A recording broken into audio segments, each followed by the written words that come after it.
In this world, the moon is undergoing a mutation that will cause the temperature to rise above 100 degrees. The surface becomes so hot that power plants explode due to the heat. You can't walk outside for more than 20 seconds without fainting, and the asphalt is so hot that if you touch it, you melt. With the whole world unable to leave their homes, supplies have become the most valuable commodity. Our protagonist survived for 5 years with his girlfriend. However, as soon as his supplies began to run out, she sent a guy to kill him before everything was depleted. But now, 5 years back in time before it all started, he has the ability to stockpile food and resources. And in this life, he will accumulate 3 billion resources and vows to be the cruelest person to seek revenge on everyone. But at this moment, our protagonist is on the bus where people are discussing how Mount Fuji has experienced an earthquake that killed dozens of people. And now their city is also being evacuated. The girl in the tight pink dress says they had to leave so quickly that she couldn't even buy supplies. The guy beside her says all the supplies from the surrounding cities disappeared mysteriously, and the other guy with shaved hair says the same thing happened at Donman Lake in Chiangsaen City and also at the Dahunan warehouse. The girl is scared, saying all this must be worth billions. It's at this point that our protagonist from behind everyone says it's actually worth trillions. And the disappearance of so many supplies plus all these natural disasters shows that something is going on. It's good to be alert. The girl asks him if it's the end of the world, while the guy in the green shirt says he's excited. He can't wait for people to be treated equally. But our protagonist thinks that inequality will only increase. Even at the end of the world, there wasn't a day when life was equal. After all, he personally experienced it. In his past life, he was just an ordinary delivery guy, until suddenly the apocalypse began and heat waves hit the whole Earth. The tectonic plates moved and creatures hidden in the core emerged to the surface. The whole world changed overnight, and in this new world, there was a new order. In a society of extreme scarcity, even simple supplies like instant noodles were worth millions, and a sausage was enough to buy any favor. In that world, everyone gave up on normality, and now, after everything that happened in his life, he was reborn a month before it all started. The girl in the pink dress clings to him and says she's kind of scared. Can he calm her down? But he leaves, saying there are more important things to do, leaving her puzzled. Outside the bus, he wonders. In an apocalypse, what's more important? Obviously, supplies and resources.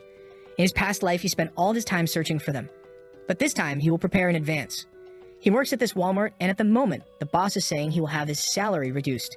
He says it's okay and apologizes, remembering that in the first apocalypse, when everything started, the boss of this place took all the supplies and fled. So now, as compensation, he will take them for himself.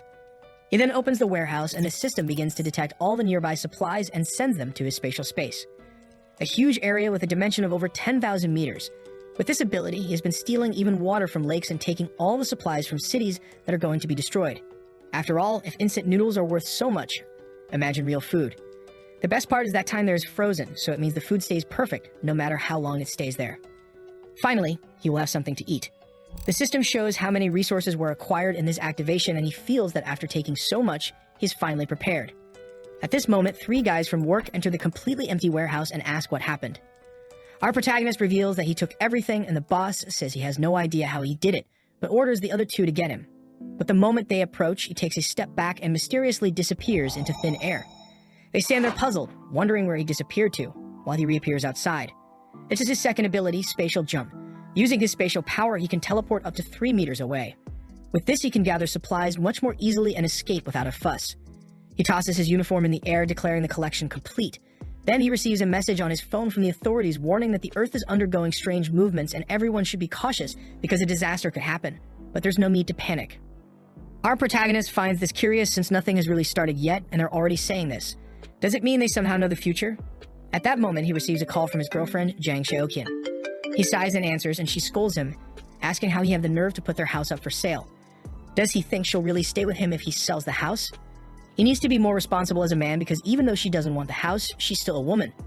And if he wants to prove to her that he's a real man, he should hand over the house to make her feel secure. Su Chen, our protagonist, asks if she has anything else to say. She says, what kind of attitude is this? If he hands over the house, she'll give him another chance. Just transfer the documents to her. But if he doesn't do that, don't even think about marrying her. But Su Chen hangs up without saying anything. He remembers that in the last 5 years of the apocalypse, he went out every day to hunt for supplies to feed her, and even took her to one of the safe zones. If it weren't for him, she would have starved in the first few days. But still. And he remembers a day when he returned home and was attacked from behind.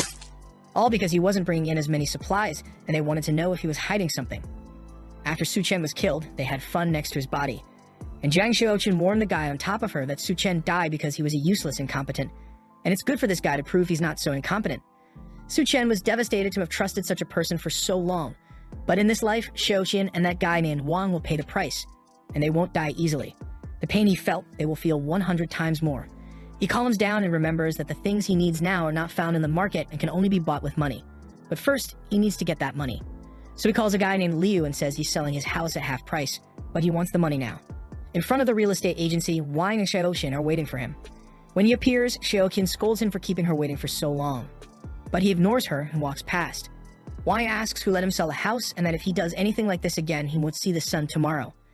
But at that moment, Su Chen, who has learned to fight after surviving, grabs him by the neck and throws him to the ground, saying he can do whatever he wants with his things. While Xiaoqian is scared by this and tries to stop him. But she receives a slap and falls to the ground in disbelief. On the ground, Wang is begging him to let go, saying he's almost suffocating, but Su Chen tells him not to worry since he won't die so easily. He then releases Wang, who is shocked on the ground, while Su Chen enters the real estate agency. At that moment, Xiaoqian threatens him, saying to seize this opportunity she's giving him. If he kneels down and apologizes, she'll consider his case.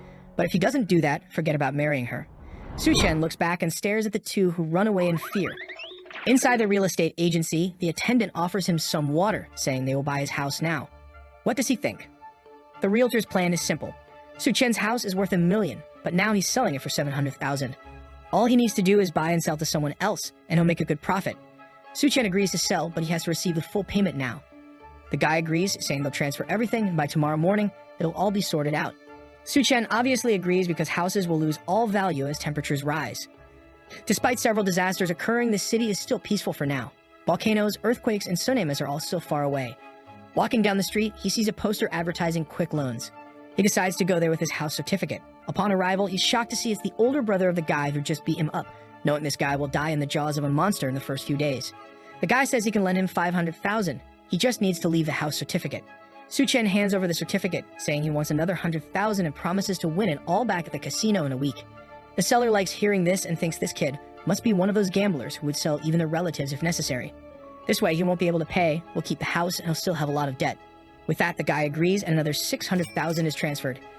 Xiaoqian is angry along with Wang, saying he'll pay the price for this. As they were going to visit Wang's brother and Su Chen just came from there, they spot him. Wang wants to know what he's doing here, already grabbing his neck in fear, but they decide to follow him. Su Chen remembers that several buildings will collapse because of the tsunamis. But this hotel in the Green City has withstood all disasters until the end. He knows the presidential suite is well equipped and even has a pool. Maybe it's a good place to use as a base for a while. Even at the end of times, this place continued to have food for a long time. He is then greeted by the attendant Liu Xinru, who asks what she can do for him. Su Chen says he wants 1,000 tables for a banquet, startling her. She offers some table options, thinking this kid must be the son of someone very rich. He says he'll want the table that costs $10,000 each, and will make a deposit of $500,000. When everything is settled, he'll make the rest of the payment. She is somewhat incredulous, but says to follow her to make the payment, thinking that even though this payment of his may not be much, someone who easily spends $500,000 surely has more to spend, so it's best to facilitate the process. Entering the room, she asks if he's getting married. He says yes, and all this is for a wedding, and he also wants a presidential suite. Sometime later, he's leaving the hotel all happy. He got over $10 million in food, spending $500,000 with the advance deposit. And it doesn't matter about the rest, since when the apocalypse begins, the ice blocks he'll have will be worth billions. Watching him leave, she thinks whoever marries him is a lucky girl. At that moment, Qiuqin appears and asks what that person was doing. The attendant asks who she is, and she says she's Su Chen's girlfriend. The attendant then says her boyfriend ordered a banquet for over 1,000 people and paid $500,000. To have a boyfriend like him, she's really lucky. However, the attendant is looking and thinking this girl is at most a 7. But she has a good body. Why do rich guys always like women like this? Xiaoqian and Yang are shocked. A $10 million banquet. The attendant says it's the case and that maybe she hasn't realized, but many rich people do this. They get into relationships and hide all the money they have until the day of the wedding. Qiuqin starts to believe this, and Wang thinks it's impossible for that loser to have so much money. However, the attendant shows that she received the transfer of $500,000. On the street, Wang is asking Qiuqin, who is he going to invite to a 1,000-person banquet? Now Qiuqin is confident, saying, "You really don't understand, do you? He's trying to introduce me to the circle of millionaires he knows. Only then will he reveal my identity." Wang is wanting to become a mountaineer and venture into the mountains, but she slaps him. Thinking that she has to create as many opportunities as possible to stay with that loser while imagining herself as a wealthy lady in a chair being pampered, her eyes sparkle. She never imagined this scenario. She'll definitely have to marry Su Chen the loser, and that's too good. Meanwhile, Su Chen is just tallying up what he's done. $700,000 for the house, plus $600,000 loan and $500,000 for the banquet. And now that his name is about to be tarnished, taking out a bunch more loans wouldn't be bad. So he installs all the banking apps on his phone and starts taking out a bunch more loans. After creating over 80 accounts, he managed to get another 970,000. Now he needs to buy a fireplace, ice-making machine, ice blocks, smokeless charcoal, and a few other things that aren't available in the markets. With the amount of money he has, buying online with fast delivery is easy. These items are essential for surviving the extreme cold and heat that will occur. He then orders 2,000 tons of smokeless charcoal and also calls an ice factory to make a reservation. As he's walking down the street, a girl calls out to him. She's a friend of Xiaoqian's and says Xiaoqian misses him. However, Su Chen knows this girl isn't up to any good and has always spoken ill of him to everyone. So he tells her, "Miss me. She must miss my house, right?" Lena looks at Xiaoqian and says Su Chen must be testing her, and she has to realize how sad he was with her behavior. And Xiaoqian then rushes to Shen to apologize, feeling embarrassed, asking if he can accompany her for a walk. She's not feeling well and she was sad to have fought with him yesterday. But Su Chen ignores her and tells her to go for a walk alone. Xiaoqian is losing her temper, saying he's being too arrogant, and Lena says he's getting a taxi. It's good they follow him and see what he's up to. Meanwhile, Su Chen is arriving at the ice factory. The guy receives him, impressed that he's so young. Su Chen asks if the 2,000 tons of edible ice are ready, and the attendant says his factory isn't cheap, but guarantees extremely fast delivery. He just needs to pay a small portion, and they'll deliver everything. Su Chen then transfers 100,000 to him, and the seller informs that everything will be delivered in 3 days. Saving money, the attendant asks why he needs so much ice. Is he organizing an event? If he wants, they can cooperate in the future, and the price is negotiable. Su Chen says it's all for a charity event and leaves. At that moment, another taxi stops and the seller gets excited. But it's Xiaoqian wanting to know what that guy who just left was doing here. She's asking because he's her boyfriend. The seller is confused. Is this girl playing detective? What's going on here? He says he ordered 800,000 in ice. Both of them are shocked. 800,000 in ice. It's confirmed. He's a millionaire indeed to do something like that. Lena asks, did he tell you what he's going to do with so much ice? The seller thinks and remembers. He said he's going to donate it to charity. Both of them get scared without understanding the reason. The scene shifts to one of the city's fanciest restaurants. In his past life, he never enjoyed anything before everything was destroyed, and even having a coffee was a luxury. Looking at the menu, he sees it's all quite expensive. And on the last page, there's something for 17,000 with a question mark. He asks what it is, and the attendant says it's a special item made by their chef. Su Chen says it sounds good and places the order. He remembers that in his past life, several creatures mutated. Some people thought it was some kind of biological change. But for him, it was just the creatures adapting to the new environment.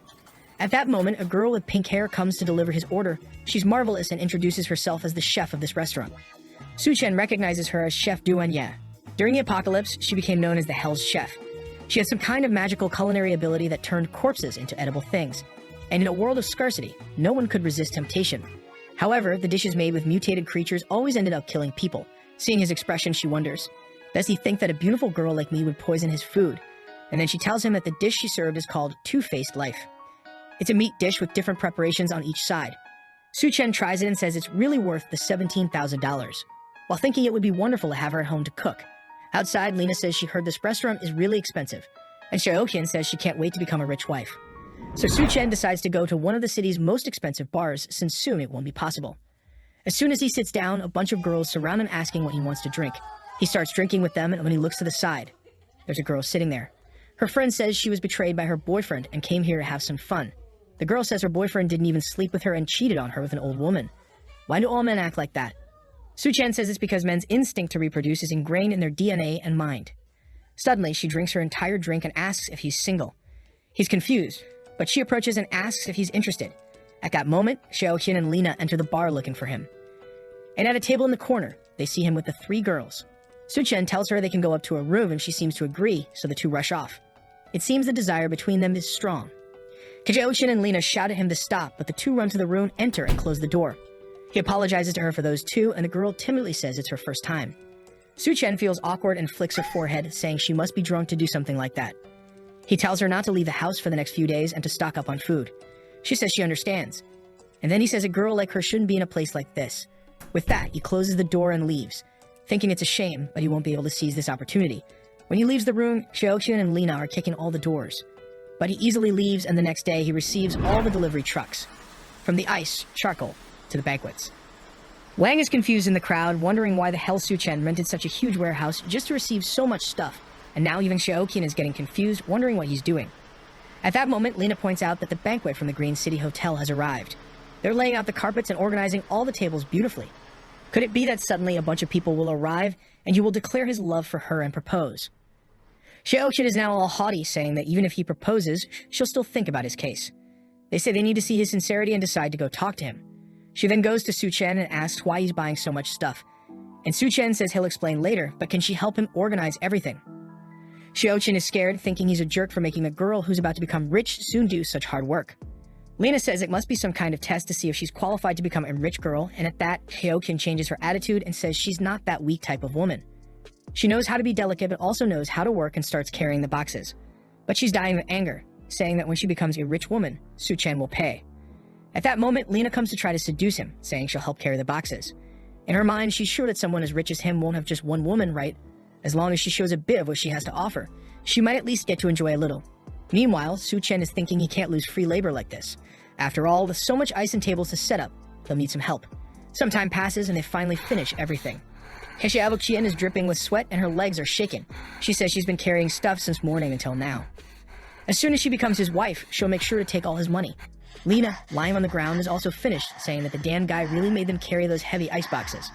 Xiaoqin says enough of this test, he has to propose to her right away and start the party or the guests will arrive. And Lena says he needs to hurry up because the food is getting cold. Meanwhile, Su Chen gives a good amount of extra money to all the delivery guys who thank him from the bottom of their hearts. At that moment, Xiaoqin comes and asks, Su Chen, don't you have something to tell me? Su Chen says yes, he thanks her for the help, but unfortunately, there's no payment for them, so they can leave now. Xiaoqin is shocked and tells him to stop joking. The guests are already arriving, not to mention there are 1,000 tables. Why doesn't he just reveal that he wants to marry her so they can have a good life? Su Chen looks back and says that's impossible for him. After all, he's already sold the house and accumulated a bunch of debts. Does she really want to marry him? Lena says that doesn't make sense. How can someone with no money buy so much ice? Su Chen says he's only doing all this to help his very rich boss who wants to do a charity project. Xiaoqin loses her temper in anger and attacks him, saying he's been lying to her this whole time.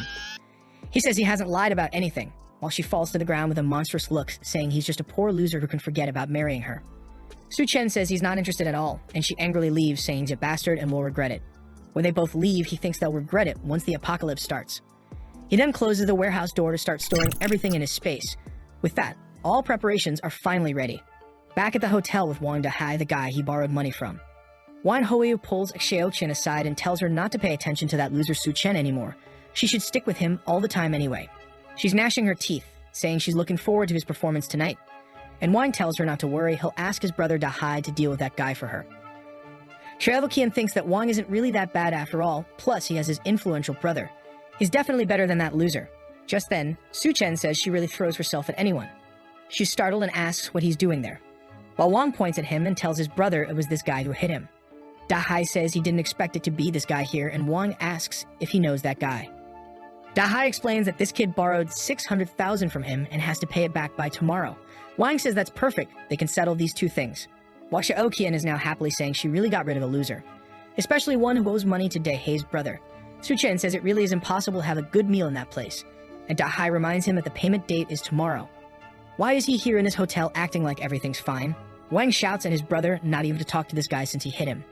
Xinru then appears and asks what's going on and if they can resolve it.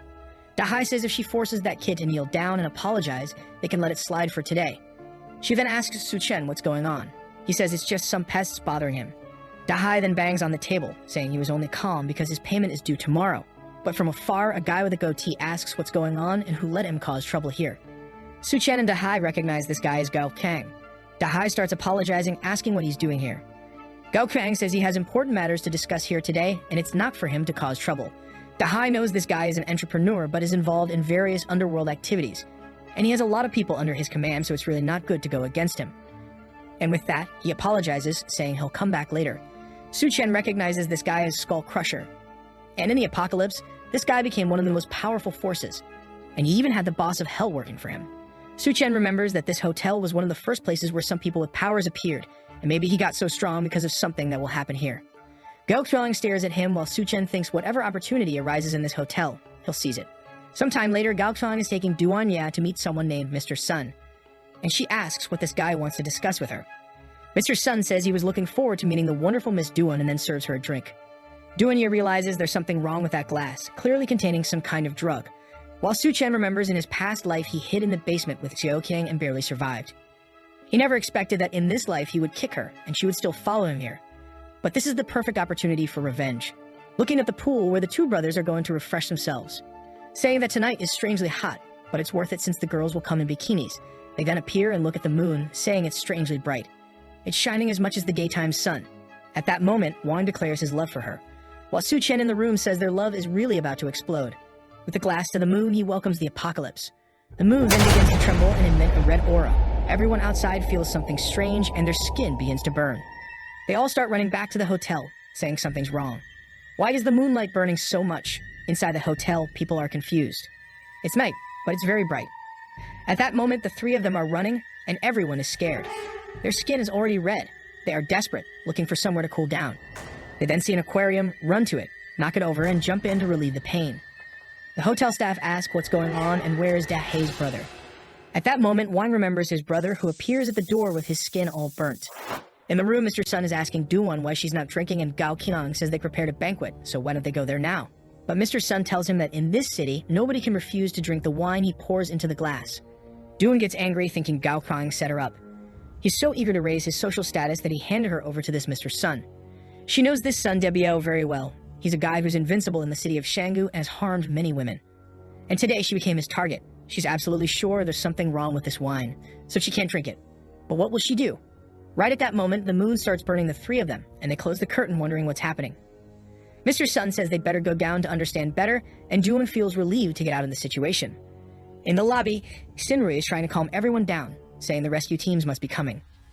Gao Krang asks one of his henchmen what's going on. He explains that suddenly the moon shone red, and the temperature outside rose by over 70 degrees. In the news, they're saying that a lot of people have already been injured and burned. Mr. Sun calls the minister and asks them to send someone to pick him up. However, sometime later, he tells Gao Kang that unfortunately it seems they're having some problems and won't be able to make it. Meanwhile, Dahai is in agony with his entire skin burned. People are trying to apply some burn ointments, but it's not enough. Not to mention he needs to be taken to a hospital, but with his high temperature outside, it will be impossible. He says he'll call a friend to come pick him up. The friend answers the phone, saying it's in the middle of nowhere, but okay, he'll come. As soon as he leaves the garage, he sees it's too hot and gets confused. The heat is so intense that the tires burst, and gets out of the car, calls his friend to let him know he'll be delayed, and runs away. However, the sole of his shoe melts and he slips and falls to the ground. Looking sideways, he sees another person lying there, already a dry corpse. He gets scared and tries to get up without realizing that half of his face is already on the asphalt. Everyone in the hotel is startled when he screams on the phone. While all this is happening, our protagonist is in his room with controlled temperature. He's sleeping soundly in bed, and government announcements are already being made. Due to the intense heat emitted by the moon, temperatures have risen by over 75 degrees, with the ground reaching over 100. The event has already resulted in hundreds of casualties. Please stay indoors to avoid skin and respiratory burns. At that moment, one of the power plants explodes due to excess heat, cutting off some communications. Dahai says he lost contact with his friends. While everyone is in the last room left in the hotel, Shaoqian and Lena are complaining that they don't want to stay in a room full of men. But at that moment, the power goes out. And with that, the air conditioning also stops working and everyone starts taking off their shirts, dying of heat. Xiaoqian remembers that Su Chen's room has a pool. Meanwhile, our protagonist is swimming peacefully. He already knew the power would go out because of the explosion in the power plants. And that's also why he chose a room specifically with a pool, in addition to vertical air conditioners and giant batteries to ensure the temperature. But he's also missing some ice here. He changes, sits on the sofa, thinking it's very nice now. He's hungry, so he sets up a banquet on the table. As it's the first day of the apocalypse, he needs a small breakfast, while wondering when that Gochang will have the chance to gain powers. Someone knocks on the door, saying they know he's in there. Our protagonist knows that with the power to teleport and the preparations he made, he doesn't need to worry. So to cause anger and envy, he decides to open the room. As soon as the door begins to open, a cold breeze comes out, and everyone feels an indescribable relief, wondering, why does it seem so nice in there, and why does he have air conditioning? Su Chen asks if they need anything. Wang points out to everyone that he has ice, a pool, food, and electricity. Lina and Xiaoqian start shouting at him, asking how he dares to let them burn outside all day while he's living in luxury. He better leave that room now. Dahai tells him the time to pay back everything he owed has come, so he better hand over that room. But the moment he steps into the room, he takes a shot in the stomach. Dahai is shocked when he sees the wound, and Su Chen warns that if he takes another step, he'll die. Everyone is trembling now. Does he really have a gun? Dahai is outraged, asking where he got that. But another shot is heard in the room, and everyone is scared when Dahai falls to the ground, now with a wound in his leg. Su Chen points outside, saying whoever wants to die can stay there, and he'll give them 3 seconds. Whoever is in his line of sight will go to the next life. Meanwhile, Gao Chang is talking to Xinru, asking how is it possible for such a large hotel not to have any food. She apologizes, saying they recently had a banquet for over 1,000 people, and the ingredients and food were scheduled to arrive today. At this moment, Mr. Sun, pouring water over his body, commands her to bring all the water and food she has right away. Families start to become outraged by the water waste he's causing, and a war breaks out in the lobby. Just then, Dahai arrives with his injuries, and everyone warns that Su Chen shot someone. Seeing the wound, Gao Qiang wonders, is there someone with a gun in this place? Seems like there's a tough guy living upstairs. Xiaoqin then informs everyone that Su Chen's room has electricity, air conditioning, and even a pool. People surround her, asking if she's not lying, if she's sure. She affirms they can believe her. He even has an ice cube and plenty of food. So everyone decides to go to his room. Meanwhile, Gao Qiang sends one of his henchmen to take a look as well. Once again, he opens the door, asking what they want, and everyone feels the refreshing, cool air touching their skin. It seems like paradise in there. The crowd outside pleads for him to be kind and take care of the elderly, stating that since it's a hotel emergency, he should share everything he has with everyone. The chubby little boy spots some fried chicken and jumps to grab it. However, he's stopped with a kick to the belly and is sent flying. Su Chen warns the parents to take care of the kids, or he'll have to do it for them. People are outraged, asking how he dares to hit a child. He's truly a murderer and doesn't deserve to stay in that room. Everyone starts to enter. However, at that moment, he shoots the guy in the back who falls to the ground. Su Chen warns that he may be alone, but everyone there only has one life. He knows the situation seems dangerous, but at any moment, he can jump through the portal and disappear. Downstairs, Wang is furious. After his brother suffered 2 gunshot wounds, the crowd threw his body out because he was already dying and decomposing.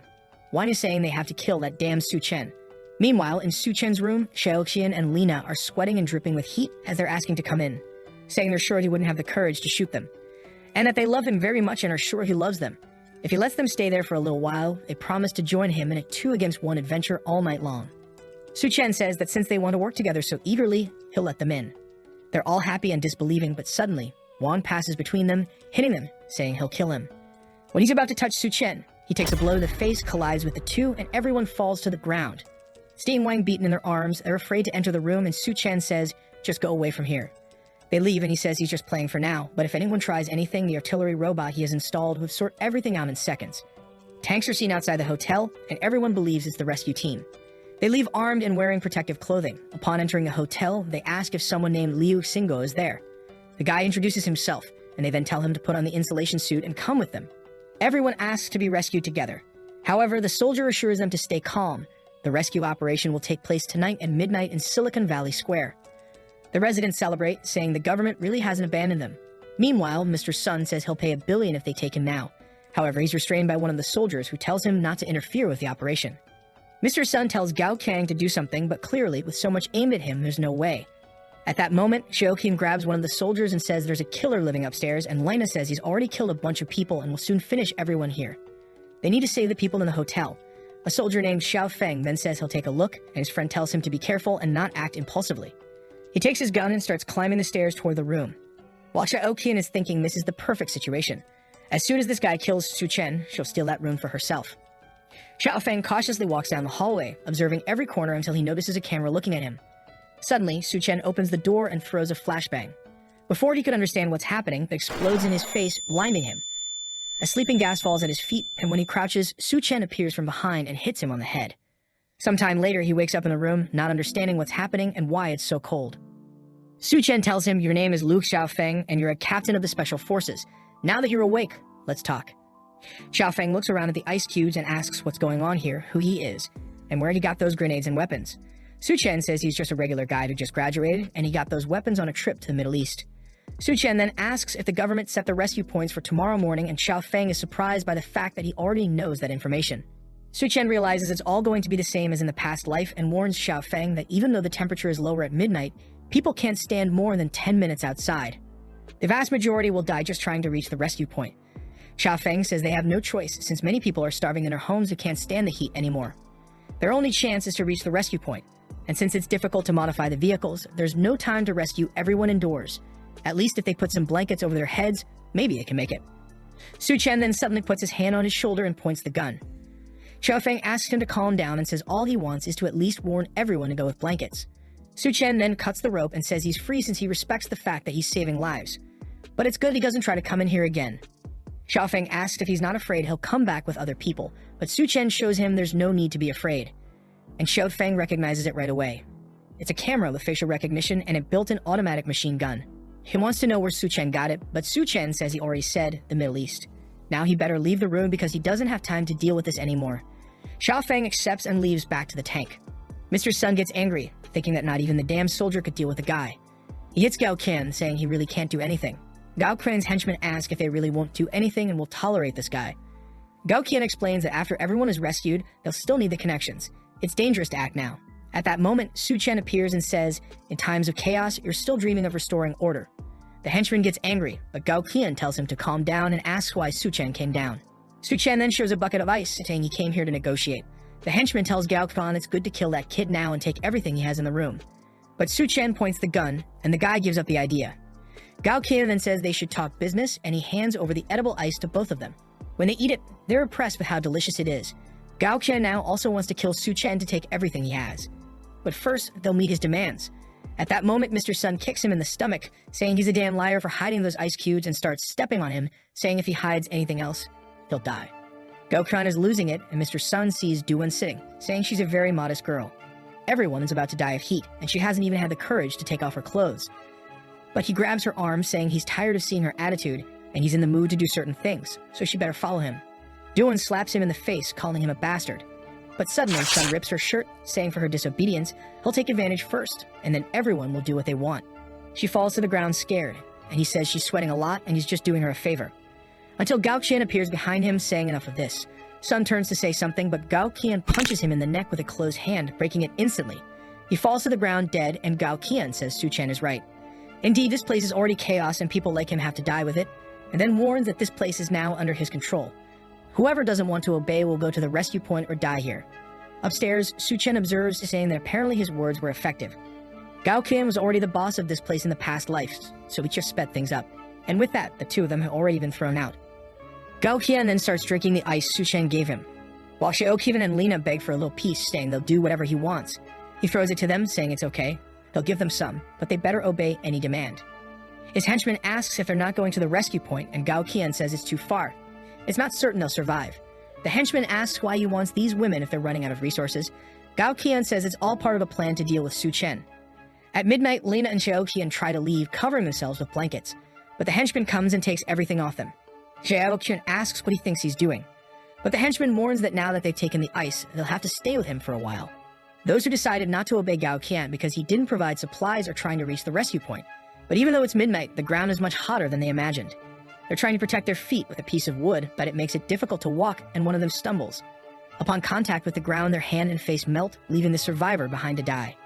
Meanwhile, Dehei's body, which was burning on the ground until now, wakes up with red eyes. From the balcony, Su Chen observes everything, remembering that in the past life, he almost died on this walk. Xiaoqian and Lina say they can do whatever he wants, but why don't they at least go to the room? The henchman says they're being too shy, there's no need to try to hide. But suddenly the glass shatters, and the two chubby guys who were burned come running after everyone. Wang thinks they're zombies and asks if they'll turn too if they're bitten. Gao Qian says they need to figure it out, then grabs him by the neck and throws him to the two creatures. Wang's back is burned just by making contact with the creatures, and Su Chen appears with a blade, telling everyone to get out of the way. The henchman can't believe he wants to deal with these monsters, and Gao Qian is eager, thinking that as soon as Su Chen kills the two, he'll kill him and take everything from him. Su Chen knows that bodies exposed to heat turn into zombies, but they don't share any virus. You could say they're more like drought demons. The difference is that these demons retain some memories from their past life. Su Chen stands still, and Mr. Sun passes by him and goes towards Gao Qian. That's because he was killed by him. But Wang Dehei was killed by Su Chen and attacks him.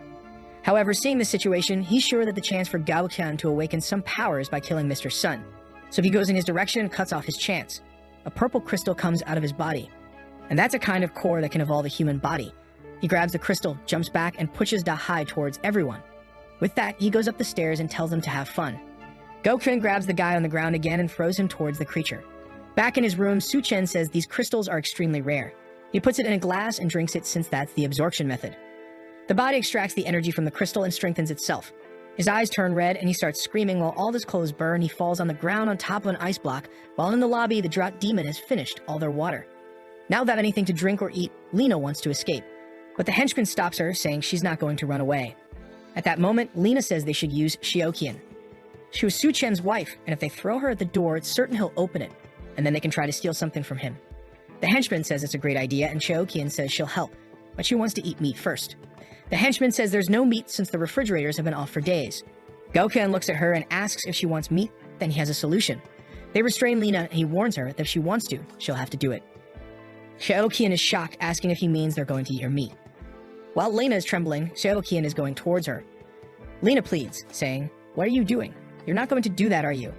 But Cheokian goes to her face and says she just betrayed her by talking about her being Su Chen's wife. Since she did that, she deserves it, and then strikes 3 times. Gaoqian and the henchmen are even scared to see how she did that without hesitation.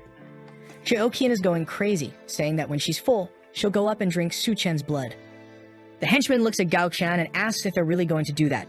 Gaoqian says to call the boss Duan quickly, or else they'll dry up. Meanwhile, in the room, Su Chen is jumping around with his new body.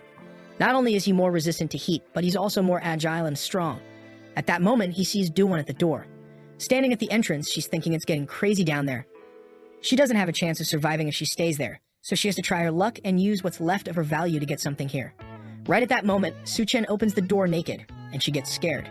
She screams and he apologizes, saying it was unintentional. He was excited about some news.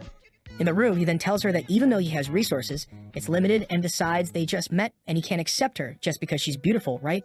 He remembers that in the past life, she was a very smart woman. Furthermore, she formed a cooperative relationship with Gaoqian. However, even though he had thought about having her around, the atmosphere feels strange now. Duan then tells him that she's not just a cook, she's also a doctor who has been working as a surgeon for 3 years. She's thinking that his room is extremely well equipped. Not only does it have electricity, but it also has ice and food. She needs to demonstrate her worth to stay here. On the sofa, Su Chen acknowledges that being a doctor is indeed a good proposition. However, as she knows, resources are extremely scarce, and it's uncertain if they'll survive until tomorrow. Feeling uncertain upon hearing this, she says that as long as he doesn't kick her out of the room, she'll do whatever he wants. Upon hearing his proposal, Su Chen immediately states that this is her new home. She feels embarrassed, thinking she said that a bit hastily and unintentionally. Su Chen warns her that her only choice is to behave. If he catches her planning something behind his back, their relationship will end. Duan assures him that she understands and will never doubt any of his methods or determination. Su Chen then suggests that she can demonstrate her determination by undressing. She was embarrassed, asking if they were going to start now. Taking a shower, she thought that with water, electricity, food, and still not having to worry about the weather, that place was simply heaven for anyone. The only problem was that Su Chen wasn't exactly a saint. He grabbed her by the chin and said he was going to give her something different to eat.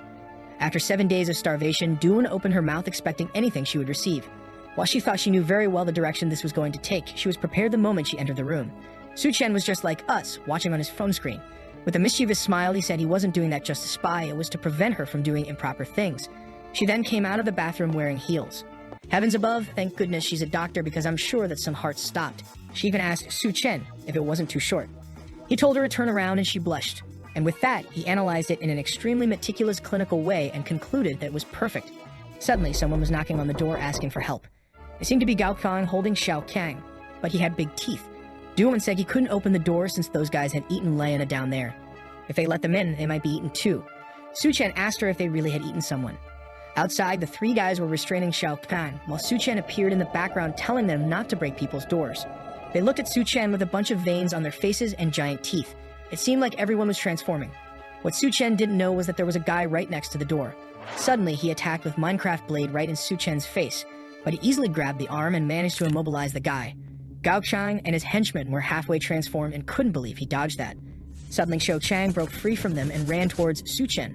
She reached out for help, saying he needed to save her, but he grabbed her by the neck and clearly she was also transforming. And Su Chen explained that those who consume human flesh in this new world now transform. So clearly she's no longer human to be saved. Gao Kang said it was the end of the world, so it didn't matter if they were eating someone as long as they could survive. And Xiao Kang, even immobilized, said the meat was delicious and her body was filled with energy. She tried to attack Su Chen, saying she was eager to taste him, but she received a kick and was ejected from the door of the room to the other side. It broke even the window, falling outside the building. But she managed to hold on at the last moment and started climbing, saying that Su Chen wouldn't get away so easily. But that's when she noticed it. She was getting hit by the scorching sun and started to burn. Su Chen was calmly with his hand in his pocket, while the 3 thugs ran towards him, saying he couldn't be given the chance to pull out a weapon. But calmly, Su Chen asked why they thought he would waste bullets. Suddenly, one of them jumped in Su Chen's face, saying he was underestimating them too much. And the sneaky guy pulled out the Minecraft weapon and said he likes to waste it, and he hit the guy right in the head. Even though they were monsters, they kept their consciousness, so they came up with a plan to spread out and attack him from all directions. While Su-Chen finished off one coming from the front, the other thug was already above on the ceiling. Warning that not only were they faster, but their reaction time was also much better. With one attacking from each side, he took advantage to go over and warned Su-Chen that it was the end for him. He was confident that with a punch he would finish the boy and steal everything he had. But Su-Chen jumped and caught him halfway, asking if he had finished talking. And with that, they both fell, with Su-Chen smashing his head on the ground. Another Minecraft blade came for him. But Su-Chen was a pro and easily blocked it. With a single move, he disarmed one of the zombies and took out the other one beside. Gao Kan took advantage of this opening to try to land a punch, but his neck was also grabbed and Su-Chen slammed him against the wall. But that's when something else was coming from the corridor. Even Su-Chen seemed to be startled by what he saw. It was Xiaoqin completely transformed into a drop demon. She jumped from the glass and approached Su-Chen. He recognized her and called her by her name. Seeing the transformation, he said she transformed too quickly, so apparently her dependencies are deep. As he finished off Gao Kuang, he said since she wouldn't disappear, he would finish her off again. And with that, Gao Kuang was lifeless. Transformed Xiaoqin let out a monstrous scream. Inside the room, Duan was getting impressed. I'm also very impressed with her, goddammit. Saying that Su-Chen was too incredible, he was dealing with the entire Gao Qian gang alone. But seeing that creature in the corridor, she knew that was much more dangerous than the others. She knew that if she wanted to stay by his side for a long time, she couldn't be a burden to him. So she called Su-Chen's name, who turned to see what it was. He was confused by her saying she would help. He said if she didn't get scared and hide, that was already good. But if she came out armed like that with so much thickness, he would be very distracted in combat. She was kind of confused until she realized she was indeed an impressive doctor. Meanwhile, Xiaoqin was making some noises, until she let out a big scream and jumped towards Su-Chen with her mouth open. He was surprised and turned to see her coming. But it was too late, he took a blow right on the shoulder. Duan was startled and called out his name. But at that moment, Su-Chen had already activated his berserker power and her claws only made small scratches. Xiaoqin turned around disbelievingly. In a quick move using her tail, she reached Su-Chen's back. And taking advantage that he was immobile, she bit him right on the shoulder. But her teeth couldn't penetrate his skin, which seemed as hard as steel. She couldn't understand what just happened. Su-Chen asked if her teeth were just for decoration, but warned that now it was his turn. He grabbed one arm and then the other. He jumped backwards to her back, immobilizing her.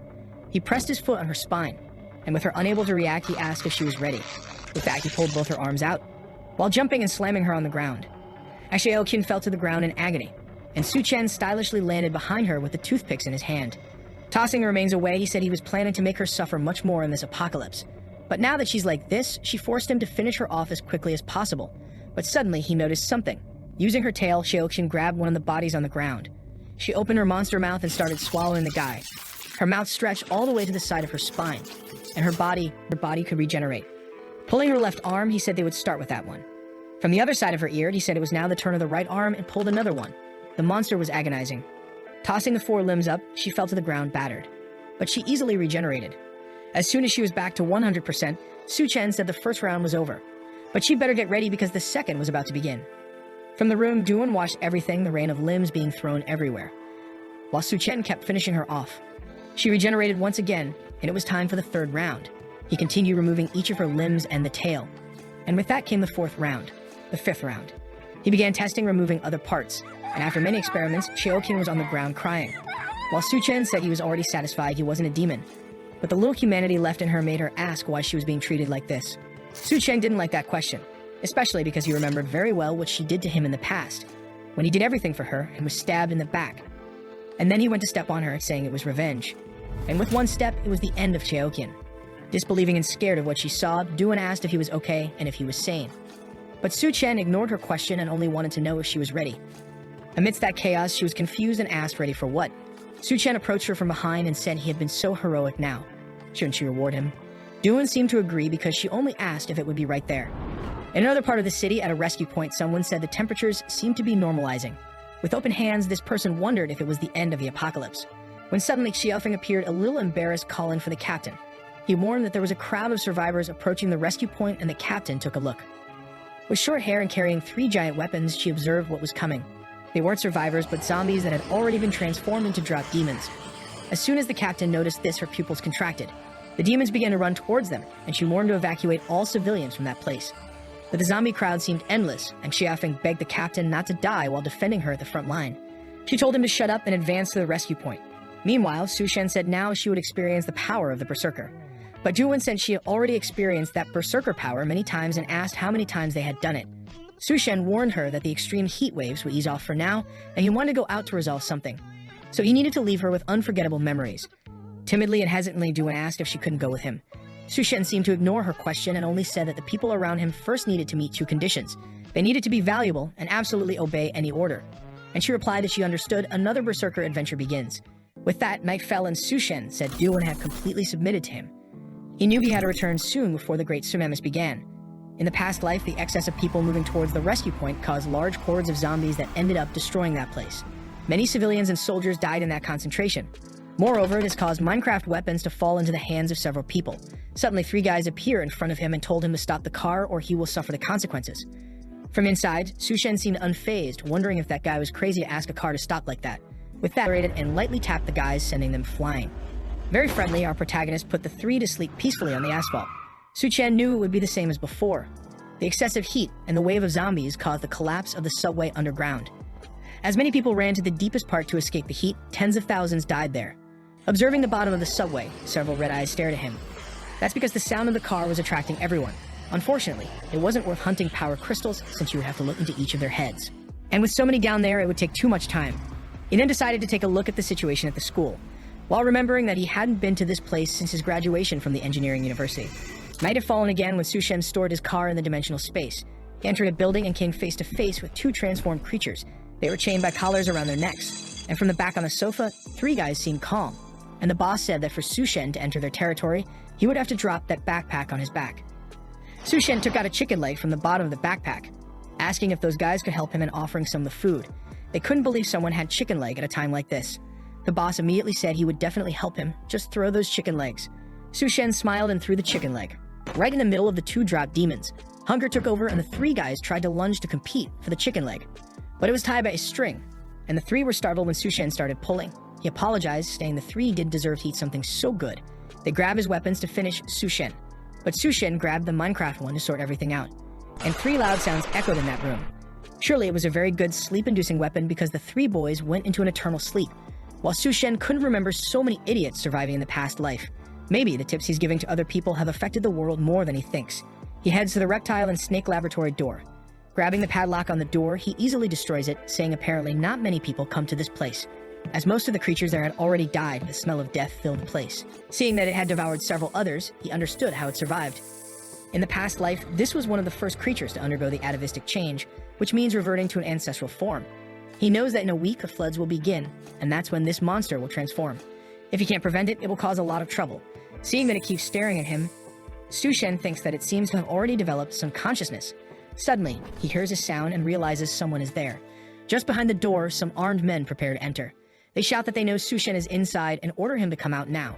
The protagonist calmly comes out, saying he's at a critical moment and can't be disturbed. However, suddenly he notices something. A girl with gray hair approaches, and the guys seem to recognize her.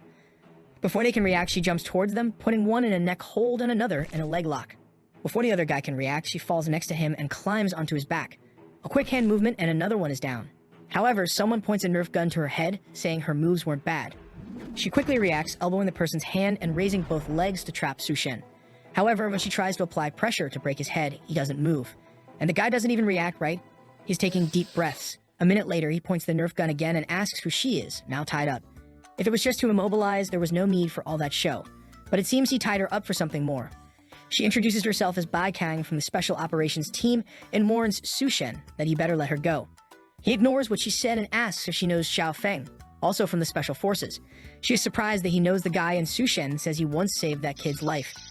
With a delicious piece of meat being prepared, Sushen says he understands everything. It seems that a group of fugitives took control of the school and are using several people as hostages. Kang says it all happened very quickly when Xiao Feng was rescuing some prisoners.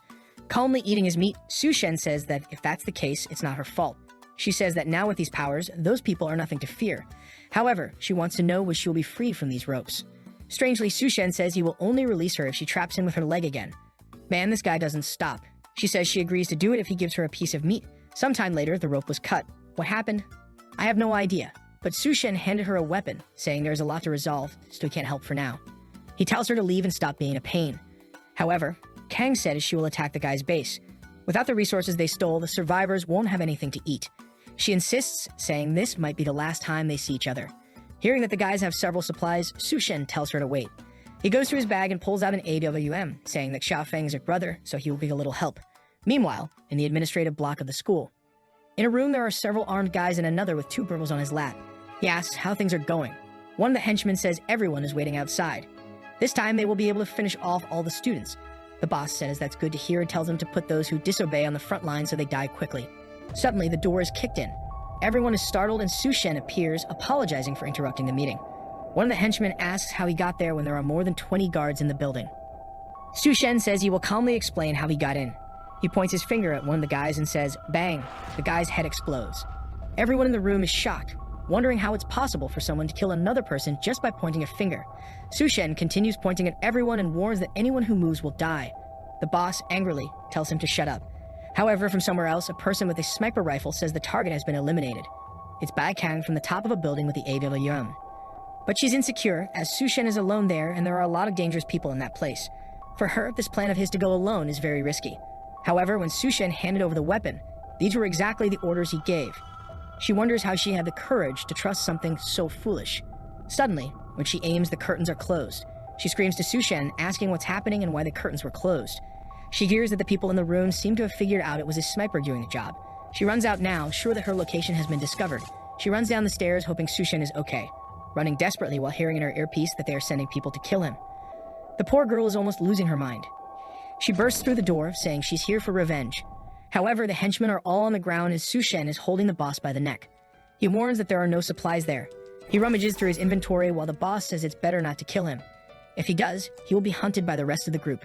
Sushen gives him a chiropractic session and cracks his neck, saying not to worry because everyone will join him soon enough. Bai Kang asks if he really did all that by himself. Sushen says he's been exercising a lot. He says there are no supplies left there.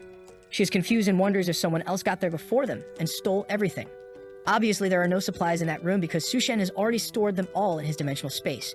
He thinks he'll only share with others if he's sure how they'll act. He then says it's time for them to go to the girls' dormitory. She asks why specifically theirs. Sushen says he got this information from the boss.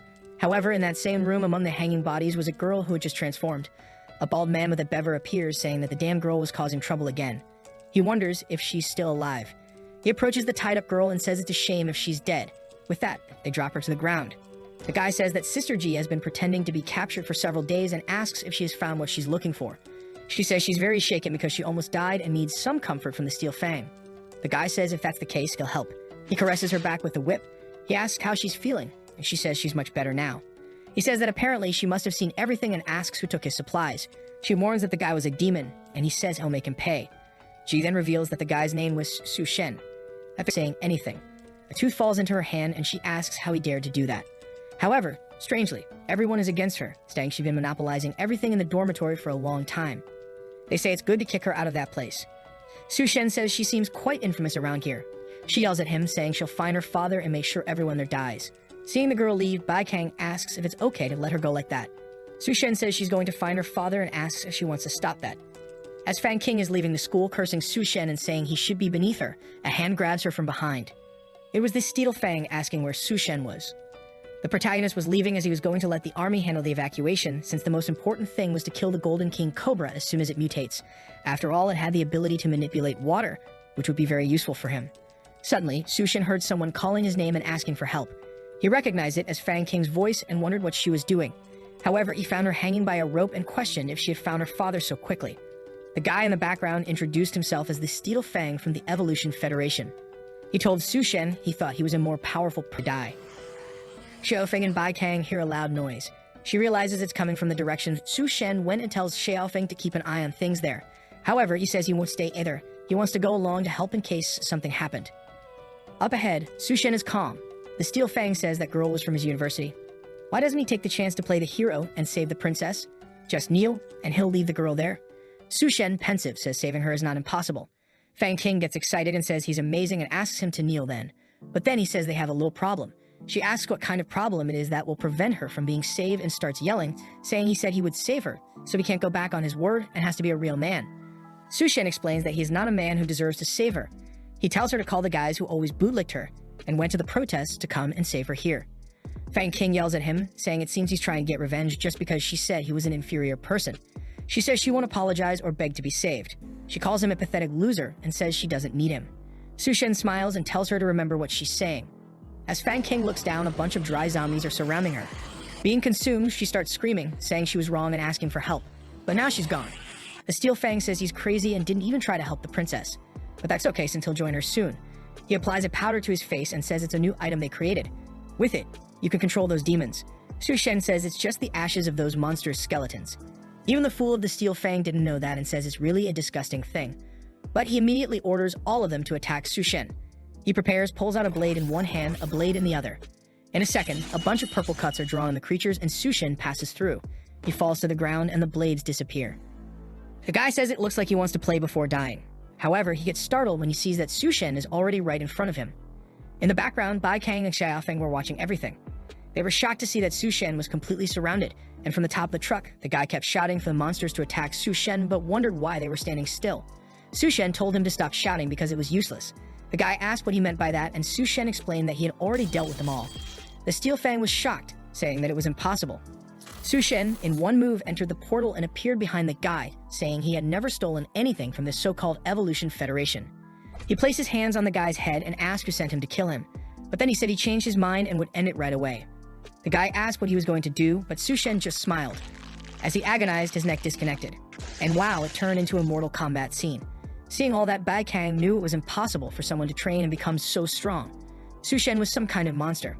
While the protagonist thought that he needed an assistant to deal with these things because he didn't want too many people to know what his powers were. Meanwhile, in the hotel where it all started, Du Wanye was saying that Su Shen shouldn't abandon her in this place. She woke up saying that apparently she dreamed of him again last night. In the apocalypse, there's nothing to eat, but this girl is growing, and she's just wondering when he'll come back.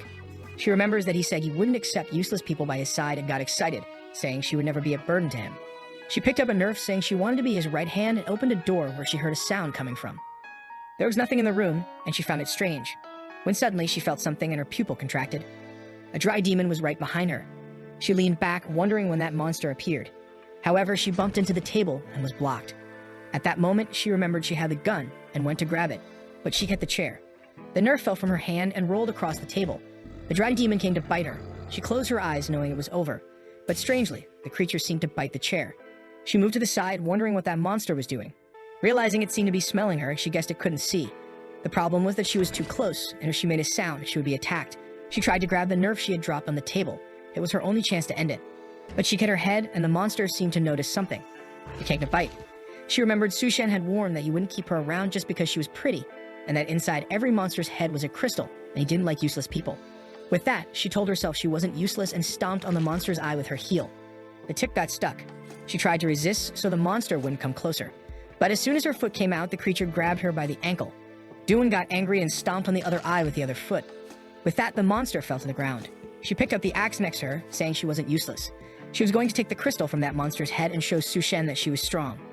Meanwhile, in the girls' dormitory, Bai Kang and Xiaofeng started evacuating everyone, following Su Shen's tip. And the Golden King Cobra had begun its mutation. Face to face with it, Su Shen was just waiting for the transformation to start. He knew what it needed was water, so he brought a bucket. As soon as he placed it on the ground, the snake started to go for it, and he realized it had intelligence.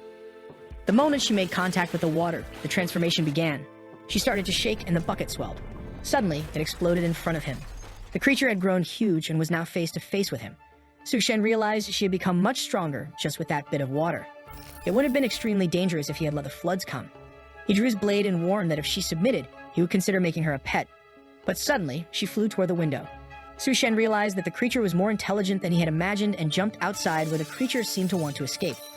Seeing the situation, he knew he had no choice. So he jumped with the sword in hand and tried to stab her head, but the blade broke. Her scales were much more resistant than he thought, and the snake came to bite him. But he calmly jumped towards her, saying that if a blade didn't work, he'd use his fists. With that, he punched her head into the ground. She took advantage of his distraction to try to wrap her body around him. Immobilized, he said she was quite treacherous and prepared to finish him off, making Su Shen realize that everything so far had been part of her plan. She then came to end him. Elsewhere, a guy from the army tells the captain that she can't forget about Su Shen because she keeps looking in the direction he went. She tells him to shut up. However, he warns that if the guy went alone, he would die. But Bai Kang says it's impossible. She is sure that Su Shen is much stronger than he appears. It's almost as if he were an untamed monster in this apocalypse. A hand comes and stops the snake's strike. Su Shen asks if she really thought she would defeat him with that. He says he knows very well the regenerative capabilities of snakes, but what he's going to do is different. Then he pulls her by the head, throws her aside, and splits her body in two. With that, he finds the crystal he was looking for. From inside it, he extracted the crystal and mentioned he was curious about what ability he would gain. The rising tide started to flood the city. People had nowhere to escape, and only the extremely tall buildings remained above water. However, Su Chen, who had just absorbed the water snake's core, was calmly diving. Scales appeared on his body underwater, and he also felt stronger there. Strangely enough, even without using his mouth or nose to breathe, he wasn't suffocating. It was as if his skin was capturing oxygen, and he realized it was a very useful ability. He knew it wasn't exactly the water manipulation he expected, but it would be highly beneficial. Since the water had come from the hotel area, he couldn't go against it and return there right now. Seeing the ashes on the horizon, he knew the volcanoes had reached their peak eruption. Once the sky cleared, the Earth would enter a glacial period. At this rate, no one would survive without evolved abilities. But he also vividly remembered the numerous factions that emerged when the floods began. The northern territory was dominated by the snake he killed, and also by the corpse woman. The southern part was dominated by the cannibal clan, and the eastern part by the Rat King and his army. The western part had been dominated by Gao Qiang and the people of the Green Hotel. In his previous life, he almost died at the hands of each of these groups. But in this life, he had already dealt with Gao Qiang and the Snake King. The goal now was to gather more cores to take down the remaining enemies. The problem was that the Devara clan had a very large population, and the Corpse Queen hid so well that it was practically impossible to find her now. He remembered that the rat plague started at the university, so their king must be there. Seeing that he was surrounded by zombies in the water, he realized he had relaxed too much. On top of a nearby antenna, two guys were trying to climb up, wondering how the waves had arrived so quickly. Then the bald guy looked back and warned that someone was swimming toward them. His friend said it was impossible, but then he noticed. Indeed, there was a guy who wasn't drowning or being swept away. However, knowing how unstable that post they were on was, the guys decided that if this guy came closer, they would kick him back into the water. But the bald guy warned to be careful because a lot of things were following him. That's when they saw the legion of zombies following Su Chen. They realized he was coming their way, so they shouted that they were from the Evolution Federation and told him not to approach. Hearing this made our protagonist interested. Immediately, he jumped out of the water toward them and kicked the bald guy, sending him into the water. The poor guy was falling, but his friend managed to grab his arm. He told the fat guy to grab the pillar, but he said he couldn't reach it. His friend assured him not to worry, he wouldn't let him fall. However, this bald guy was the most gentlemanly villain and said it was okay, better to let go or both would die. Meanwhile, Su Chen was up there telling them to spill everything they knew about the Evolution Federation. The guy told him to go to hell and said he'd never talk about it. Seeing the zombies, Su Chen said that if that was the case, they couldn't blame him. Instantly, one of them grabbed the fat guy's foot, pulling him down. Su Chen said he gave them a chance, so it wasn't his fault. However, the friend jumped in, saying he would save him. Down there, the zombies started attacking, and the guy was sure he would die. Then Su Chen passed by and killed the first one. He sent a flurry of cuts through the water, wiping out the zombies. The two wondered if the kid was really human. A while later, up top, they said they owed him and would tell him whatever he wanted to know. They explained that they had been sent there to investigate him, Su Chen. Currently, they were located at the University of Science and Technology and were led by a guy named Liu. Knowing that this university is where the rat business started, Su Chen asks if they're doing any research involving rodents. The guy says unfortunately, no one lets them get close to the labs. Now Su Chen is motivated to go there and resolve this before the rat disaster happens. Meanwhile, at the hotel, Duanya had survived and received the core from one of the zombies. She's always portrayed with great care and attention, but she found it strange that even the upper floors were already flooded. Then something called her attention, and a sea creature started wrapping around to kill her. Definitely a cruel and wicked beast. It came toward her, opened a mouth full of teeth, and attacked. She barely managed to grab it, but her hand got entangled. Now she was immobilized, and many of these creatures were coming her way. She realized she didn't have time to use the ability she had received. She remembered Su Chen saying that you couldn't know what ability you received just by the creature's appearance. The healthy doctor asked how she would find out if you couldn't tell. Su Chen explained that the only option was to focus on the changes she felt in her body and try to control that power. She smiled, saying she could understand. Looking at the creatures, she seemed to see a small brain in each one. With a red eye, she screamed for them to stop. The monster seemed scared and moved away from her. She was frustrated because she was all sticky, but she grabbed an axe and said she would now cut them like tofu. She swung the axe at the membrane, tearing everyone apart. While she talked about needing a bath, someone appeared behind her and asked if they could join.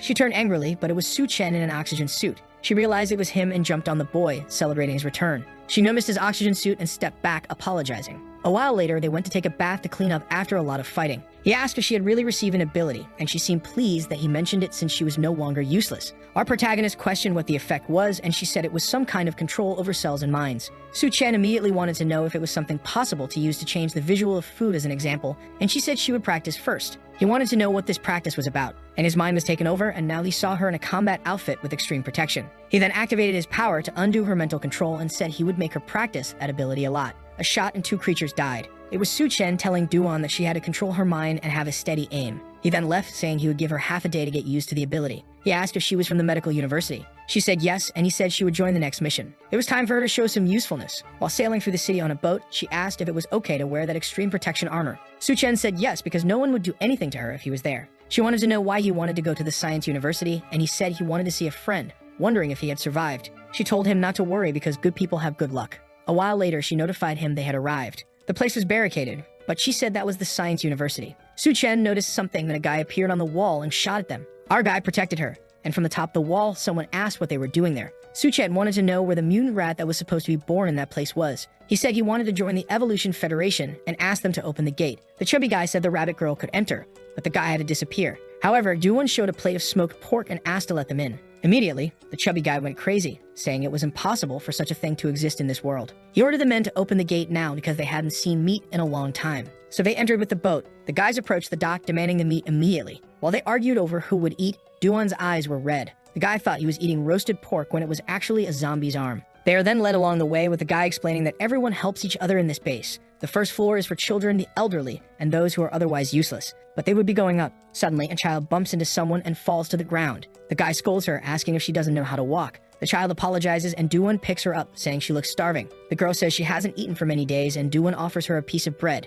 Even though she's hungry, the child asks if her bunny sister will go hungry if she takes it. Duan is confused about this bunny sister business and Su Chen says that she won't go hungry. The child tells him to stop lying because everyone is hungry these days. Su Chen gets angry. He can accept doubts about his character, but not his strength. Immediately, he pulls out a feast in front of everyone and tells her to eat. The people are confused and Duan puts the bread in the girl's mouth. But then a group approaches, asking who is cooking there. It's one of the groups that control the place, kicking everyone around and saying that food must be exchanged for contribution points. Seeing the child eating, they say she's breaking the rules. The girl cries to Duan, who tells her not to worry. She looks at Su Chen, who seems to signal her. Something catches the guy's attention. Duan extended her arm and produced a lot of food, saying she prepared it for them. Clearly using her power, she told them not to leave a single piece. Seeing all the meat, the guys dive in, saying it smells amazing. They start eating, saying it's so good it makes them want to cry. One of them turns to Duan and says she is kind and won't be punished, but the guy next to her won't escape. Su Chen asks how they will punish him. The guy then calls out and two chained zombies appear. He warns that Su Chen's punishment will be to fight these monsters. Su Chen recognizes these guys as the ones he saved at the post and wonders what's happening.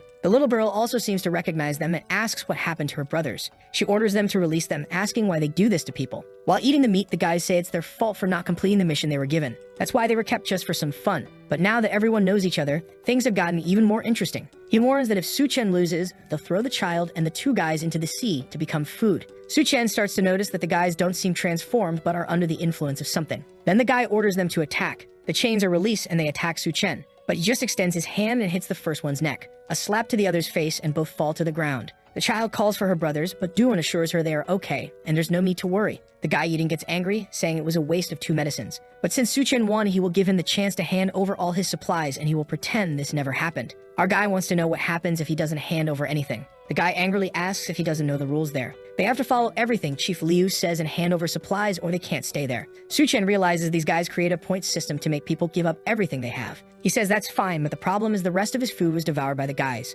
Then a giant fat man appears in the background, saying if Su Chen wants points, he just has to work for him. The guys recognize him as Captain Go and Duan is scared. Some gag slaves are carrying him on a throne with a girl. He says food is free and accommodation and even a salary are possible working for him. But at that moment, one of the slaves trips and falls to the ground. Go notices this, pulls out his spear and lightly taps the slave's back. This shocks our duo and the guy says as they can see, vacancies are always opening up. He arrived at the perfect time to replace that guy. Besides, if Su Chen hands over the rabbit girl, he'll get noodles until he dies. Warning that it's a huge sacrifice since there is no more production. Not to mention, he's already tired of the woman he has. The guys shout, saying that the offer is very generous and they should accept it now. But then the chief smells food and asks if they were consuming anything. His lackeys are startled. They immediately fall to the ground, apologizing, saying they couldn't resist. They were given free food and didn't know what to do. However, the chief yells, saying the smell of that food is terrible. It seemed like they had eaten a bunch of garbage and orders them to move away. Su Chen immediately notices that the chief wasn't affected by Duan's mental control. While the guys are confused, saying they didn't eat garbage, they start feeling strange and begin to spit blood, complaining about severe stomach pain. They run off, saying they need to use the bathroom. Seeing them flee, Gu wonders how such trash is working for him. On the other hand, Su Chen doesn't know what ability the captain has, but he's not weak, considering he broke Duan's mental illusion over everyone. And the worst part is that killing this guy now will make it harder to find the mutant rats. Gu continues to ask what he thinks of the offer. Su Chen replies that he's not very interested. The guy laughs, saying that's fine, but one day he'll come begging and calls another guy to carry him. With that, Captain Gu leaves. Duan apologizes, saying that unfortunately, her mental power wasn't enough. Su Chen says it's okay. After all, it's strange that the guys didn't die after eating that food. Something's going on in that place. Then a guy comes and warns that he made the guards angry, so he won't be able to get out of there. The guy calls him by name and says it's better to go together. Su-chen asks how he knows his name and why he is helping. The guy points to himself, saying he is Miao Puiyuan. They met the last time he visited his school. In another part, Captain Gu was warning not to let that guy and that woman escape. The guy asks if he's thinking of doing that. The boss licks his lips and says it's obvious. A woman as hot as her is hard to come by in the apocalypse.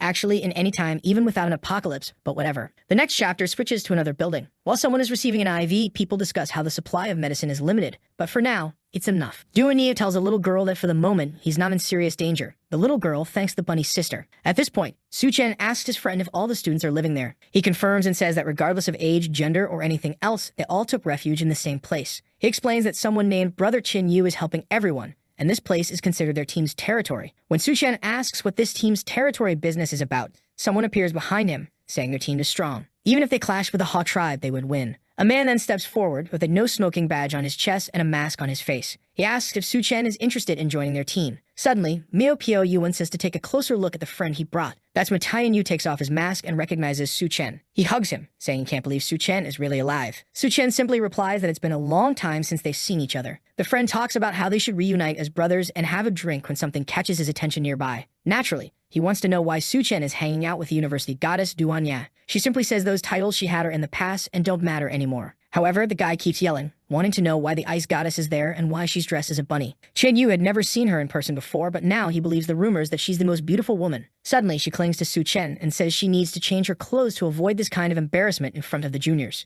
The two guys are seething with jealousy, wondering why the goddess is clinging to this bastard. Chen Yu then shows her a path and says she can pick any clothes there to change. Su-chen is impressed that they even have private rooms. Miao Puiyuan explains it's because of contribution points. At this point, Su-chen asks if the missions there are very dangerous. Chen Yu only replies that there's nothing that isn't dangerous these days. He says Su-chen looks so put together that he probably hasn't faced the real apocalypse yet. It would be better to join their group and let him take care of him. He reassures Su-chen that they could have Duanya just help out with food preparation so she wouldn't be at risk. But there's one thing he needs to be warned about. Su-chen asks when it is, and the guy says it's better for him not to be seen around too much, especially considering the girl is wearing a bunny outfit. He needs to understand that they're in the apocalypse, and it's madness. Su-chen simply replies not to worry because he'll protect her. His friend, however, punches him on the head and says he seriously doubts that. After all, back at the university, he was the one who had to chase off everyone who bothered Su-chen. He explains that the guard in this place isn't such a good person, and all the women he's been interested in so far haven't had a happy ending. Do you remember how we were talking about Duanya? Especially someone as beautiful as her. There's no way they'll let her escape that easily. Man, when she was just getting dressed in her peculiar way. Someone put a knife to her neck and told her not to move. Before Duanya could understand what was happening, a woman appeared beside her. The woman said the boss had sent her to help Duanya settle in. She warned that someone like her couldn't stay in that part of the base.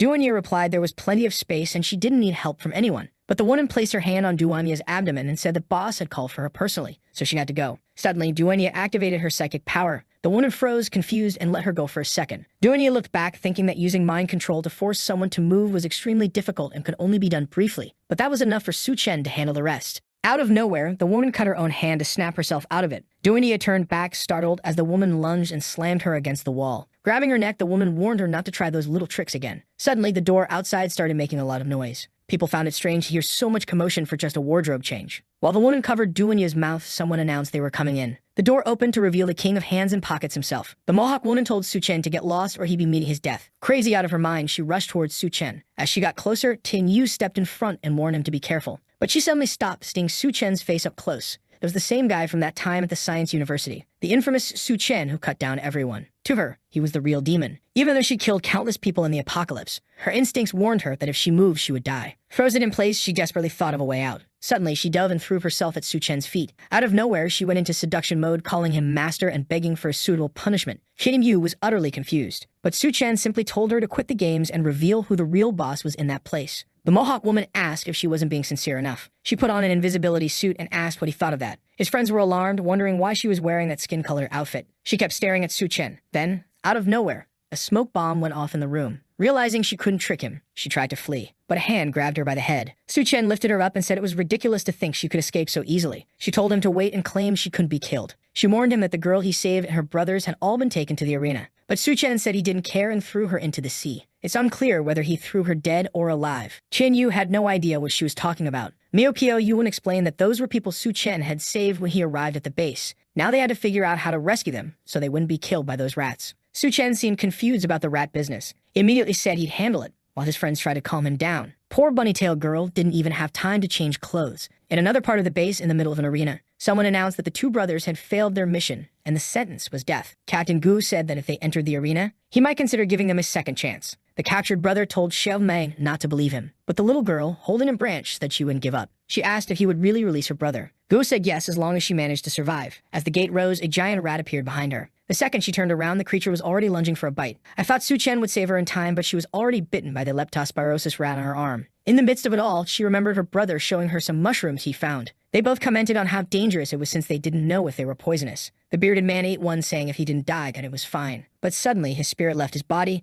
and they realized the mushroom was definitely dangerous. The two decided to leave and earn contribution points to get food for her. They told her to stay safe and not get into trouble, because they'd be back soon. But at that moment, the two were about to be executed. They told her not to worry about them. Captain Gu simply told them both to shut up. Their supports broke, and they began their journey to the next life. Show my screen for them, but the leptospirosis rat was still on her arm. But she grabbed the branch and jabbed it into the rat's eye. As the creature writhed in pain, she fell to the ground and started running, saying she'd save her brothers. She begged them to hold on a little longer, but the monster was already behind her and swiped at her. Captain Gu laughed, saying it was adorable to see a little girl trying to save her older brothers. He sneered that trash like them didn't deserve to live. Pinned to the ground, she cried out for her brothers, not understanding why they were being killed or why all of this was happening. Xiao Mai was on the verge of giving up, pleading for someone to save them. That's when Su Chen delivered a brutal blow to the rat's head, making it vanish into thin air. She was startled, and Chun Yu already sensed that this would stir up a fight. Captain Gu, on the other hand, couldn't fathom how the young man killed the creature so easily. Su Chen simply asked if this was what everyone was so afraid of. One thing he did notice, however, was that this creature, unlike others, didn't have any crystal. Captain Gu then smirked and said it seemed Su Chen was really looking for death. Behind the gate, there were more creatures waiting. Meanwhile, Su Chen's friends had rescued the little girl's brothers. They thanked her, saying it was her attempts that kept them alive long enough to be saved. A bit embarrassed, she replied that it was Brother Su Chen who saved them. At the same time, it seemed like the Mohawk girl Ji was talking to a scientist. She asked if this was the guy who would solve their problems. The scientist confirmed, saying that using that person's genes, they could undoubtedly stabilize the apocalypse genes. He explained that the rats they had created used the most advanced technology they had. They were extremely fierce, and if the boy died there, he wouldn't deserve to be their experimental subject. But in just an instant, Su Chen slashed through each of the creatures. The bearded man and the brother couldn't believe how easily he killed them. Captain Gu began to realize the boy was far more complex than he had anticipated. Su Chen, however, remained puzzled about why these creatures didn't have any crystals. Suddenly, a cough came from the loudspeaker. Someone called for the attention of the entire base. It was the scientist who announced that the man in the middle of the arena was the perfect material they needed for their experiments. He ordered Captain Gu and Qian Yu to capture him. The big man smirked and said that now the boss had spoken, the boy's end had come. Finally, the scientist added that it didn't matter whether Su Chen was captured dead or alive. Miao Piao Yuan told Duan Ya that it would be best for them to escape because everyone was about to die. But she replied that she wouldn't leave as long as Su Chen was still there. Captain Gu then mentioned that he was certain Qian Yu was friends with Su Chen, but he reminded Qian Yu that they were only surviving the apocalypse because of the boss. So he advised him to choose the right side. Su Chen looked at Qian Yu and asked what the big guy was talking about. Qian Yu explained that the scientist speaking was Liu Hyun. Since the beginning of the apocalypse, he had created a drug that made people stronger. That's how he managed to take control of the entire university. The problem was that the drug essentially traded health and lifespan for strength. As soon as they stopped taking it, they became weaker than regular people. Su Chen asked his friend if he would come with him if he had a solution, but Qian Yu responded regretfully that at the moment,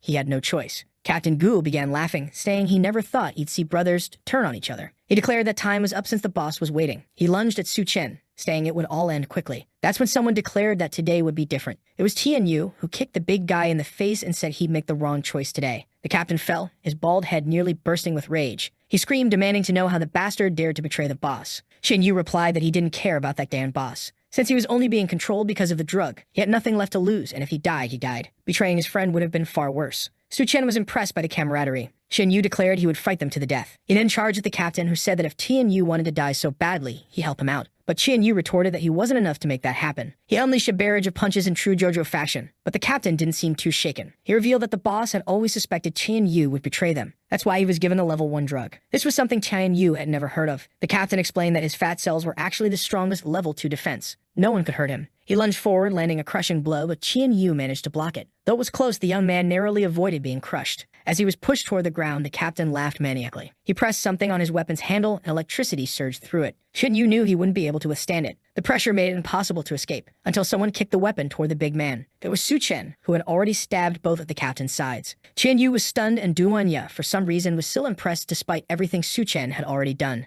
Above, the scientists watched the scene intently. Poor Captain Gu was now a puncture heap on the ground. The scientist found it fascinating, saying he was intrigued by Su Chen. He had spent countless resources and all his power to create the perfect being. His experiments had been advancing steadily, but Su Chen's strength showed that he was far more valuable than all of it. The scientist said he would give the boy a chance to join the experiments and become the first perfect human. From below, Su Chen asked if perfect human meant he turned into a rat. Liu Hian replied that in a way he was correct. The rat genes had been the easiest to comprehend compared to those of humans. The first goal was to create an army of rat men, one that would dominate everyone and bring about a paradise in the apocalypse. Like me, Su Chen thought this was the dumbest idea he'd ever heard. Liu Hian didn't seem pleased with his reaction. As Ji aimed at him, Liu Hian said that if Su Chen didn't understand evolution, he would show him the way. She fired her shot. Su Chen dodged, but the bullet struck Captain Gu in the chest. Suddenly, Gu's body began mutating, and everyone watched in horror. Du and Yu wanted to know what kind of experiments these scientists were conducting. As Gu transformed, the scientist explained that the man was a sumo fighter. He had undergone genetic modifications to turn his fat cells into a type of armor. Now that he received the level 3 drug, both his regeneration and strength had increased.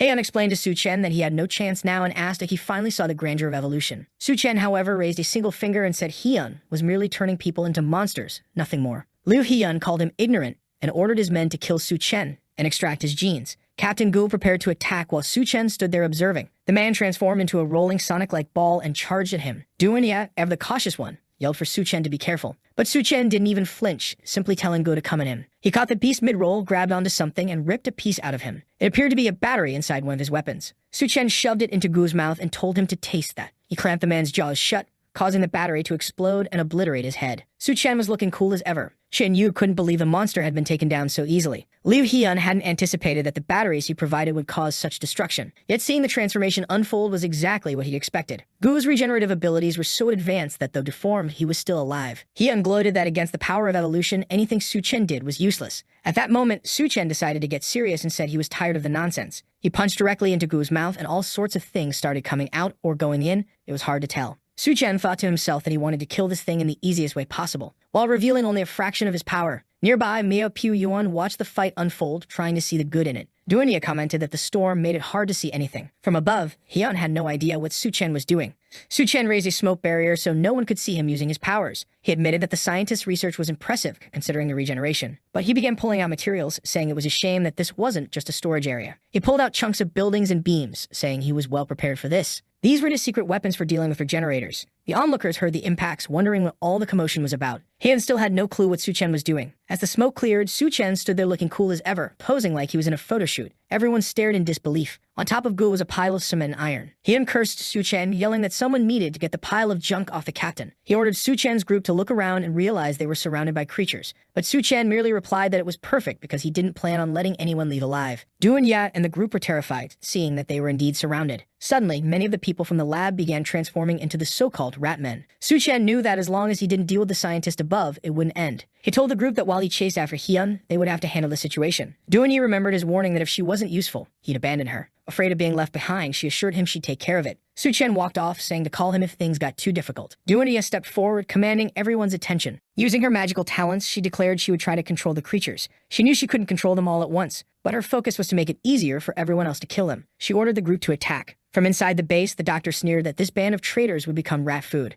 Another man informed the scientist that Su Chen had begun advancing. The security forces were already being killed. Liu Hian couldn't believe Su Chen was actually trying to invade his lab. He ordered them to immediately inject the apocalypse gene into himself. Now that's a guy who trusts his research. At least I respect that. The staff warned him that the apocalypse gene was still highly unstable and risky, but Hian demanded they obey. He wanted to personally end Su Chen. Meanwhile, Su Chen moved through the corridors. Surrounded by human-monster hybrids, he noticed something to the side. It was a girl wrapped in extremely thick bandages. The girl wrapped in thick bandages covering most of her body was called Yun Yun. This was the same girl Su Chen had met at the bar at the start of everything. He prepared a punch and broke her out of the cylinder. And here comes another very healthy girl. Barely awake, Yun Yun immediately clung to Su Chen, calling him her legendary savior. He confirmed he was indeed Su Chen and assured her not to worry, he'd get her out of there. But she clutched her stomach and said she was starving. Confused, Su Chen was about to respond when someone shouted from behind the door, telling him to let her go. A few arrows flew toward him, but he caught one midair. It was Liu Hian, ordering him to release the woman he had chosen. Su Chen immediately recognized that Hian had ice-based abilities. He questioned the scientist, asking if he thought humans were merchandise,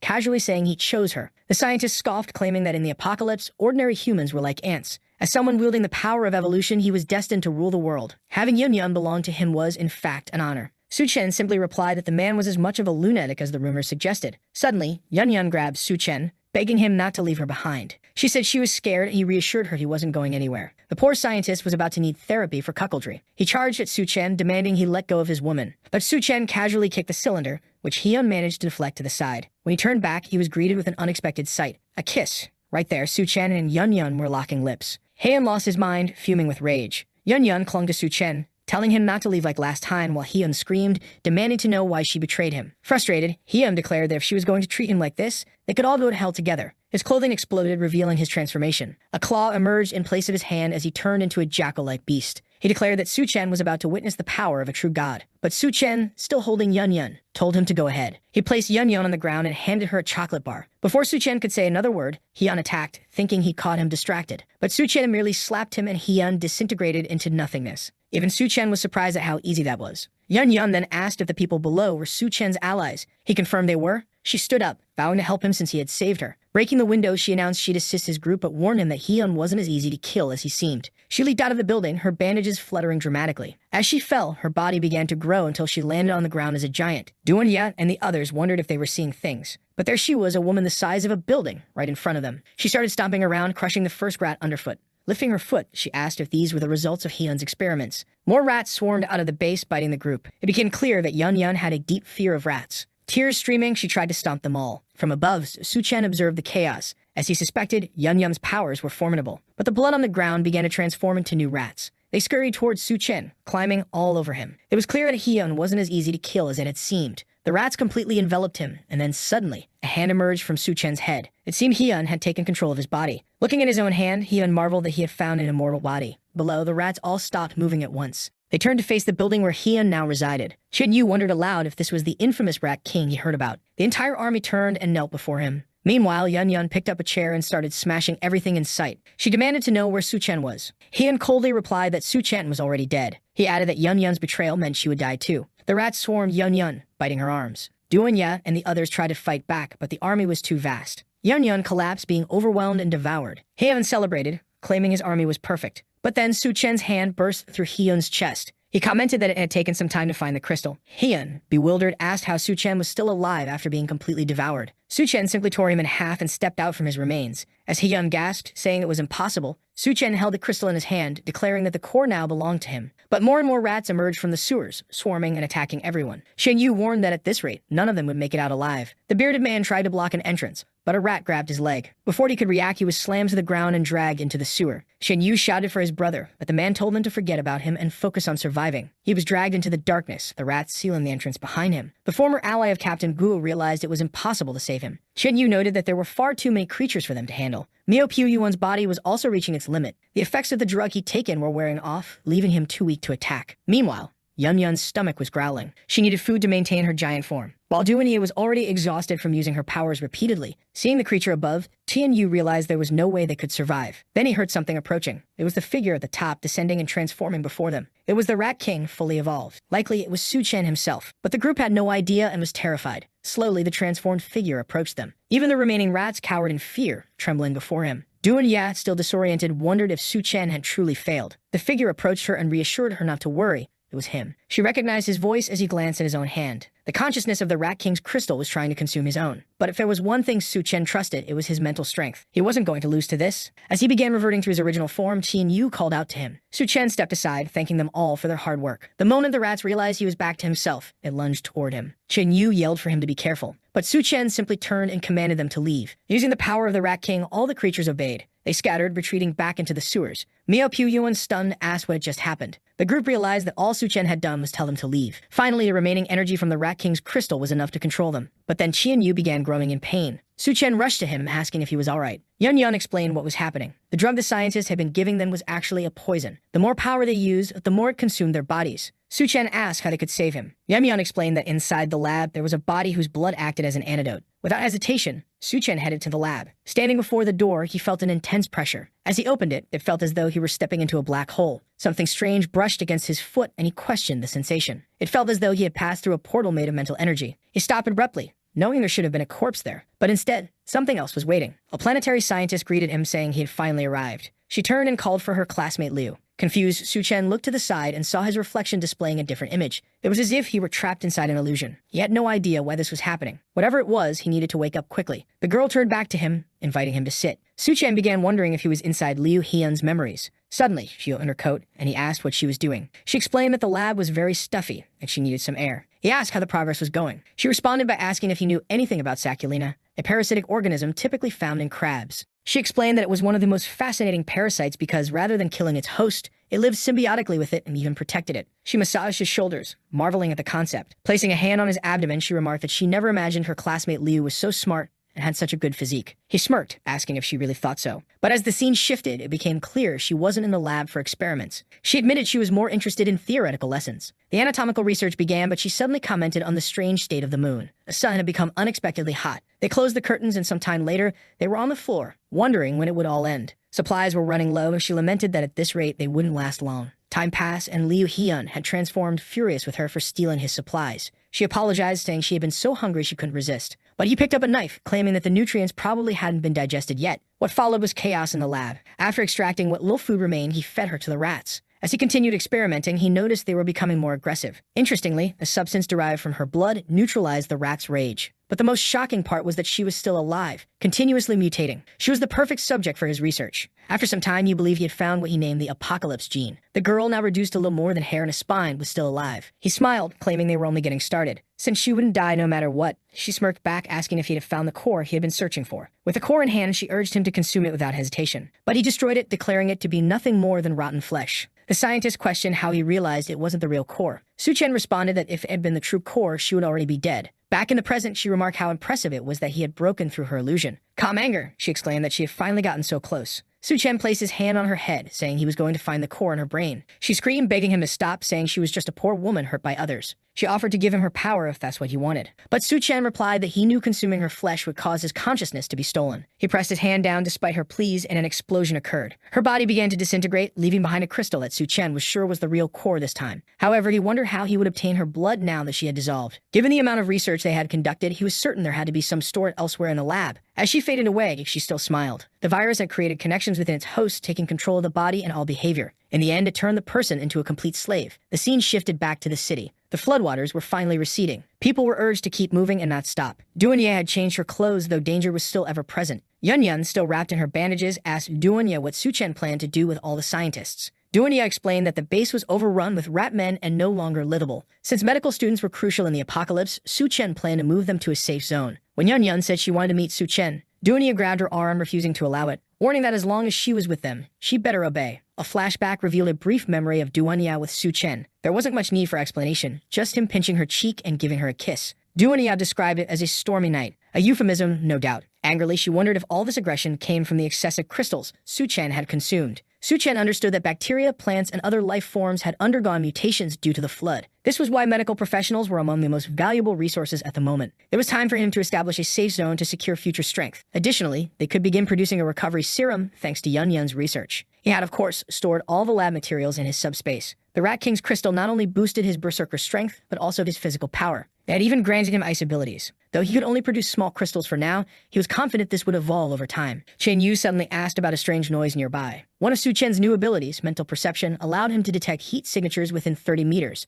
just as monsters located humans. Miao Piu Yuan pointed upward, telling everyone to look. A woman was suspended by her arms in the middle of the street. Everyone wondered who could have done such a thing. One of the girls recognized her as Hu, a former roommate. She begged for someone to save her. A man stepped forward, saying he'd get her down. But Su Chen warned him not to meddle in others' affairs. The girl protested, asking why he was so cold as to let her die. She questioned whether he was even human. She declared that none of them were real men, and she would stay and save Hai herself. The two moved closer, ordering the ropes to be cut. Another man approached to untie the ropes, reassuring her they'd get her down. But suddenly, a spear struck one man through the chest and another through the back. They were shocked as figures leaped from nearby buildings. It became clear they had walked into a trap. Transformed men surrounded them. One of the men licking the girl's face remarked that such a beautiful face would help lure more people. He grabbed her thigh, saying he'd have some fun before stringing her up. His friend protested, but a blade had already struck him. The monster said that prey must accept their fate of being consumed. As the girl screamed, the man declared the hunt a success. From a distance, Su Chen's group heard her cries. They asked if it was the girl they'd seen earlier. Su Chen confirmed it, warning that no one was safe here. At that moment, they were surrounded by devourers. The group looked around, trying to locate them. But Su Chen said it was the perfect opportunity to test his latest ability. With his corpse control ability, he summoned the bodies of the unconscious dead.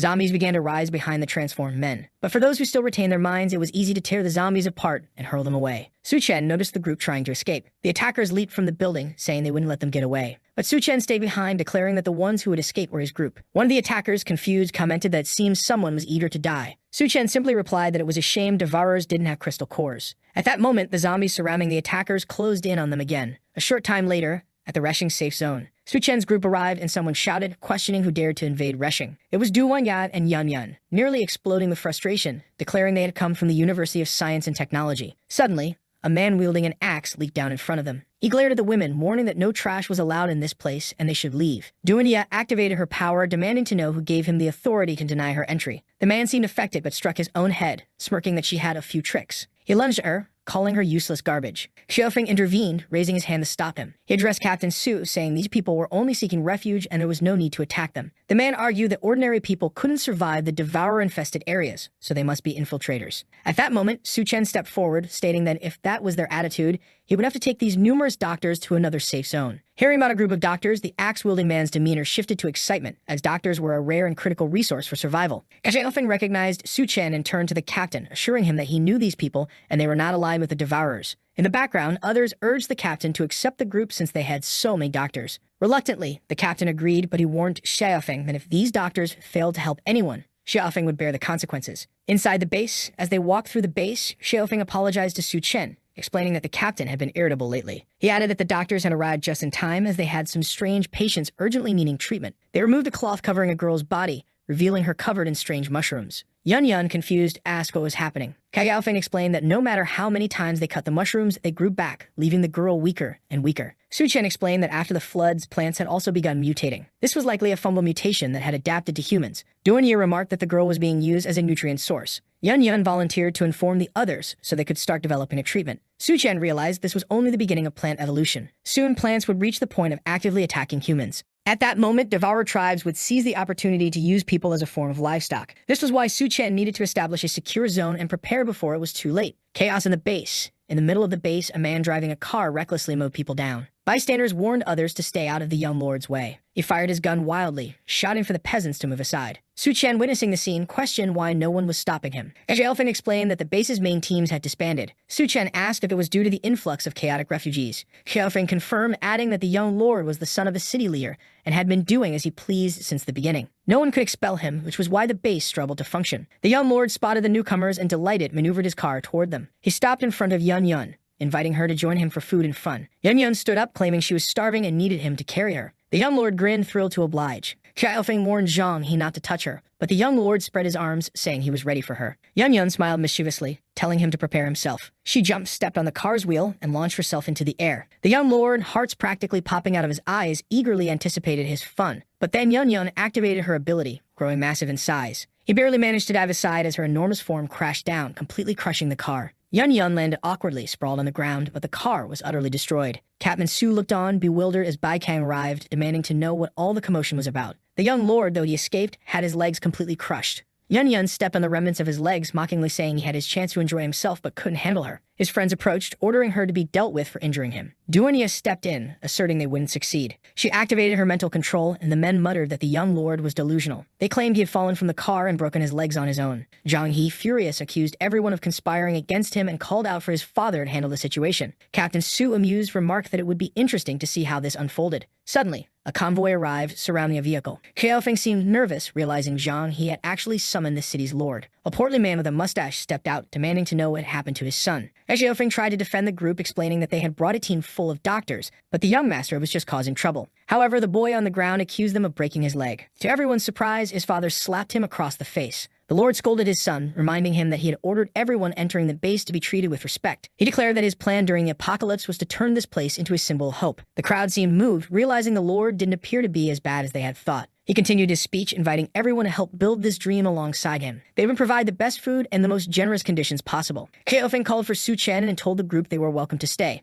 But when they turned to look for Su Chen, he had already disappeared. Around a campfire in the forest, Someone asked why they weren't staying in the city. Du and Ya, skeptical, wondered if the Lord wouldn't seek revenge for his son's broken leg. Yun chimed in, suggesting they all sleep together in the forest that night. She teasingly told Ya it was her first time and she'd need help falling asleep. Ya simply replied that she might not even be able to sleep tonight. Confused, Yun asked where all this energy was coming from. Chen interrupted, telling them to stop imagining things as someone was approaching. A group hidden behind the trees emerged, armed, asking if they really thought they'd get away with breaking the young master's leg. Chen explained that he had handled it that way because he didn't want to destroy the entire city. Two men stepped forward, laughing at the absurdity of his claim. One of them stopped laughing when he was instantly vaporized by a single punch. The bald man panicked and ordered his group to open fire. But in the blink of an eye, Chen darted through them, leaving cuts across their chests. Pointing his sword at the bald man, Chen warned him to speak quickly if he wanted to live. The man revealed a secret. The city lord had a deal with the nearby devourers. He handed over refugees from the base in exchange for food. Yun, enraged, struck the bald man on the head, demanding how he could be complicit in such a thing. He explained it was all part of the Lord's plan. At that moment, a devourer appeared, grabbing one of the men by the neck. It declared the next food delivery would be at the gates before dawn. As for now, the man was today's meal. With a horrifying bite, the devourer tore into the man's neck and spine. The bald man added that the city lord assigned people to guard the gates, but only to ensure they were the next to be eaten by the devourers. The guards were merely a facade. Begging for his life, the bald man pleaded with Chen to let him go. Chen, however, remarked there was still something he needed help with. Bait for the devourers. The scene shifted to the bald man tied to a rope among the devourers, screaming for help.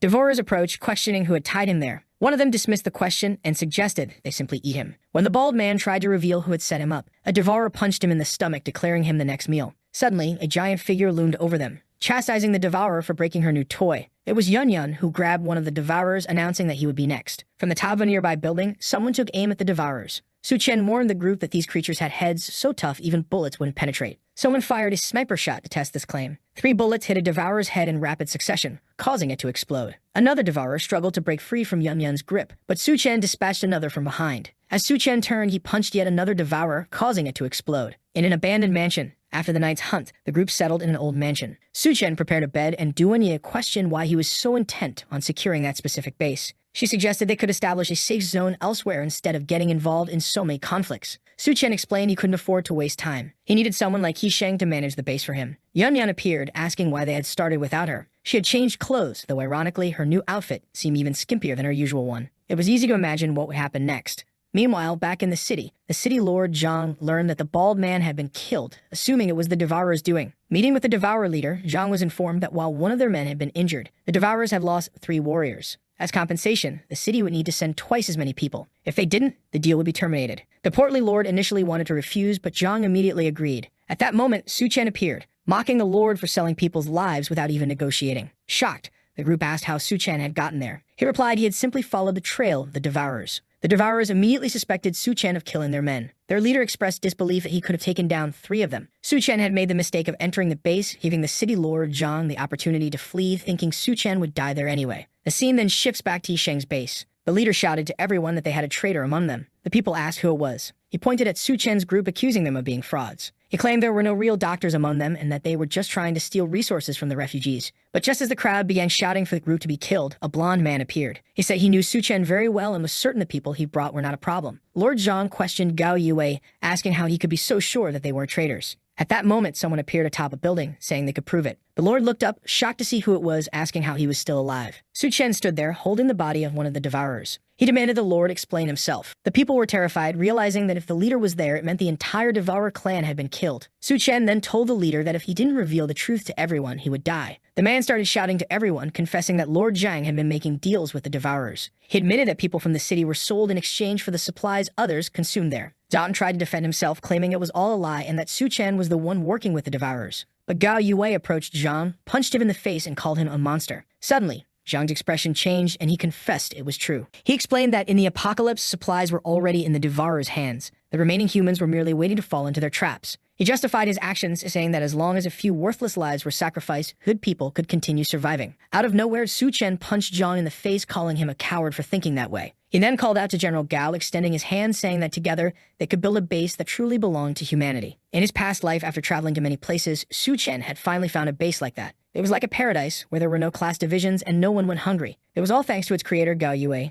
However, at this moment, Gao had yet to take control of the place or decide to build his own base. That was why things were still in such a state. All Su Chen had done was speed up the process. Bai Kang commented that building a base was an extremely difficult task. Someone nearby added that if they truly wanted to do things their own way, they couldn't live under someone else's roof. Zhang stood up and asked if they really thought they were a band of heroes, saviors with lofty dreams. He warned that outside the city, beasts dominated everything. This city was the only place that guaranteed basic food and at least a minimum level of safety. His son suggested letting them leave, confident they'd come crawling back after suffering enough. Some members of the group hesitated, saying they didn't want to leave because it was too dangerous outside. Zhang turned to those people, saying that anyone who wanted to follow Su Chen's group could leave as he was feeling generous. Sitting atop the devourer leader's body, Su Chen remarked that food was never the issue. Watching the scene unfold, the others realized that if Su Chen could defeat a devourer so easily, he was no ordinary man. One of them pointed at Su Chen, accusing him of lying and claiming he had no idea how much food it took to sustain an entire base. Su Chen calmly responded that he had enough supplies to feed 2,000 people for over a month. The leader of the base immediately recognized that this was the exact amount they currently had stored in their warehouse. So where would this boy get all that? In another part of the city, Yun Yun knelt at Su Chen's feet, mockingly asking since when Su Chen had become so generous. The poor guy had been crushed in such a cruel way. Duanyi remarked that Su Chen had actually stolen all the resources. She was aiming a sniper rifle at the people below, while Yun Yun complained that she was starving again. They both informed Su Chen that they were ready. The protagonist turned to General Gao and told him to make his decision. The general declared that this base had neither food nor security, and on top of that, they were being sold to the devourers. In the end, the humans there were nothing more than livestock. He proclaimed he wouldn't stay there another day and would accept Su Chen's offer. Raising his arms, Gao Yue called on everyone who trusted him to step forward. The soldiers, loyal to General Gao, were the first to move, and soon a large portion of the group followed him. Lord Zhang watched in disbelief, wondering why he was being abandoned. He shouted that he was the lord of the city and everyone should remain loyal to him until the end. But the army was already standing behind Gao, ready to leave. Zhang lost his composure, screaming that no one was leaving without his permission. The soldiers all raised their weapons at him. Then Zhang's son, still seated in his chair, began firing, blaming Su Chen for his condition. Su Chen dodged a bullet that grazed his cheek and commented that the boy clearly wanted to die. He charged at Zhang's son, grabbing him by the neck. He turned to Lord Zhang and demanded he order everyone to lower their weapons, or his son would die right there. After a moment of hesitation, Zhang told everyone to stop aiming at Su Chen. Su Chen turned to Gao, instructing him to lead the people away, saying he would handle the rest. Hearing this, Zhang turned to Su Chen and said that once the refugees were gone, he should release his son and everyone would leave alive. However, on a rooftop, a sniper had taken aim. Su Chen relayed the sniper's location to Duanyi. Her sharp aim took care of him in one shot. As soon as Zhang heard the gunshot, he realized his plan had failed. Su Chen grabbed Zhang's son and tossed him back, stating he would fulfill his part of the deal. But Su Chen asked one final question. What does human flesh taste like? Zhang, confused, pulled his son closer to check what had happened. That's when he realized Su Chen had placed a grenade in his son's mouth. With an explosion, both were blown apart, leaving only Zhang holding a severed arm. In the end, Zhang was also revealed to be a devourer. He vowed to kill Su Chen. The two women approached Su Chen, telling him they could leave now. Su Chen knew Zhang was a devourer from his previous life, but for now, to avoid harming the other survivors, he warned Zhang that next time he wouldn't be so lucky. In another part of the city, while observing a building, someone mentioned that this was the place Su Chen had said held supplies. It was Sun and his army, whose mission was to eliminate the devourers and bring back the resources to their base. But as soon as Sun's troops entered, they were shocked. The devourers in that place were already dead. Shortly after, they had loaded their trucks with the supplies the devourers had been hoarding. Sun celebrated the success, but was also confused, wondering why the trip had been such a waste of the entire army's time. Someone mentioned hearing that Su Chen had received an important mission. Sun began to wonder about that handsome boy and what he was really up to. Why is he trying to compete with him? At an antenna in another part of the city, Yun Yun asked Duan why that idiot captain had returned yet. Duan told her not to worry, saying that Su Chen had already killed the devourers in that area, so the others would survive. Yun Yun replied that they would still need to stay for the soldiers to deliver supplies to the survivors. At that moment, Duan noticed the truck arriving, but she commented that it would be difficult to use mental powers to hide Yun Yun entirely. Sun introduced himself to Gao Yue and informed him that the resources had been collected. The captain asked if it was true about the supplies. Sun confirmed, saying Su Chen hadn't deceived them and had gathered enough to save everyone. Gao Yue praised Su Chen as a savior, but Sun dismissed him, saying he was just a pretty boy tricking people. Suddenly, another man in a gray shirt appeared. Sun informed the general that they had detected another devourer tribe near the southern hospital. Captain Sun saw this as the perfect opportunity to show everyone who the real savior was. In another part of the city, someone asked if they were really going to attack the military base. Bai Kang said the base surely had important resources, but so many people had died there, it was likely a trap filled with mutants. Su Chen told them not to worry and to just take him there. He'd handle the rest. Bai Kang replied that they'd need a car, and that the place might still be submerged. Su Chen said getting a vehicle was easy, and one appeared right in front of them. Before they could process what happened, he got in and told them to move quickly. The car sped through the city. Elsewhere, a group of men was trying to drain water from a location, but no matter how much they pumped, the place wouldn't empty. A transformed man with a bandana ordered them to bring some useless items he used as bait for the creatures. The items turned out to be humans, were thrown into the river. The man with the bandana said the aquatic ghouls would now be busy, making it the perfect chance for them to be rewarded with one of the Lord's women. One of the men stepped forward, saying he wanted food along with a woman. Priorities, right? Survival first. This submerged base was where Su Chen and his group were heading. Xiao Feng mentioned that the army likely already knew about the ammunition and weaponry stored there. Bai Kang told Su Chen to follow her, as she knew an easier underwater path to the base. They began swimming toward the depths of the base, but something caught Bai Kang's attention. Looking to the side, she saw a multitude of eyes watching her. Startled, she tried to cover her mouth but ran out of air. Su Chen grabbed her arm and told her not to be afraid. He pulled her close and shared some oxygen with her. But when he looked around, the ghouls were already approaching. Su Chen pulled her closer, and she instinctively clung to him. However, when she glanced behind him, she was confused about what was happening. Seeing Su Chen's eyes, she wondered if it was some kind of power he had. Holding her by the waist, he told the creatures to prepare for the hunt. Strangely, some of the creatures started breaking free from the illusion and attacked him. He easily blocked the attacks and told the others to head straight into the base. Taking the opportunity, they swam forward and managed to emerge from the water. Both were shaken, wondering how a human could control the ghouls.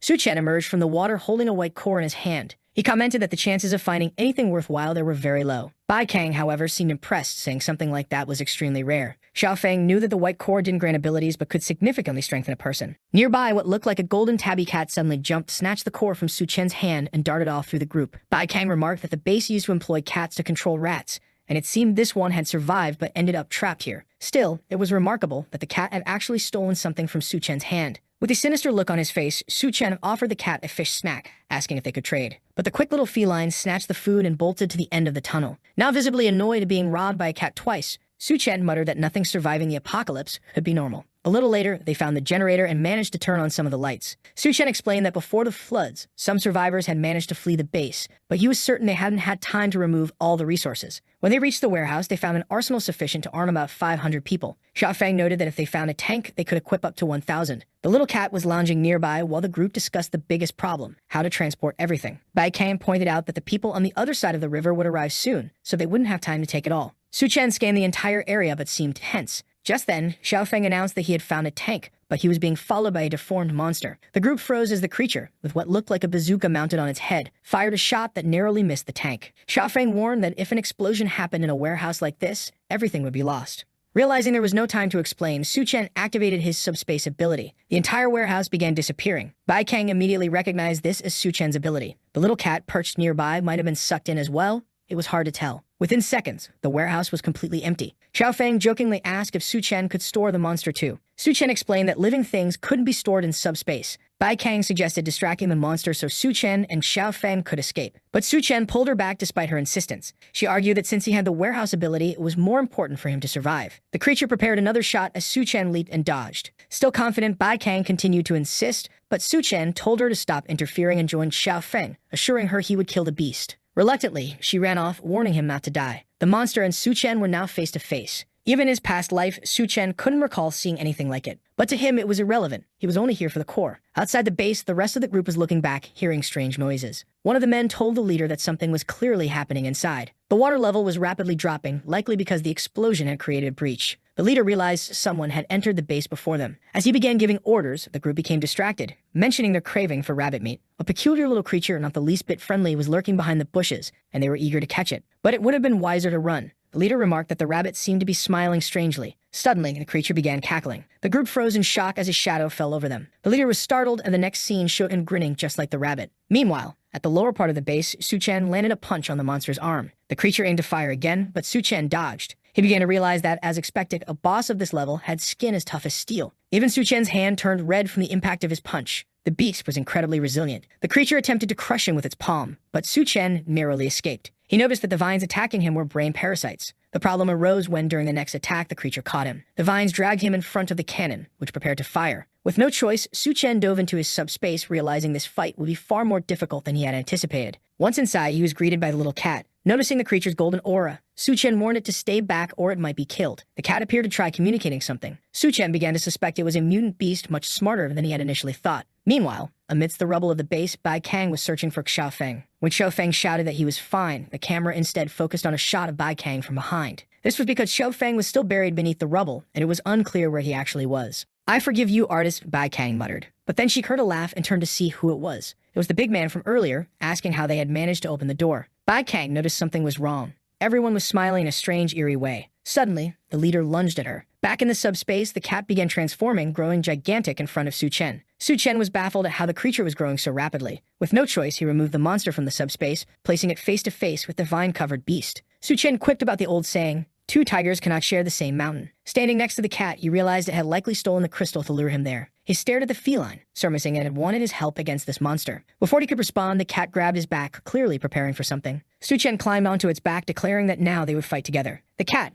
judging by its expression, wasn't thrilled with the idea, but there was no time to hesitate as the other creature lunged for a bite. The cat's expression shifted and it lashed out with a swipe, leaving a cut on the monster. However, even the cat's claws didn't seem to cause much damage. Su Chen instructed the cat to maintain its distance while he approached the vines, leaving the rest to him. The cat dodged several attacks, one of which struck the ground and caused water to start leaking in. It continued evading despite the vines relentlessly closing in. Finally, Su Chen found an opening and launched himself at the monster. He landed a powerful punch directly on its head, sending it crashing to the ground. The cat was visibly impressed by Su Chen's strength. The monster began to rise but was trembling all over. Together, they kept up the pressure, attacking it from all sides. After a series of blows, the creature's head finally cracked and the crystal fell to the ground. The cat was already grinning, ready to snatch the prize. But Su Chen, anticipating this, grabbed the crystal midair, declaring it his. The cat seemed ready to complain, but Su Chen was already preparing to consume it. Meanwhile, the walls around them started collapsing and water began flooding in. Seeing this, Su Chen realized the entire area would soon be submerged. But then he noticed something amusing. The so-called legendary cat seemed to have a fear of water. Su Chen grabbed the little cat by the head and said that if it was afraid, it could leave with him and escape this place. The creature responded with a resolute no, so Su Chen tossed it back into the water. The cat quickly scrambled back and clung to Su Chen's arm. Su Chen picked it up again and asked if it changed its mind. The poor thing seemed to realize it didn't have much of a choice. Meanwhile, Bai Kang, or at least a good portion of her,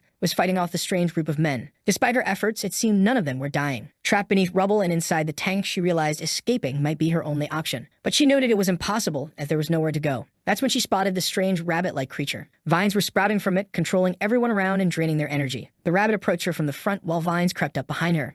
Xiaofeng yelled at her to get out of there, but it was too late. She was captured. The poor woman was being dragged toward the rabbit's gaping maw. She realized she had let her guard down and now couldn't be saved. Xiaofeng powered up the tank, breaking free from the rubble. He smashed the rabbit and fired directly into its mouth as it tried to bite the tank. The shot obliterated the creature's head. Bai Kang was astonished, while Xiaofeng, exhausted, leaned back in his chair to relax. But the crystal fell directly onto him, landing squarely in his mouth. Before he understood what was happening, his eyes glowed green. Bai Kang asked what was going on, and Xiaofeng explained that he had accidentally swallowed the creature's core. Nearby, the little cat perched on Su Chen's shirt as he approached. Su Chen asked what was going on with Xiaofeng eating a crystal. Xiaofeng explained the situation and added that he couldn't feel anything different. Su Chen simply replied that the power would probably awaken during a fight, but for now, they needed to leave. Ever the cautious one, Bai Kang noticed the little cat and questioned Su Chen if he really intended to keep such a thing in the apocalypse. Outside, women were still being tied to poles. The monsters had obviously captured them for unspeakable purposes. Suddenly, they heard the sound of a car approaching from behind. Someone stepped out, and the monsters, annoyed, demanded to know who dared interrupt their fun. While Su Chen played with the little cat, Bai Kang asked if it was really safe to let Xiaofeng handle the situation so soon after their last fight. Su Chen assured her not to worry, saying he'd keep an eye on him. If this was the same person from his past life, he'd manage just fine. For Xiaofeng, the best way to awaken his powers now was to put himself in danger. Suddenly, 3 devourers leaped toward him. They unleashed a flurry of attacks, but nothing happened. Bai Kang, however, looked worried,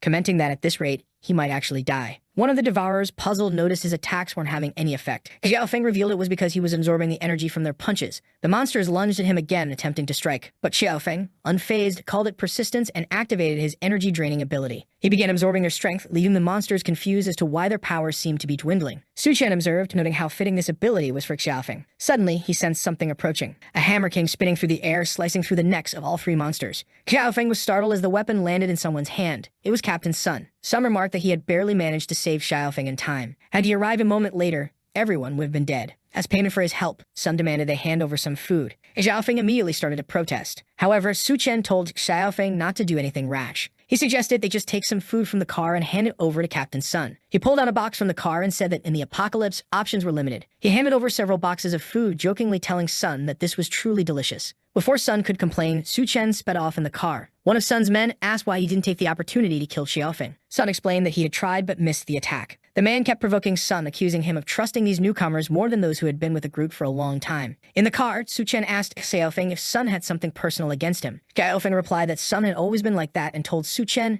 not to stress about it. But the truth was, when the axe had flown, Su Chen had thrown a rock to change its trajectory. If it wasn't personal, It showed that Sun had some kind of ulterior motive. Su Chen suspected that Sun was likely trying to form a separate faction within the base, and something like that couldn't be allowed to happen. Back at the construction site, the giant Yun Yun was helping to build the walls. She asked if there was anything else they wanted her help with since she needed to eat a lot. The workers reassured her not to worry, saying the best part of all this was ensuring the people's safety. At that moment, she called out to everyone, announcing that Su Chen's car was returning. Already arriving at the base, Su Chen tells his kitten not to scare people. The kitten meows softly and seems calm. Bai Kang comments that the little guy is happy, probably because he hasn't been out in a long time. Su Chen, however, says it's because he fed him a lot, and obviously, no one would do that in an apocalypse. A while later, they show him the warehouse and ask if there's enough space. We then see Gao Yue startled upon discovering that Su Chen has spatial storage abilities. It was necessary to reveal this so he could understand how all those military supplies ended up there. Su Chen explains that these are weapons they found at the base, and now with them they can establish their base securely. Gao Yue asks why Su Chen is revealing his ability. Wouldn't it have been safer to keep it a secret from everyone?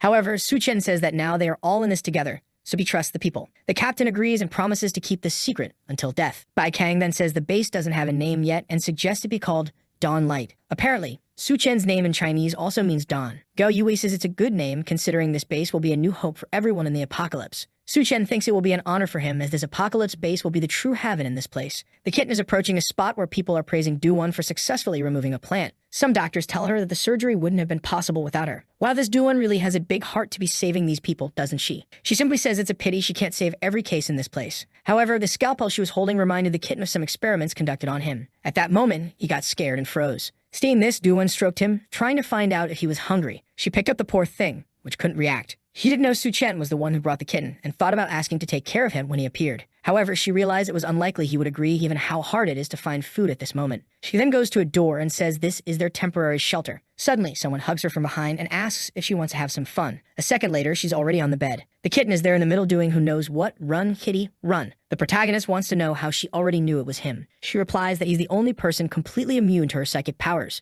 A while later, I don't know what happened, but the kitten is already taking a bath with her. She finds out that Su Chen was the one who maimed him, and due to the golden patterns on his body, she decides to name him Gold. Wait, I didn't know Su Chen was nearby, but there he is, saying he needs help cleaning the kitten. She changes the subject and asks how the expedition to the military base went. He shows the crystal and says that with it, he'll become a level 2 human. The cat is confused because he remembers seeing Su Chen earlier. However, Su Chen reveals that, at that time, he only threw it into the storage space. That's because consuming a crystal is dangerous, as many things can happen at that moment. Usually, it provides a lot of energy that needs to be spent. I thought he had already used up the energy, but now that he's transformed, you know what he'll use it on. Meanwhile, the gigantic Yun Yun was passing by outside. The kitten seems to notice something. It's Yun Yun looking through the window, wondering why Su Chen didn't call her. Duonia asks Yun Yun for help, saying she can't handle it alone. Yun Yun is startled and transformed. Su Chen says she arrived at the perfect time. Both women are lying on the bed, saying it was amazing, right, guys? What are we even reading? Su Chen apologizes, saying he had too much energy because he absorbed many crystals. Yun Yun comments that she'll need to absorb some crystals too, because otherwise she won't be able to keep up. Duonia asks what has changed now that he has become a level 2 human. He says he'll need to test it because he hasn't fully understood yet. He then activates the steel body ability again and feels that now his skin is truly impenetrable. He stretches out his arm and a strange energy accumulates, prompting him to decide to run a test.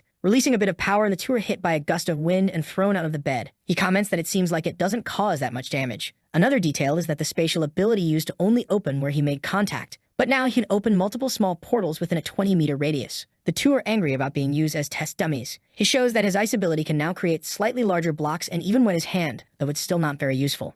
At this point, he has an interesting idea and creates 3 ice blocks. He throws them into the portal and makes them come out elsewhere, creating a sort of guided shot. By combining this mental force with teleportation, he essentially has a perfect ambush weapon. None of the 3 knew it was possible to combine abilities this way. He then activates mental perception. The range doesn't seem to have changed much, though now he can understand every cell in his body. That's when he feels something strange inside his body and is teleported to a pink place. He looks around, confused about where he is, when someone comes up from behind, saying this is a space within his consciousness. It turns out to be that doctor from earlier, now with long hair, saying it's been a while since they last saw each other. In the air, he recalls her from the memories of that man and asks if she isn't dead and disintegrated. Her hair flies forward and grabs his arms. She explains that because he consumed her crystal, she has now become a parasite within his body. It's impossible for her to cease to exist because her essence has merged with him. She approaches and places her hand on him, who has already realized that his abilities don't work in this world. On the outside, he's standing still, silent, while the 2 girls are worried, wondering what's happening. Meanwhile, in the illusion, he asks what she wants. She explains that she's been alone in this place for a long time and was eagerly waiting for him to appear. She approaches, saying it's obvious what she's going to do. At that moment, Su Chen realizes there's one ability he can still use. He transforms the ice into a sort of whip and grabs her by the neck. With this, he manages to pull her and appears behind her, saying he won't let her take over his body. She tries to explain that it's impossible with his level of mental strength, but he immobilizes her with those peculiar ropes.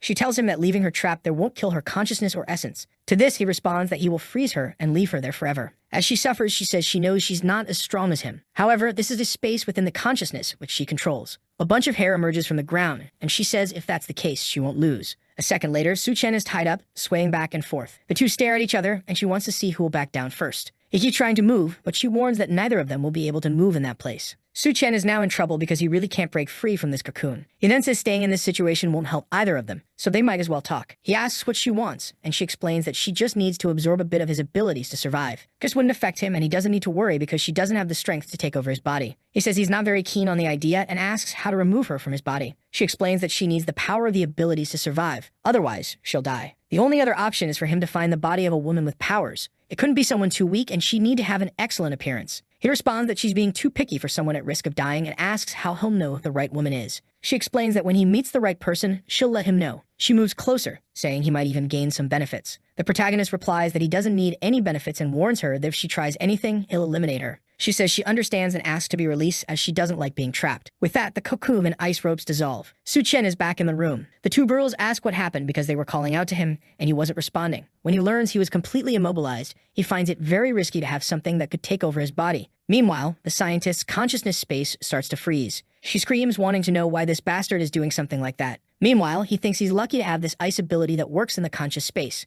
However, the safest option is definitely to find another body for this woman. That's when he remembers there are plenty of women at the base and asks Duan to take him to meet more women. The two are a bit confused, wondering why he suddenly wants other women. After everything that happened, is he still not satisfied? He is a bit embarrassed and says he actually wants to check on everyone's health at the base. While walking through the streets, Duanya explains that they currently have 1,300 members. Over 400 are soldiers responsible for base security and dealing with the Devourer attacks. The rest of the men, along with Yun Yun, are building the barriers and defenses. The women and children are handling mutated plants and logistics. Additionally, they have a hospital area where non-severe cases can be treated. She explains that everyone is working hard, and once the walls are built, they can finally rest a little. Su-Chen says it's good to know, but he's certain no one will have time to relax. In another part of the base, someone mentions that they urgently need to take over the hospital controlled by the Devourer tribe. It's a meeting among the military, and Ga Yui asks if anyone has a solid plan. A man with gray hair comments that the Devourer base has fewer than 100 members, making it ideal to send Captain Sun's team. But Captain Sun is right on the other side of the table. He says that it was Su-Chen's idea to build this base, so where is he during this meeting? Gao Yue tells Sun to watch his words. Without Su-Chen, the Dawnlight base wouldn't even exist. He's sitting there because of what the young man did. Gao Yue has already noticed that Sun has the wrong impression of Su-Chen. He recalls the moment he asked the young man why he wanted Gao Yue to take charge of the base. The protagonist responded that he had no interest in being a leader and trusted Gao Yue to handle it. However, he warned never to forget that the apocalyptic world is full of disasters. Even with the base's protection, if people aren't vigilant and aware of their surroundings, it would eventually be destroyed.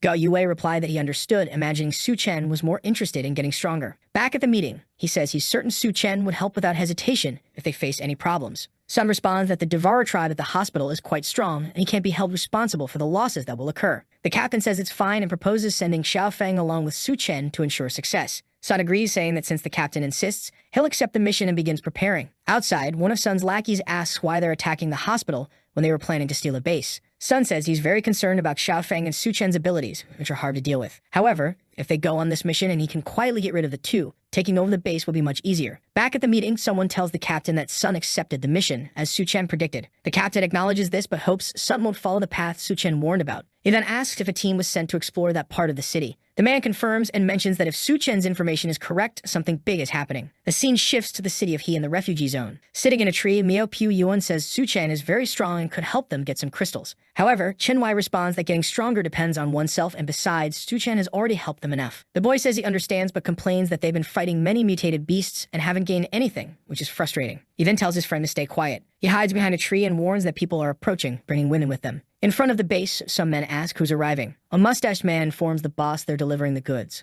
Among them is Ji, whom Su-Chen has encountered 3 times before. The man says they're all high quality. The boss instructs them to proceed as he'll take them to the Lord. He pats his friend's belly, saying they'll make a fortune once again. In another room, someone expresses dissatisfaction with the current batch of goods. The devourer chief of the location declares that the woman who can give him a child will be spared. One of them tries to say something but is grabbed by the neck, and he tells her she's just a tool. While the girl cries, another man approaches and reports that Su Chen's group is coming to attack the hospital. The chief orders his entire group sent out because he wants this Su Chen dead. One of them explains that the people are starving and too weak to fight. The only way to win would be to turn everyone into devourers. But the process takes time. At this, Ji, sitting in the back, offers to help. The chief turns and asks what her plan is. In the next scene, 2 of his men are buried up to their necks. They ask the chief what's happening and why he's doing this when they've always been loyal. He approaches with a hammer and explains that Ji said she could help him build an army of devourers. The problem is she needs their heads as ingredients for a potion. They call it a lie, clearly a revenge act for capturing her. The chief says he doesn't care, he's more curious to see what she'll do. He strikes their heads, sending them flying. We then see a red pool where devourers are throwing all the survivors. Someone pours a green liquid, claiming that this second-generation serum accelerates the devourer process. It's Ji, now fully adapted to her new surroundings, even wearing a robe and wielding a staff. One of the humans is grabbed by the neck, begging to be released, while another is thrown into the cauldron. Ji tells them to feel honored. Only a few are selected and qualified to enter the blood pool. Only the strongest heroes can serve the city's lord. As she watches the man drown, she thinks everything terrible that happened to her is Su Chen's fault. Because he destroyed the evolution base, she was captured, enslaved, and suffered immensely. And that's why she'll do everything to make him pay the price. One of the men climbs out of the pool, now fully transformed and looking strange. From behind the wall, Chen Wei observes and realizes they are trying to turn everyone in the city into devourers. Miao Piu Yuan comments that at this rate, over 2,000 people will be used. They climb down knowing they need to pass this information on before their base is annihilated. However, someone appears and remarks that it's a shame. Several devourers are already behind them, announcing that neither of them will make it out alive. Miao Piu Yuan is startled, but Chen Wei steps forward, saying he'll create an opportunity for Miao to escape. The devourers, however, laugh and declare that neither will have a chance. They'll become food here and now. The scene shifts back to the Dawnlight base. Xiao Mai is walking when Su Chen approaches her, asking how life is at the base. She says everything is peaceful, and no one is causing her any trouble. At that moment, Gao Yue calls for Su Chen. He approaches and says he has spoken with Captain Sun, but they'll need Su Chen's help to kill numerous devourers. Su Chen simply responds that it's not a problem. However, the captain adds that he has one more request. The hospital is very close to their base and will eventually become a problem. Furthermore, the medicine there is an extremely important resource, so he asks Su Chen to retrieve some for them. The protagonist assures him not to worry, he'll only take what's necessary. Gao Yue then wishes him good luck, mentioning that all the powered individuals at the base will join the mission this time. The military group arrives, stating that they're under Su Chen's command. The protagonist gathers everyone's attention and tells them to listen up. He wants them to remain at the base to defend it, especially keeping an eye on the movements in Ega City. The group looks surprised, perhaps too much so, that he doesn't want their help. But Su Chen knows something very dangerous is about to happen. Back with Chen Wei, the two are surrounded by several devourers. Miao Piu Yuan says they won't make it out alive at this rate. Chen Wei reminds him of all the missions they've been through. Miao Piu Yuan recalls many, considering he's one of the people who has done the most missions. But the devourers taunt them, telling them to stop scheming because both will die here today. Chen Wei charges forward to punch one, yelling for them to disappear. But he's holding something in his hand and throws it into the devourer's eyes. While 2 of them cover their faces, they try to escape to the side. However, as the boy turns to say something, a spear pierces through his ribs. Chen Wei screams his name, but the leader lifts him up by the spear. He remarks that it's great his meal has arrived at his doorstep, but since he's too scrawny, he'll leave him for his friends. With that, the poor boy is thrown to the devourers, an entire army. The poor kid definitely won't make it out alive. Chen Wei runs to help, but is also struck in the back. It seems Miao Piu Yuan has already been torn in half. Fallen to the ground, Chen Wei can only watch as his friend is devoured. He gathers his strength and runs to the riverbank, trying to throw himself into the water. The devourers notice and throw some spears, but he narrowly manages to hit the edge and falls into the water. The monsters, frustrated, curse the boy for escaping when they're starving. The leader smirks and says he knows a place full of food. He orders all of them to attack the Dawnlight base and seize the opportunity. With their overwhelming numbers, the devourers are thrilled. They don't care about the risk, they just want to eat whatever they can. The leader then calls for Shen by name and tells him to wait, as he's coming with a visit. The scene shifts to the city hospital. A girl is crying, and apparently, a devourer monster has just been born from her. Not sure how, since this apocalypse only started a few weeks ago, but I guess devourers are born faster. Well, considering how quickly people transform after jumping into the pool, it makes sense. This devourer is Feng Pangzi, the hospital's leader. Meanwhile, downstairs at the hospital, guards are stationed when suddenly a group arrives, armed and shooting. Before they can react, Captain Sun cuts down the first one. He turns to the rest and orders them to clear the way. He directs this to Su Chen's group, but Xiao Feng wants to know why. Captain Sun explains that the people behind them are just regular folks with guns, so it's too risky for them. But Su Chen asks what Sun will do if they refuse to go ahead, and whether this is a threat. Sun insists it's not, claiming he only wants the powered individuals to lead the group. Su Chen agrees but warns that when a weapon is pointed at him, the outcome is never good for the other person. He calls for Duan, who is, surprisingly, not turning her back this time. For once, she's facing forward.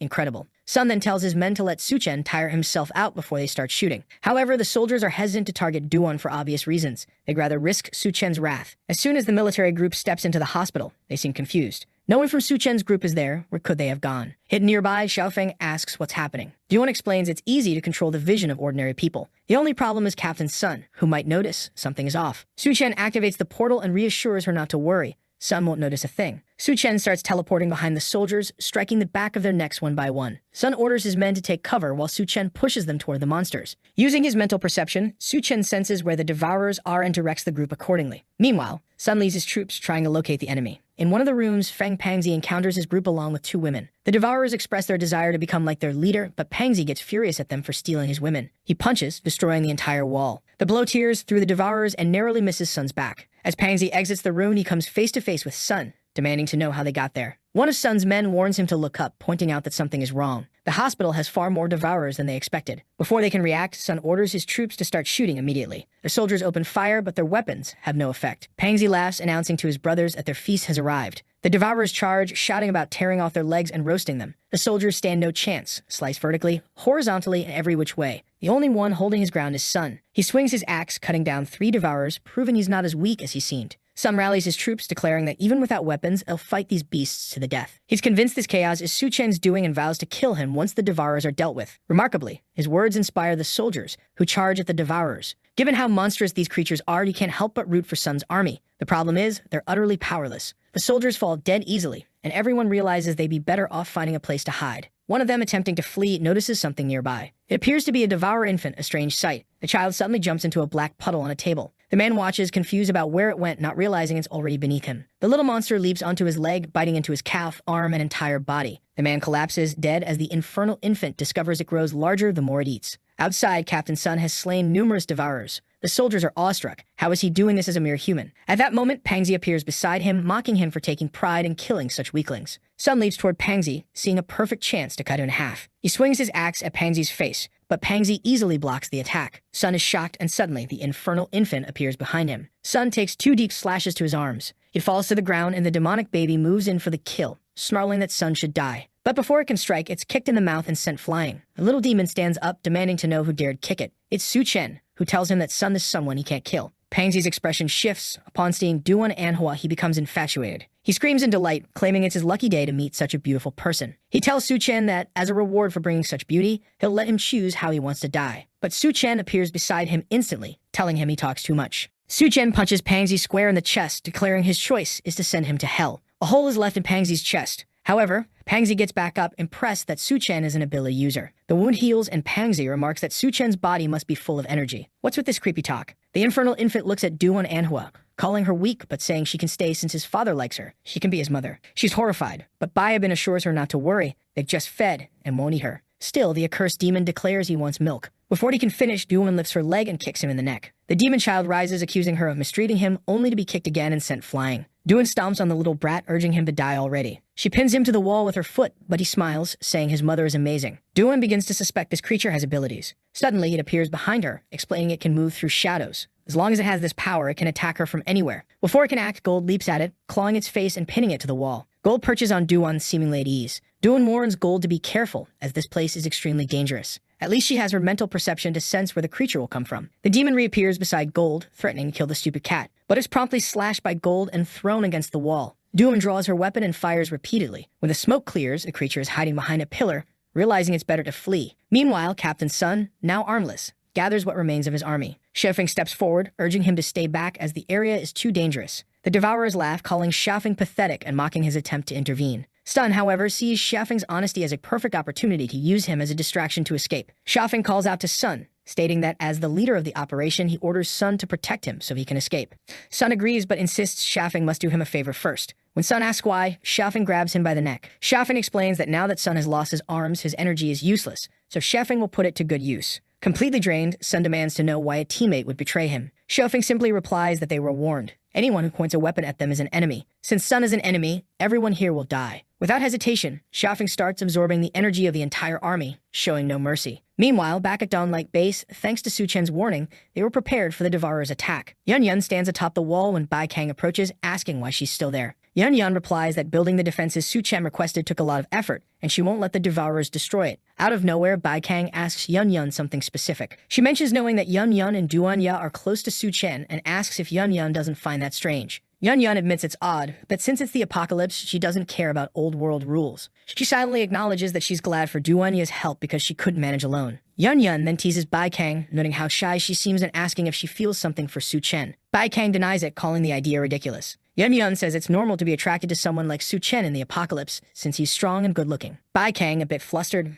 mutters to herself that maybe it's normal then. Just then, someone on the wall points and tells the captain to look. An entire army of Devourers is approaching, far more than they expected. Bai Kang immediately orders the generals to be notified and civilians evacuated. Yun Yun pulls out food from her bag and starts eating. She asks Bai Kang if she plans to abandon the base. Bai Kang replies that of course she doesn't, but securing the civilians' safety comes first. Yun Yun keeps eating, determined not to let the barrier she worked hard to build be destroyed. She retrieves a strengthening potion from her bag, applies it to her arm, and climbs the wall. All but first, Yun Yun declares, leaping off the wall. She tells Bai Kang to organize the troops and ensure no one abandons the base. On the ground, Yun Yun grows enormous, though her clothes somehow remain intact. Grabbing a tree, she challenges the Devourers, warning them they'll go no further. She notices her body is growing even more than usual, likely due to the potion's effects. Now towering like a titan, she confidently declares she'll handle the pests. The Devourer leader laughs, amused by her confidence. The Devourer army advances, scaling roofs like its attack on Titan. Yun Yun smashes those who try to flank her with the tree, sending them flying. Those jumping from the rooftops cling to her arm, but a single swipe reduces them to bloody pulp. Bai Kang watches, impressed by Yun Yun's strength, but aware that even as a giant, Yun Yun can't last forever. At this rate, the base will fall unless something changes.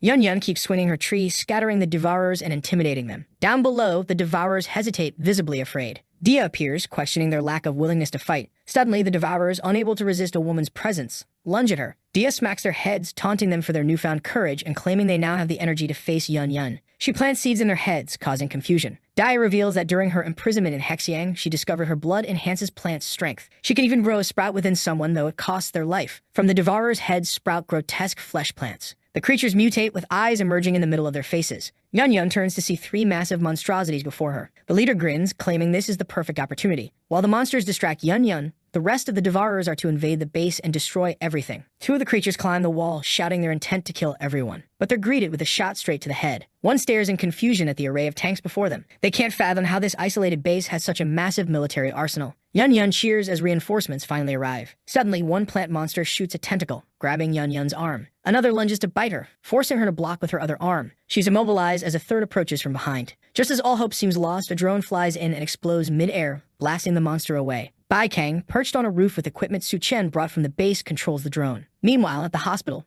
Su Chen battles Pangzi. Despite Su Chen's attacks, Pangzi regenerates, laughing maniacally. Pangzi mocks Su Chen's strength, claiming it's decent but nowhere near his level. As Pangzi moves in to punch, Su Chen's inner consciousness drifts. Inside, the girl asks, where's the like? And you remember how the last chapter ended right when Su Chen was in the middle of that fight, and out of nowhere that dream girl showed up asking what was going on outside. Damn, it's been a while since we've seen those giant girls. Look at her, she's huge. And she's blaming Su Chen for sealing her in that place. She couldn't feel anything from the outside world, but she really wanted to take a look, and then she said she'd made up her mind. She was going to break out of that ice prison from the inside. Meanwhile, Su Chen's still dodging Pangzi's attacks. Seeing that this fat guy was tough to deal with, he had to come up with a quick solution. But that's when something started breaking through the barrier. At the same time, Pangzi says Su Chen's finished and starts landing a series of heavy blows on him. But instead of dying, Su Chen wakes up inside an ice prison surrounded by plants, and that desperate girl comes rushing at him, legs wide open, saying she's been waiting for him. Oh boy, here comes the violent move. Leg swings here and there, and the poor guy didn't stand a chance. She even wrapped him up tight in a cocoon, flipping in midair. Su Chen's like, hey, crazy girl,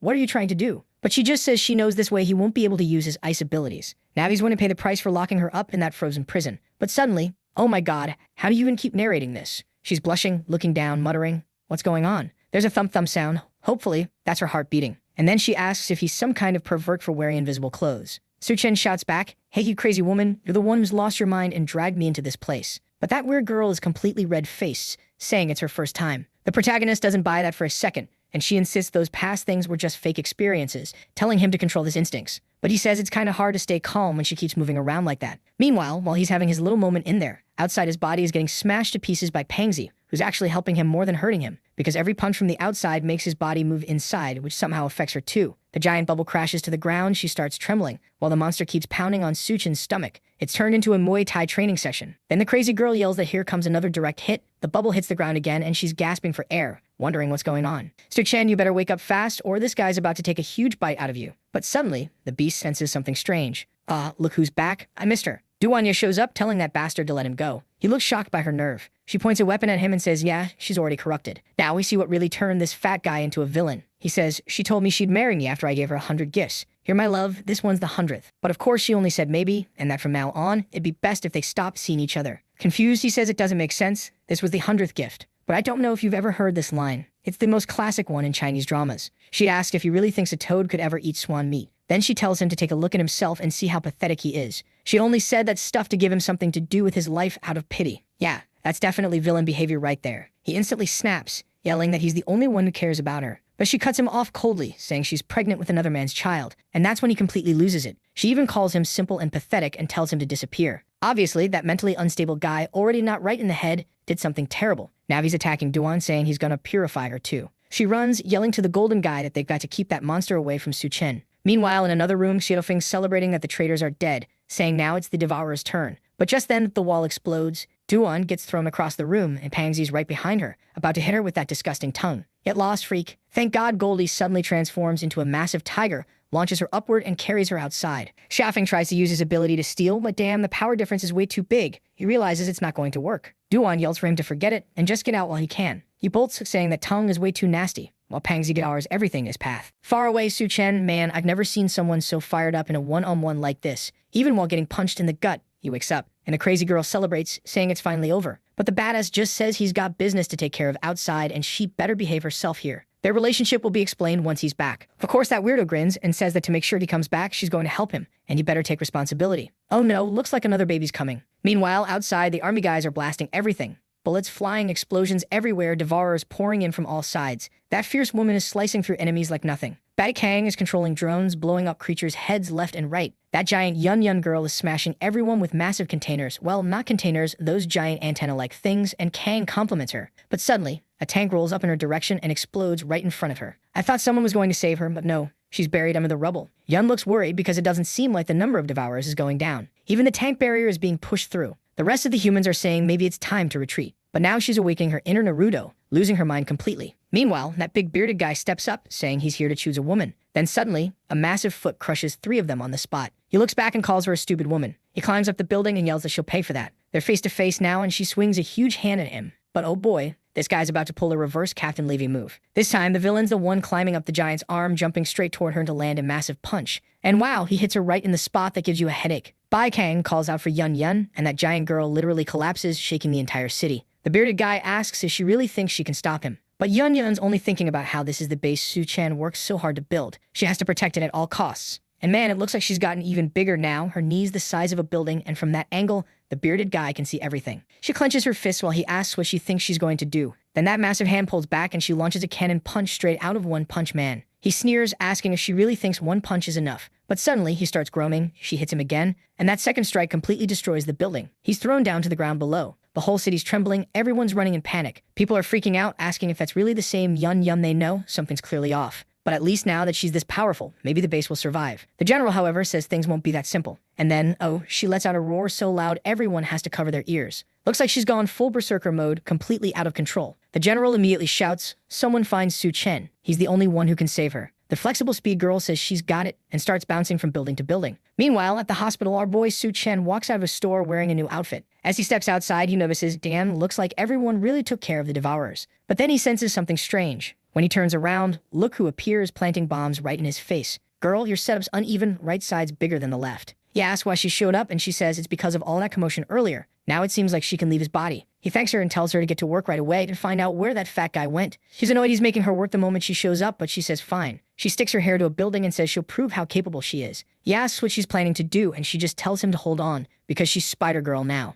The two of them swing up high, and he's shocked that it actually worked. From midair in the distance, the protagonist spots the giant girl far off in the background. The cheeky ghost girl asks what's wrong with her, and Suchin's certain something bad has happened. Yun wouldn't just lose control of her powers and go berserk for no reason. At this rate, she's going to self-destruct. The ghost says self-destruction sounds terrible, especially considering what's right in front of them. Down below, Pangxi's advancing toward the trio. Xiaofeng tries activating his abilities along with Goldie, but the monster just says it's all pointless. The two of them are no match for a Terror 2 devourer. Goldie's slammed against the wall by that disgusting tongue. Then the monster turns to Duan and says she's about to become pure. And man, that attack he just used was something else. The ghost warns Su Chen that this Tier 2 monster isn't going to be easy to beat. So now, who's he going to save? Yun Yun, who's about to self-destruct, or Duan? The monster's tongue comes whipping forward, but the woman's hair blocks it. She realizes Su Chen's been using her powers by force. And of course, the Aura Master says he doesn't make choices, he wants everything. But the woman tells him to calm down, saying she only exists within his consciousness, so no one else can see her. Meaning, from now on, it's all up to him. The protagonist shows up and Duan immediately thanks him, saying she knew he'd come. Meanwhile, Pangsy growls that this bastard showed up to ruin his fun again. But Su Chen's more impressed that he can actually use those powers now. Since it's working, he's going all in. He prepares his trees start sprouting around him, and some of the attacks actually pierce through the tongue, wrapping around the monster's arm. Pangsy laughs, saying even Su Chen's fists couldn't hurt him, so it's funny that he thinks this will do anything. But those threads keep spreading, reaching out from the buildings around them, and soon the monster is completely tied up. Pangsy demands to know what he thinks he's doing, and Su Chen calmly answers that he's just wondering, if he cut him in hundreds of pieces, would he still be able to regenerate? He extends his hand, and the threads tighten until the creature explodes into a million fragments. Duan's standing there twisted, cross-eyed, and completely stunned, while Su Chen says he needs to get back to base and tells Goldie to look after the two of them. Chaffing, barely holding himself together, says, Su Chen, don't worry about us. Right then, the speedy girl crashes onto the scene again, stopping in front of them, exhausted, demanding to know where Su Chen is. She needs his help right now. And just like that, he shows up, walking toward her. But instead of grabbing him to take him with her, she has to dodge him. She can't even understand how the hell this guy's gotten so fast. They can only hear her screaming in the distance while the cheeky ghost asks if he's really going to run all the way there. At this pace, they could both die. But Su Chen just replies that he doesn't abandon his people like that. Ah, look at him. Sounds like a Marvel hero now. The most gallant guy alive. The girl watching even mutters, wow, he's so kind. Little does she know about the villain's past. Then suddenly, Su Chen says it's time to try that technique. He finally activates a spatial ability, a kind of spatial leap. A portal opens in front of him, and another one opens further ahead. He's basically teleporting. The girl's stunned, wondering how he pulled that off. Su Chen thinks back to when jumping 3 meters used to almost tear his body apart. But now that he's reached level 2, he can leap up to 8 meters thanks to his steel body. The scientist woman says she's got a bad feeling and asks what he's planning. He just replies that it's time to test his limits, and starts chaining one spatial jump after another. The poor girl's left behind, wondering how he disappeared so suddenly. Meanwhile, back at the base, giant Yun Yun is now grabbing devourers with both hands and hurling them away. But of course, the perverts don't stop. One's yelling to run, and another's like, run? Why? The apocalypse sucks. But this view's amazing. Oh my god. Zombie perverts. One creep even says this is escalating fun while climbing up her leg. Another one's right behind, saying he wants to see everything too. Another saying he can't hold himself back. What the hell is happening? One lunatic's drooling, mouth wide open, saying he's almost there, while the boldest of them actually grabs onto her garter belt as she looks down, seeing a swarm of tiny bugs climbing up her legs. Okay, change of plans. They've decided that if they attack her from the inside out, it'll be easier to take her down. You know what? That actually makes sense. The general's watching all this chaos and orders everyone to open fire, but buildings are collapsing behind them. It's a total mess. Yun Yun's attacking everyone without distinction now, and it's getting almost impossible to help her. Then Bai Kang says something weird is approaching. It's the badass himself, teleporting straight onto an antenna. Everyone cheers. Sanju arrived just in time. Meanwhile, the girl on his back warns him. At the rate Yun Yun's growing, she's going to literally explode soon. Then she notices the protagonist nearby and grabs at the antenna, but he dodges and lands on her arm instead. He jumps toward her shoulder, realizing she's completely lost consciousness. He stumbles when she slaps the air, falls onto her chest, and slides right down. Damn, Su Chen, you're falling through the air now. The scientist, of course, wonders what material those tights of hers are made of. They stretch that much. He tells her to stop being ridiculous. It's probably part of her ability. Meanwhile, Yun Yun's launching massive attacks toward the Devourers, who are shouting that they'll invade the sacred lands. That's it, Su Chen, aim for the neck and get rid of those freaks already. The author's gone insane at this point. The monsters are yelling at Su Chen to let go, calling him uncultured, but he's just using his tentacles to grab them all by the neck and throw them away. It starts raining Devourers everywhere, while down below, that witch from earlier is watching the whole thing. Now the monsters are surrounding her. They say, we were all humans once, but you're the one who turned us into these monsters. That's why you'll pay the price. But she grabs her staff and jams it right into one of their eyes. The guy stares at her while she says they should be thanking her instead. Then she jumps from the top straight into the abyss, shouting that this is the gift she's leaving for everyone. Suddenly, her staff starts dissolving inside the creature's eye, sprouting branches that spread throughout the city and turn into a giant tree-like monster. The creatures are all being absorbed, and out of nowhere, this colossal tree beast rises behind Yun Yun. Oh my god. Meanwhile, some random guy yells that he's the first one to arrive. Buddy, let go before you die. Yun Yun lifts a bunch of rocks into the air and start falling everywhere while people shout to hang on. She stomps on the wooden monster with a crazy grin on her face. The others struggle to dodge her attacks while Su Chen, moving like Spider-Man from below, swings back and forth, slashing through enemies midair. Then he goes full Spider-Man classic, launches himself upward, and ends up face-to-face with Yun Yun. The army cheers, thinking at least the Devourers seem handled. But Kang knows Su Chen's biggest challenge is only beginning. How's he going to wake Yun Yun up? I'm honestly scared.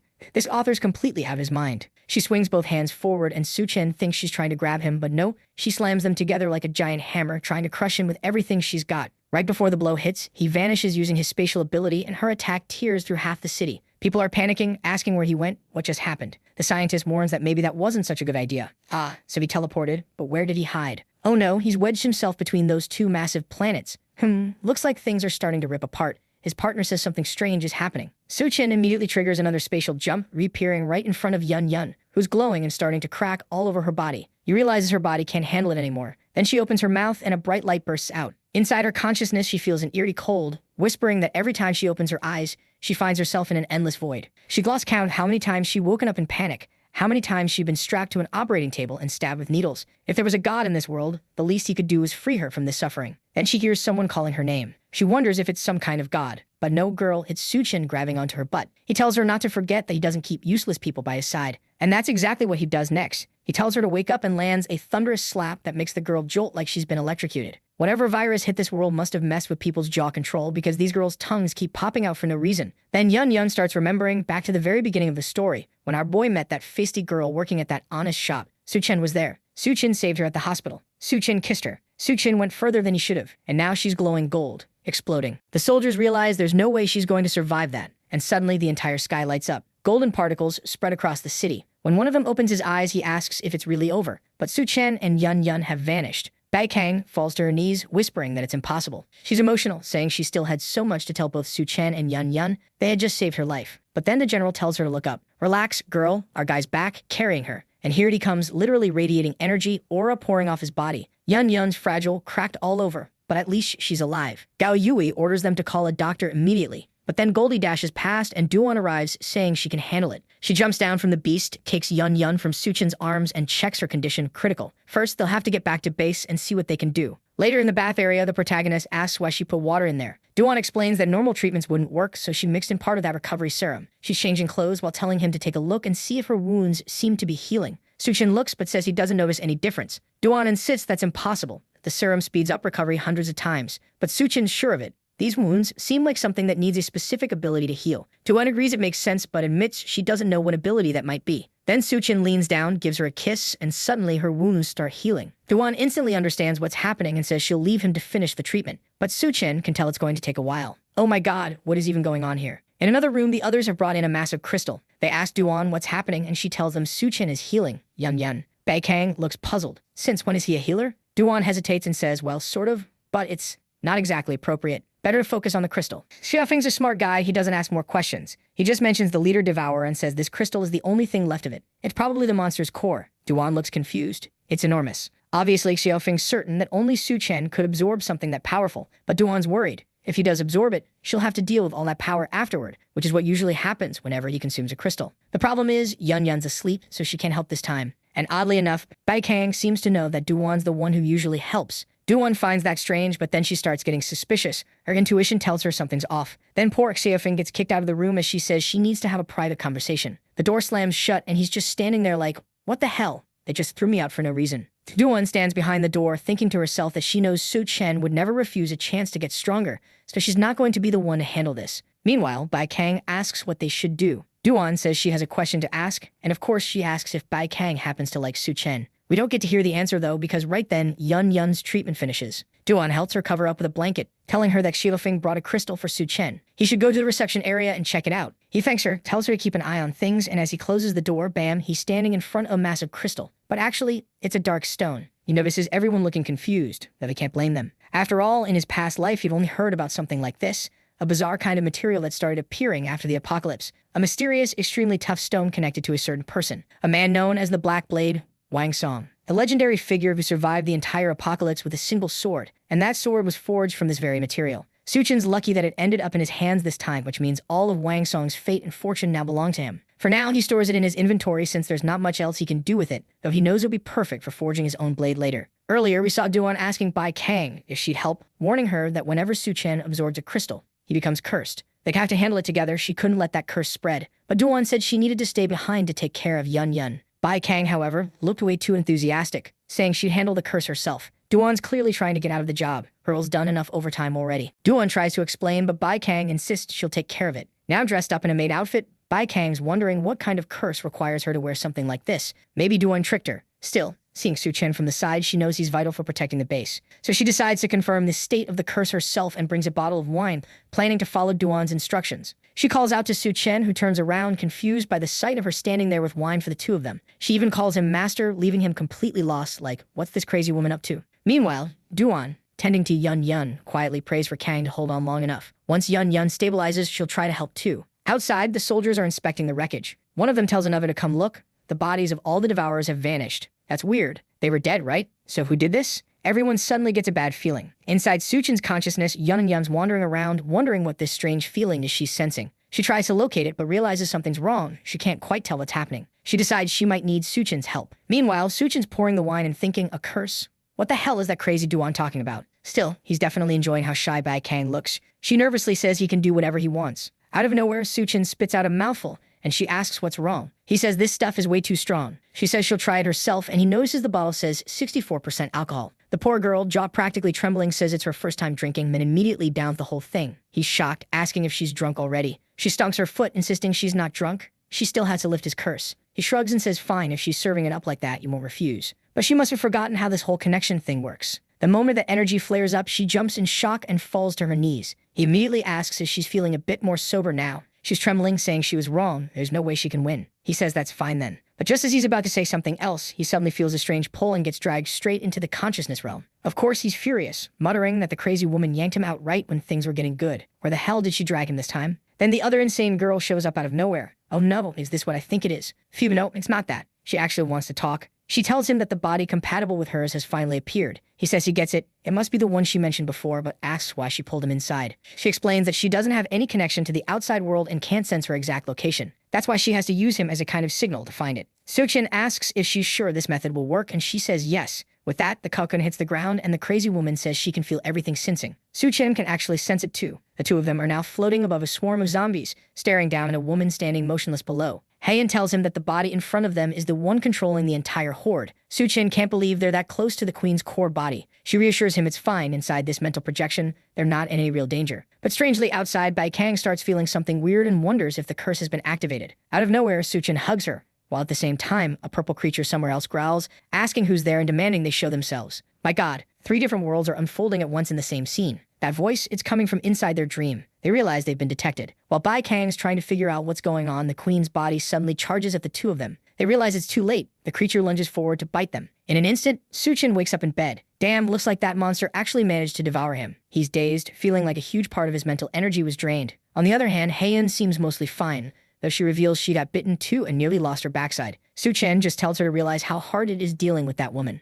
The court's queen controls an absurd number of monsters, and the more she summons, the stronger she gets. In other words, fighting her now would be suicide, unless she offered something truly worth it. She says if he's willing, she'll swear to serve him for the rest of her life. Of course, he asks if she's out of her mind, like those words are worth his life. He tells her to hand over the crystal she's holding, but she refuses, saying giving up her crystal would be like giving up her own life. Su Chen replies that's fine. It's her life, her choice. She hesitates for a moment, but realizing she has no other option, she says she understands. She draws out the crystal, saying she hopes he keeps his word. Su Chen smiles and tells her not to worry. Now that she's going to be part of him, he'll help her fulfill her wish. She thanks him, says goodbye, and vanishes before he can say another word. He sighs, deciding to let it go. After all, she did give him the crystal. The problem is, in his previous life, that court's queen created a horde of monsters that wiped out entire cities. And if he doesn't want to live in a world ruled by the dead, he'll have to stop her no matter what. Time to move. The engine roars, the car hits the road, and he steps on the gas. Xiaofeng asks if Kang isn't going with him this time, and she says there's no reason to. There's still too much to handle at the base. Besides, she's too weak right now. But one day, she'll be able to stand by his side. The scene shifts to a rainy gas station. Yun Yun looks at Duan and says lighting a fire under a gas pump seems a little risky, doesn't it? But Duan isn't exactly in a friendly mood. She says if Yun Yun doesn't like it, she can just stay out in the rain. Yun Yun sighs, telling her to be nicer, then asks where Su Chen is. The gloomy weather's making her anxious. Duan explains that before the apocalypse, it wasn't easy to store huge amounts of fuel. That's why Su Chen had to go hunting for some. Yun Yun nods, saying she understands, but asks when he's coming back. Then suddenly, someone steps up beside them. They turn around, startled, asking who it is.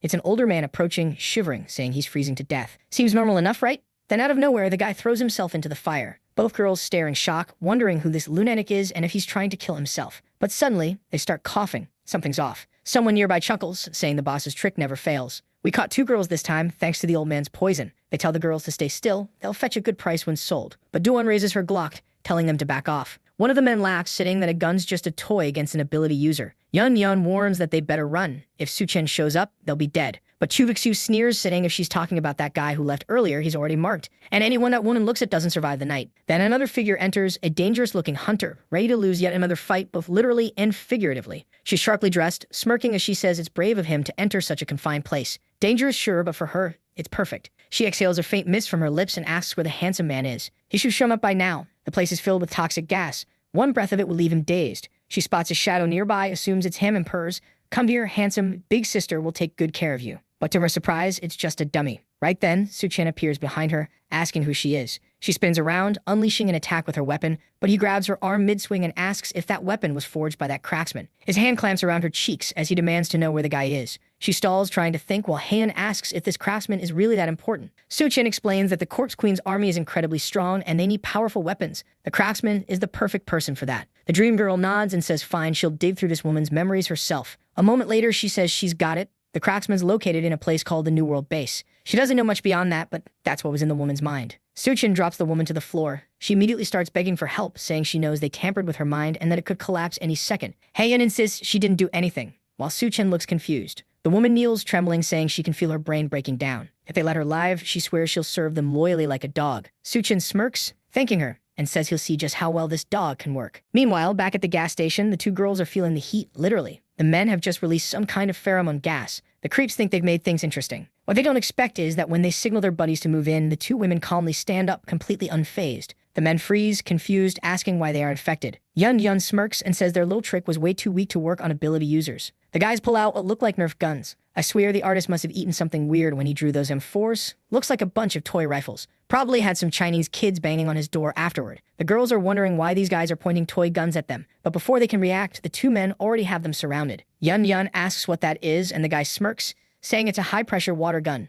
Their leader says that when combined with his ability, the girls don't stand a chance. Then he fires, water shoots out, but somehow it splashes right into the leader's chest. He's confused, trying to figure out what just happened. He clearly doesn't know what Duan's capable of. I'd almost forgotten myself. She's got that demonic power that lets her control people's minds. The leader realizes too late that he messed up. Both his subordinates have been taken over. But then suddenly, the poison mistress appears beside them. He laughs, saying her man's already dead. But slap, she smacks him right across the face. The guy's stunned, but she just glares at him and tells him to shut up. The next moment, she's kneeling in front of Su-chen, her body trembling but her voice calm, calling him master and saying the man on the ground insulted him. She asks what he wants her to do with him. Su-chen smirks and says she really does serve like a loyal dog, and this one he'll let her handle herself. Next chapter, rain's pouring down and the crew's hauling barrels while she orders everyone to take the fuel and deliver it to her master. Her outfit's, well, getting a little smaller up front, isn't it? I guess Su-chen trimmed it down a bit to fit the environment. But one of the bald guys is furious, shouting that just because she's someone's dog now doesn't mean they should lower themselves like this. He's yelling that they work hard for this fuel and they're not giving it up, but she just cracks her whip and lashes all three of them,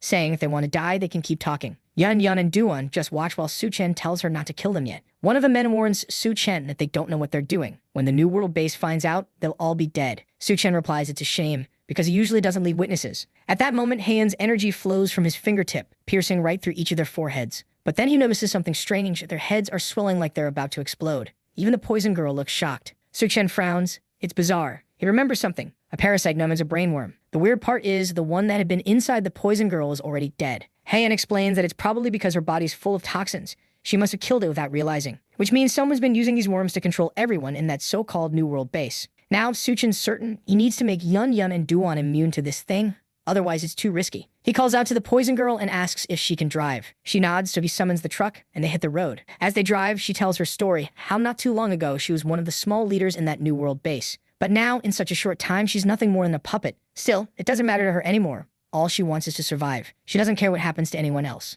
What does annoy her, though, is that while she's driving through this wasteland, they're having a barbecue in the back. It doesn't make any sense. They're in the middle of the apocalypse. Where did all that food come from? The smell's driving her crazy. She wants a bite so bad, but she shakes her head, reminding herself not to risk it. Any wrong move could get her killed. Then she hears it can open, the familiar pesh sound. She recognizes it immediately. Coca-Cola. Su-chen offers it to her. Wait, no, it's actually Yun Yun who hands it over, smiling and saying it must have been a long time since she last had something to drink. The poison girl looks confused, asking why Yun Yun's being so kind to her. Yun Yun just grins and says, if you call Su-chen master, you usually get a lot of nice things. When Su-chen hears that, he thinks to himself they're ruining his reputation. That's what they're doing. Yun Yun, completely relaxed, says that now they're all comrades, while the poison girl just looks confused. She knows she's being forced into this situation. Still, she's already figured out that these two girls rely entirely on this guy, and honestly, in the middle of an apocalypse, who'd run from someone offering food and Coca-Cola? But she's the poison queen. She's not going to fall for some cheap trick like that. One day, she'll get her revenge for this humiliation. Then a piece of grilled meat comes her way, and she's already opening her mouth wide. Wow, this girl's hopeless. The moment she opens her mouth, the poison fumes rise up. Su Chen, good luck, my friend. You're gonna need it. And then she actually says that her poison makes men weak to the point of exhaustion and makes women burn with desire. It's just a little less effective on ability users. Su Chen realizes that maybe this woman really is the key to making Duan and Yun Yun immune to the brain parasite's toxin. Yun Yun's twitching like she's having a meltdown, saying she's burning up from the heat. The poison girl apologizes, saying she accidentally activated it, while Su Chen just keeps eating, telling her to focus on driving. Duan sits down in the passenger seat, saying she'll leave those two alone for now, and asks the poison girl to tell her about this new world. The poison queen agrees, but says she wants a bit of food later. Duan nods and asks how she even joined that place. The girl says she got in through a beauty contest. Not long after, they're standing before a huge, half-destroyed skyscraper. That's the so-called New World, the place in everything. Auctions, black markets, even slave trades. Yun Yun steps inside but frowns, asking why there are so many people. The poison girl explains those are collectors who work outside. For everyone else, entering the New World means having hope in the apocalypse. Su Chen says it's good to know and tells them they're going in. But someone nearby holds up a card and says this is the only proof that someone belongs to the New World. Having one of these means freedom from fear and hunger. To get it, you just go to the registration desk and prove your worth. The group's a bit confused. How exactly are they supposed to prove that? Obviously, no one here is going to accept dead weight. Everyone's lining up, eager to join. But strangely, women aren't allowed to take the test. The poison girl explains that earning a card like that is far beyond her reach anyway. It's managed by a different team. The easiest way is to pass the test. Yun Yun, being bold as ever, says it'd be easier to just kill everyone and find the blacksmith. But the poison girl warns it won't be that simple. All the guards here are ability users. Duan agrees. From what she's heard, that blacksmith's extremely cautious. If he finds out they're tearing the place apart looking for him, he'll definitely disappear. Su Chen steps forward, saying that for now, they'll stay low-key. While the poison lady gathers info on where this blacksmith is, he'll take the test himself. A man points at him, saying he'll join the last group since the test's about to start. The scene shifts to a forest where someone's explaining about the surge of mutant spiders. The instructor seems nice enough, telling everyone not to go too deep and to avoid taking unnecessary risks. To pass, they just need to bring back 5 spider corpses or 1 egg. But everyone starts panicking. They've already heard about these things. Mutant spiders are deadly. They shout that the test's too difficult. The bald instructor agrees. It is hard. If they don't want to do it, they can leave right now. But he warns them the outside world isn't safe either. That's when the group notices Su Chen. Hey, you alone? Come with us. They call out. But Su Chen just radiates his aura and says, I play solo. Later, the guys get pissed off. Ungrateful bastard. All right, boss, let's go hunt him down and kill him. The boss, though, says they don't even need to move. They'll just wait for the other teams to come back, then wipe everyone out, and that kid will probably die alone. Su Chen's already in the forest calling for the spiders, and they start dropping from the trees. He's not bothered by the little ones, though. He's more curious where the queen is. What are the odds the queen's hot? 99%. You really think this time it's just a normal monster? Surrounded on all sides, he's pumped. Imagine the amount of crystal he could get. He makes his first jump, grabs one by the head, and rips it from the body. He launches forward, slashes another, and right after that, the queen finally seems to appear. Dirty author, you switched her up, didn't you? You sneaky one, you listening to me. Scene cuts to the girls. They're obviously entered into that beauty contest where only pretty women can compete in the new world. Crazy stuff, but like's not good for women there. Some guy's announcing the auction, saying the girl who placed 7th last week can be taken for the night by whoever buys 3 packs of instant noodles. Another bidder offers 4 packs. Yun Yun asks why this is happening, and the queen explains girls who don't make the top 3 have no choice but to be auctioned. That's the only way to join the new world if you don't win the contest. The girls think it's tragic. Duan asks if this happens every week. The queen says yes. The competition is weekly, and women who refuse the contest can go to the gladiator arena instead. It's an option, sure, but dying in the arena is very likely. So most women pick the contest to get food and live relatively peaceful lives. Not exactly peaceful, though. The queen notices the girls don't understand how the new world works because they've been living with that guy. Right then, someone approaches, calling the poison girl over, saying she brought something good this time. These 2 girls are from his room now. This guy's basically the city's personal lord known as One Eye, and he says he wants to taste them. He even offers 2 identification cards for both girls. The queen gets nervous, but he warns that he makes the rules here. He tells her to use her poison to make it more fun. She knows that if she offends this guy, nobody here will get the cards they need. Maybe she truly has no choice, so she goes into the room and uses the poison. Damn, author, take it easy. They left Su Chen out of the fun. The girls start going weird, Chave-style seizures, saying they feel strange. The poison queen apologizes, saying it's the only way, and asks them to hold on a little. Meanwhile, in another room, some guys are toasting. The bodybuilder with a Doritos head says things are moving fast and tells his brother not to forget a mound that likes improving. One Eye promises not to worry. He'll always share the good things of the apocalypse. The bald guy's eager, ready to see, and right then, the door opens and the 2 crazed men come in. They're seized by the effects, and a shady guy's sure they're under the toxin's influence. Everyone picks their choice. One guy uses a hook, saying she's perfect. This is going to end badly. Yun's already stepping forward. She takes a step back, and suddenly the two bewitched guys start attacking each other. Oh my goodness, Juan placed a spell on them and made them fight each other. It would have been better to just have stopped them outright. The Toxin Queen says the punishment is harsh. Yun asks if she really gave the two of them that dose just for those men. The queen tries to excuse herself, saying Su Chen warned that her toxin resists those brain parasites, so they had to be under its effect. But Duan says she's not feeling well at all. The other girl says it's hard to stand. Oh dear, what a disaster. Author, let's go defeat some creatures. Both girls are trembling, trying to get out of the room, while the Toxin Queen just watches the men struggling. Meanwhile, in the forest, the others are confused. Where are the spiders? Where's the queen? They find some fallen bodies, but they're already gone. Heads missing. One man tells the leader it looks like someone got there first. Then an attack comes at Su Chen. He sidesteps and gets out of the way, but the leader fires a quick strike and sticks a spider to his arm. He realized he dropped his guard and now he's captured. And the worst part? That creature's at least a tire too. The men around ask who this reckless person is fighting a spider alone. They decide to wait for him to fail, let the leader wear himself out, then they'll move in. Su Chen just stares them down, breaks the web on his arm, and pulls. The leader twitches and starts getting dragged along. When he gets pulled in, Su Chen hits him right in the head. Boom, everything bursts apart. The crew is stunned, asking if he really defeated the thing with one strike. But suddenly, the others put swords to the leader's throat and say the moment has come. Oddly, the leader doesn't look worried. He says his blade's perfectly sharp. The men agree and say it's time to use the trick that never fails. They turn to Su Chen, tied to a tree with his back turned, and tell the kid to get ready. It's time for him to learn what true power is. Then the leader activates a swap skill and the protagonist vanishes out of nowhere, appearing behind the men with swords at their throats. Even worse, the leader suddenly appears in Su Chen's old spot, already taking the crystal. As usual, Su Chen doesn't flinch. He says, swap positions? That's a rare skill. The man from a distance calls him talkative for someone who's been cornered, but Su Chen says they're the ones mistaken if they think they're the hunters. The leader wants to see what he'll do and orders everyone to kill him. They rain down attacks, but nothing deals damage. Even worse, every sword strike just shatters the blades.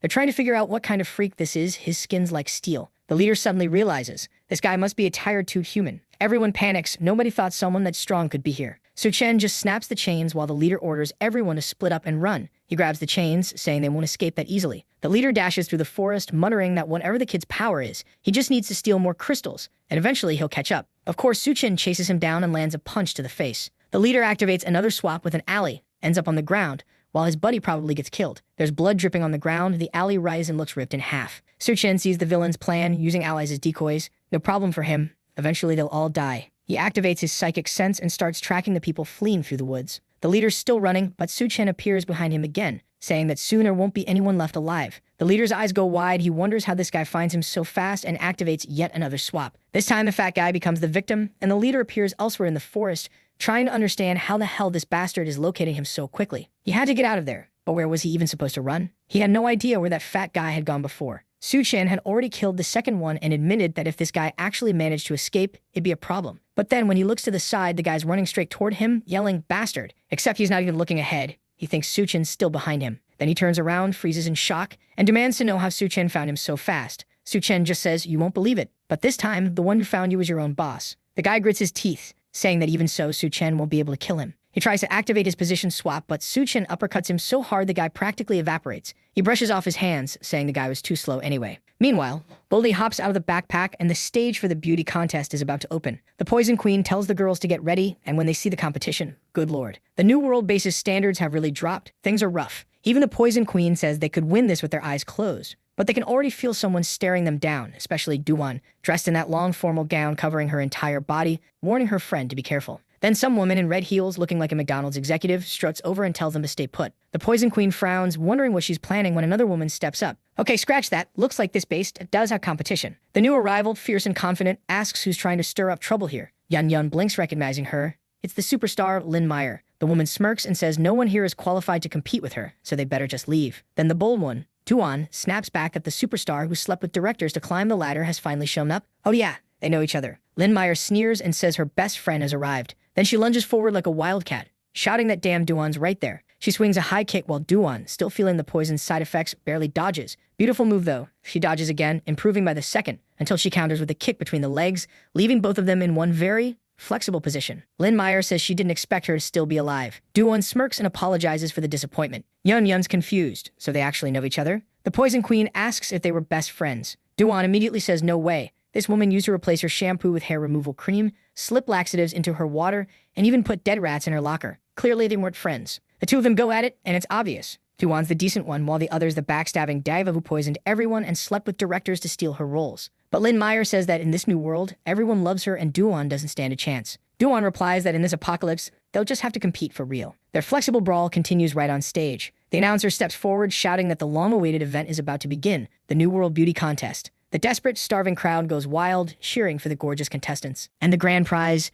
a personal date with the city's lord. Disgusting. Now Duan understands why her old rival was so determined to win. Yan Yan, on the other hand, just wants Su Chen to show up and get this poison out of her system. Lin Meyer, meanwhile, is confident she's already bribed every judge. Nobody else stands a chance. And just to make sure, the organizers tell the other contestants to stop Duan and Yan Yan from leaving. They'll be rewarded if they do. We finally see the judges for the day, our old friends, the bald guy and One Eye, standing there with their hands behind their backs. The bald one's even trembling, muttering that he doesn't know why, but his backside really hurts today. The one-eyed guy says there's no way he'd be feeling that kind of pain, though honestly he almost missed the meeting if no one had woken him up. The guy in the middle shakes his head, muttering that those freaks are real perverts. He never imagined he'd run into them like that. Now it makes sense why he's so sore. And worse, he's terrified they'll find out he knows and make him pay for it. Then the announcer throws his arm up and declares that today, they'll find out who will become the new girls of the new world. The strong ones start getting ready, but suddenly the other contestants attack them out of nowhere. Duan pauses for a second, exactly as she expected. The attackers sneer, saying that in the apocalypse, the strongest make the rules. Yan Yan just smiles and agrees. She'll handle them herself. Let's see who's really on top here. In a flash, she grows slightly, just enough, and smashes the McDonald's girl straight into the wall. The crowd gasped, wondering if they imagined it or if she really just got huge. With her lying there in front of them, it's pretty clear that wasn't an illusion. Meanwhile, someone steps onto the stage, Lin Meyer moving like a professional dancer, racking up scores of 999. The crowd goes wild, cheering that she's flawless.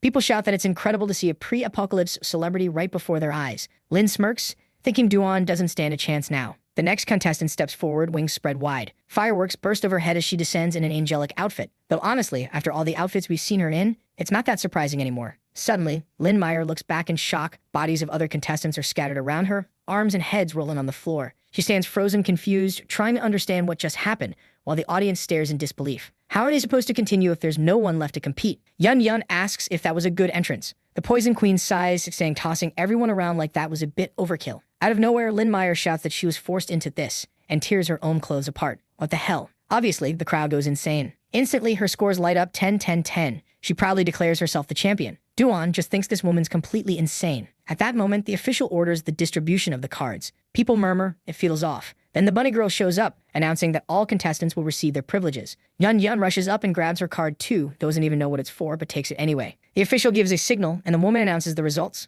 Lin Meyer has earned the right to move to the upper floors. She's thrilled, boasting that she'll finally join the elite. Yun Yun's a little confused. So Duan lost after all? But Duan just shrugs, saying it doesn't matter if they got a card, and that's what counts. Up above, a woman informs the Lord that Miss Lin is ready. The old man, Kang Ming, Lord of the city, murmurs that youth truly is a blessing. He's so old now he can't even feel desire anymore. The apocalypse is a dull place for an old man like him. And old men like him, they just want to plant new flowers. Wait, what? This guy's trying to build an artificial mermaid? Good grief. He stares at the specimen in front of him, saying she truly deserves the title of superstar. Hold on, don't tell me that's Lin Meyer already? No way. Did they really stitch her up that fast? Then the bunny girl walks in, saying the child has arrived. She passed the tests and is perfectly healthy. The old man praises her, asking if the boy is afraid. The kid shakes his head. If the old man hadn't taken him in, he would have starved. Kang Ming nods, saying the boy is polite. Children really are the future, he muses, while worms crawl out of his arms and head, pulsing grotesquely. He starts absorbing something into his body, muttering that these ageless genes exist only in children. Such a pity the absorption effect doesn't last long. The bunny girl said that all the women in this place were under his control, and they could have as many children as he wanted. But he shook his head,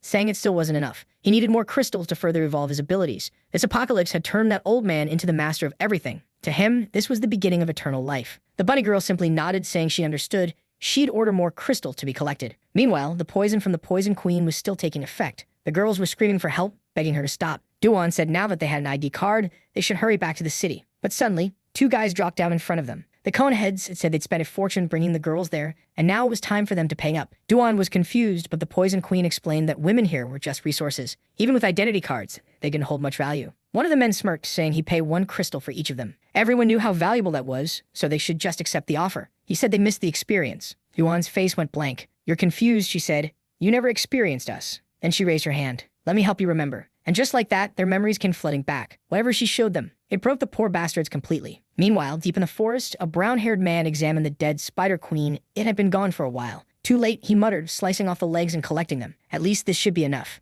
Maybe this was the blacksmith they were looking for. Suddenly, he felt something, a presence closing in. Su Chen appeared out of nowhere, swinging a punch, but the man managed to block it. He immediately raised his hand, saying he wasn't there to steal the core or pick a fight. Su Chen said there was no reason to believe that. The man insisted he wasn't lying. He could tell Su Chen was strong. And if they fought seriously, neither of them would benefit. All he wanted were the spider legs. We could be friends, he said. I'm Wang Song. If you let me go, I'll owe you forever. That name caught Su Chen's attention. Wang Song, the Black Blade, a legendary smith who forged the dark sword. Su Chen relaxed his hand. All right, if that's the case, we can be friends. Wang smiled, saying Su Chen must be new around here, and asked his name. Su Chen introduced himself, then asked why Wang wanted those spider legs. Wang said a friend had requested them. It was urgent, so he needed to leave. Before going, he offered some advice. Don't touch any of the New World identity cards. Su Chen frowned, not understanding why. Wang just said, trust me, and disappeared into the trees. Su Chen realized something about those cards wasn't right, but for now, he'd follow Wang to see if it led him to the blacksmith. Unfortunately for Wang, just ahead a group of thugs blocked his path, demanding he hand over everything he'd taken from the Spider Queen. Cooperate, they said, or we'll cut you in half. Wang just sighed and unleashed a storm of slashes.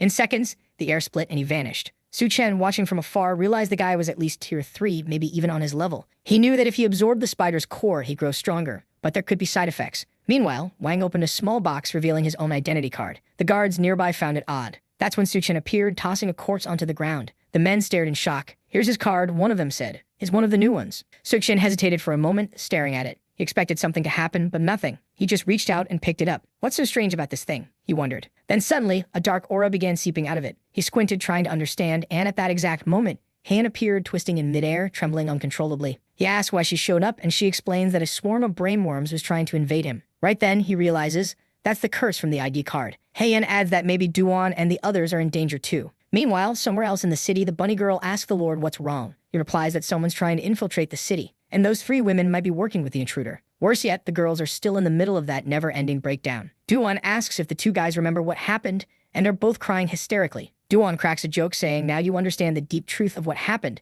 and suddenly the guys charge like torpedoes, trying to stab her. She dodges, the wall explodes, and chaos breaks out. Everyone realizes a full-on brawl is about to start and tries to run from the arena. The Poison Queen recognizes the move. It's the unbreakable steel head technique. The Coneheads laugh, saying people mock their power, but no one survives a direct hit. They launch again while Duan freezes for a second, and another guy watching from the back makes his move. An invisible hand grabs Duan's arms, and then it grabs Han too, slamming her to the floor. Duan quickly realizes it's the guy from the prison cell and tries to use her mental control, but he just laughs and says it's too late. One of the Coneheads charges straight for her stomach, only for Han to stretch her arm like Luffy and grab him midair. The guy's dangling awkwardly, while the Triangle Head one looks terrified. Then he rockets upward like a torpedo toward Han from below, and she just says, let's see whose head's harder. Oh no, don't. What is she doing? They crash together in midair, one slam into the other while she's still holding him. Good grief, that's brutal. Even I felt bad for those poor idiots. Yun Yun throws him off when he shouts that she's not worth it. Suddenly, she starts trembling. Something stuck to her leg, invisible but holding tight. She says her ability's being suppressed, and strangely enough, both she and the Poison Queen are slammed to the ground. Yun Yun tries to react, but someone nearby is suddenly torn apart, pieces of bodies hitting the floor. The man responsible compliments her, saying it's impressive how she didn't hesitate to sacrifice that spy. Truly a dangerous woman, he says. Then ropes whip around both women, tying them up. He warns that she's not alone. But then he pauses, asking if she really plans to use those wings as weapons. She replies that there'll be more than enough. He grins, saying he's curious to see what she can do. Elsewhere in the base, Su Chen walks with his spirit companion. She notes that the place is surprisingly well kept, though everyone looks like a walking corpse. What she really wants to know is if Su Chen's sure they're still following the blacksmith. In another part of the city, Wang Song climbs a staircase carrying materials. He calls out to the blacksmith, Fusok, saying he brought everything she asked for. To his surprise, she's not some old craftsman. It's a muscular, dark-skinned woman with abs of steel. She says that with those spider legs, they can finally save her grandfather. Wang agrees, saying once Master Fu recovers, they'll get out of this place. Okay, so she's not the legendary blacksmith herself. She explains that with these parts, they'll be able to rescue her grandfather, who will forge the most powerful weapon ever made. Using the spider pieces, she builds climbing gear, and they begin scaling the skyscraper, because her grandfather is being held captive by the city's lord at the top. Wang suggests it'd be easier to just break in from inside, but she warns him never to do that.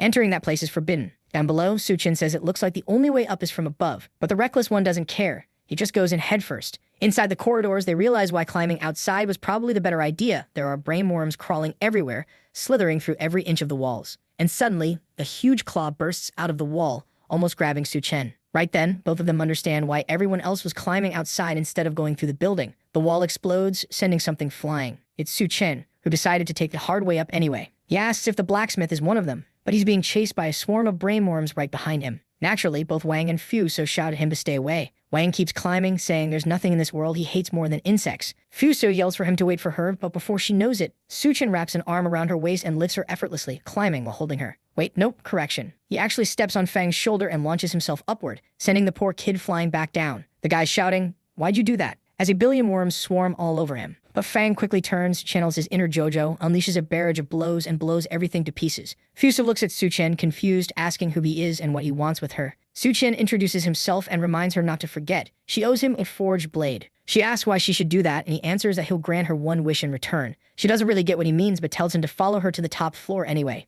Then we see an old man sitting quietly, holding a photo and calling out Soso, saying as long as she's safe, he doesn't care about anything else. Suddenly, the wall explodes right in front of him. Suchen bursts in, carrying Fuso, and she yells, "Grandpa, I'm back." The old man's eyes widen in shock. He's exhausted, frail, but overwhelmed with emotion. He asks who this boy is, and Fuso tells Suchen to put her down. Suchen gently sets her on the ground while the old man tells her to leave. This place is dangerous. She refuses, saying she brought help. Suchen turns to him and says that everything he knows about blacksmithing, he learned from this stubborn old man. He's the person I've been looking for. Suchen says that if that's true, their first priority is freeing the old man. But even he can't break the chains. The old man tells him to stop trying. Those chains are forged from post-apocalyptic materials. He doesn't like to admit it, but he's the one who made them himself. They're unbreakable, he says proudly. Fuso smacks him on the head, calling him an idiot for creating the very thing that trapped him. Suchen immediately gets an idea. The only way to break something that's strong is to use something even stronger. The old man rubs his head and says that makes sense, but there's no material in existence tougher than that. That's when Suchen grins and says, "Think again." He pulls out the massive black crystal. Fuso stares in disbelief, asking where it came from,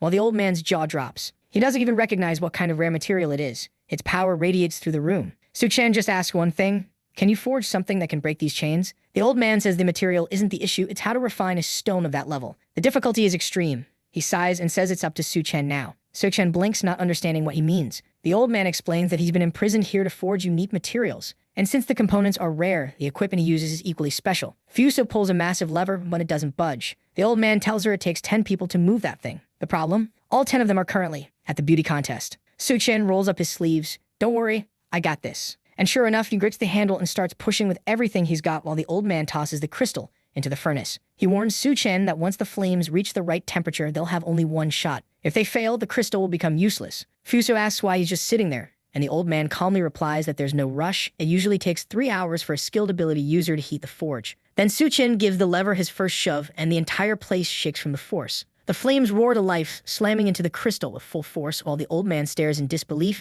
asking if the temperature really just spiked instantly. Of course, it's not just that Suchen's pushing with everything he's got. He's also amplifying the fire with his own power. After that strong push, the other girl's all sweaty, saying the heat in that room is just too much. But the old man just tells her to stop stalling and push the damn rock already. The fire's good to go. So she heads into the furnace. The two of them keep complaining about how hot it is, but then, wait, someone's coming up behind them. It's the old man with his little bunny girl, wondering who dares invade his tower. Right away, Fuso says it's the damn city lord and attacks the old guy, shouting that he imprisoned her grandfather there.